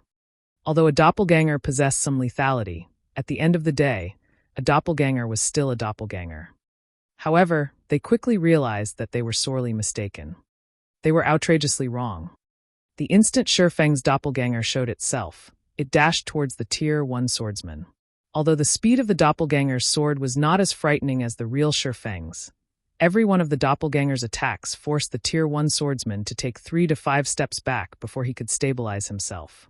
The Tier 1 swordsman was even forced to activate Defensive Blade to hold off the doppelganger's assault. I'll help you. The black-armored berserker rushed towards Shifeng's doppelganger, brandishing his battle axe. However, even with the aid of a top-tier berserker, the Tier 1 swordsman's HP rapidly decreased. The team's Tier 1 cleric had no choice but to heal the Tier 1 swordsman constantly to stabilize the latter's HP. The doppelganger's combat power flustered every one of its enemies. Leave the doppelganger to me. Since it is a skill, there is definitely a duration. Once the duration ends, we will deal with the person himself, Warwolf snarled. He then used charge and arrived before the doppelganger.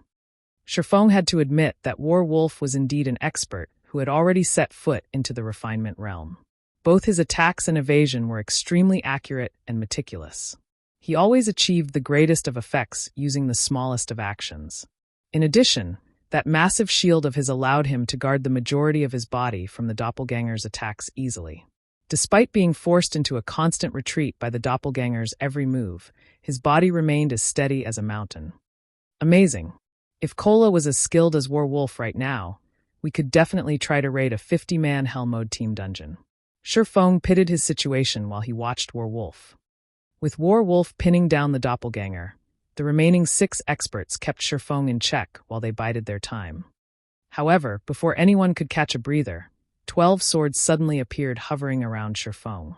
Just looking at the gleaming edges of the blades made one's scalp tingle. Since you guys see nothing wrong with ganging up on others, there's nothing wrong with me using my doppelganger and these 12 swords to deal with the 7 of you, right? Don't call me a bully, all right?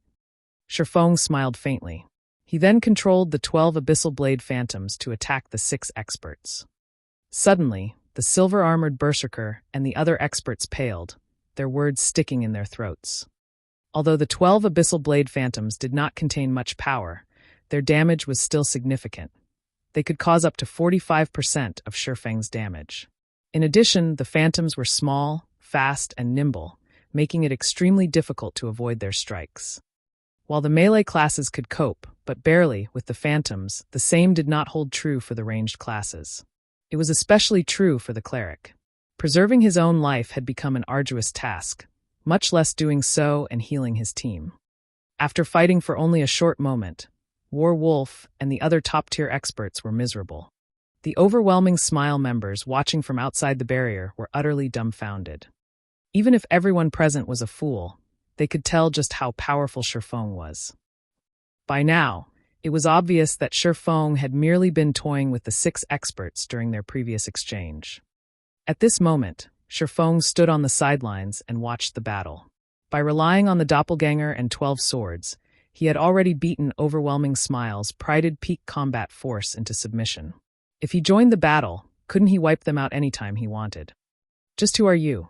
Warwolf demanded, his confusion evident on his face.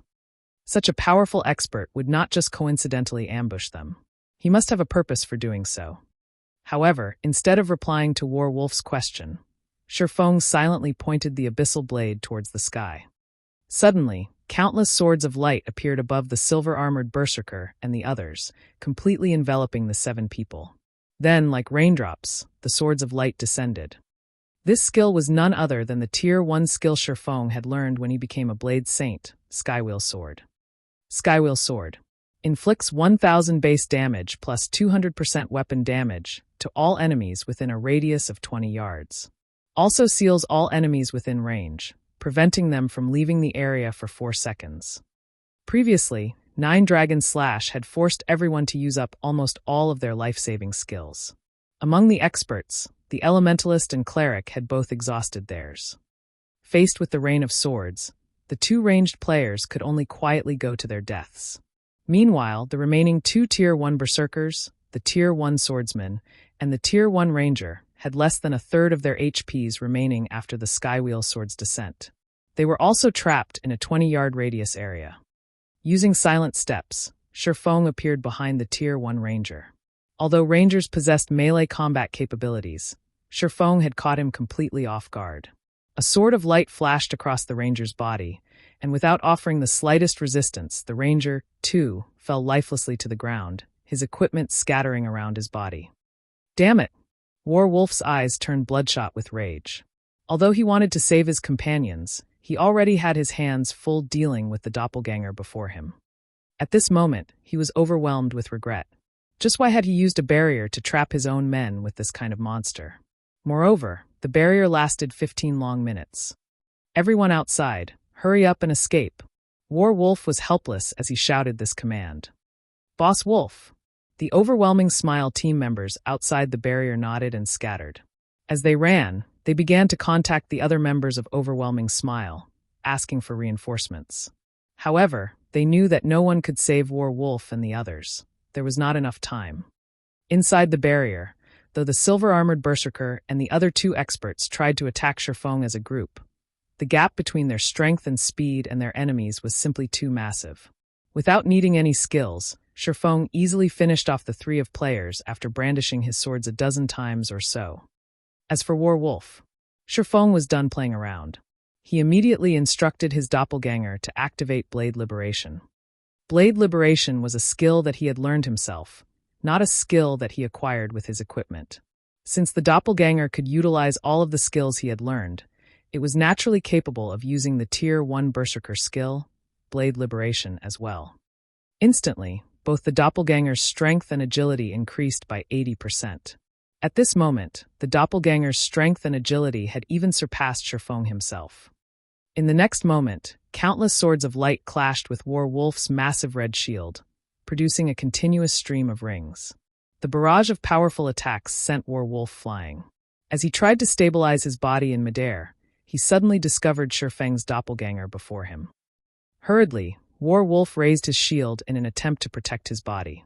Shockingly, however, the doppelganger's sword passed through his shield and struck his body, dealing over -1,000 damage. This move was none other than the skill specifically meant for targeting MTs, Illusory Shadow. Once this skill was used, the doppelganger's attacks could only be dodged and not blocked. At this moment, War Wolf's towering shield was practically non-existent. Moreover, he could not control his body while he flew through the air, making it impossible to dodge the doppelganger's attacks. Attack after attack assaulted War Wolf. The doppelganger attacked the shield warrior 6 times in a row, and of them, 3 had triggered a critical hit, dealing close to -3,000 damage. In the blink of an eye, War Wolf's body fell to the ground, his nearly 7,000 HP reaching 0.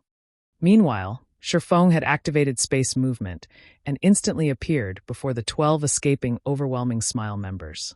He then finished off each player with a single hit, letting none escape the Dragonman's nest.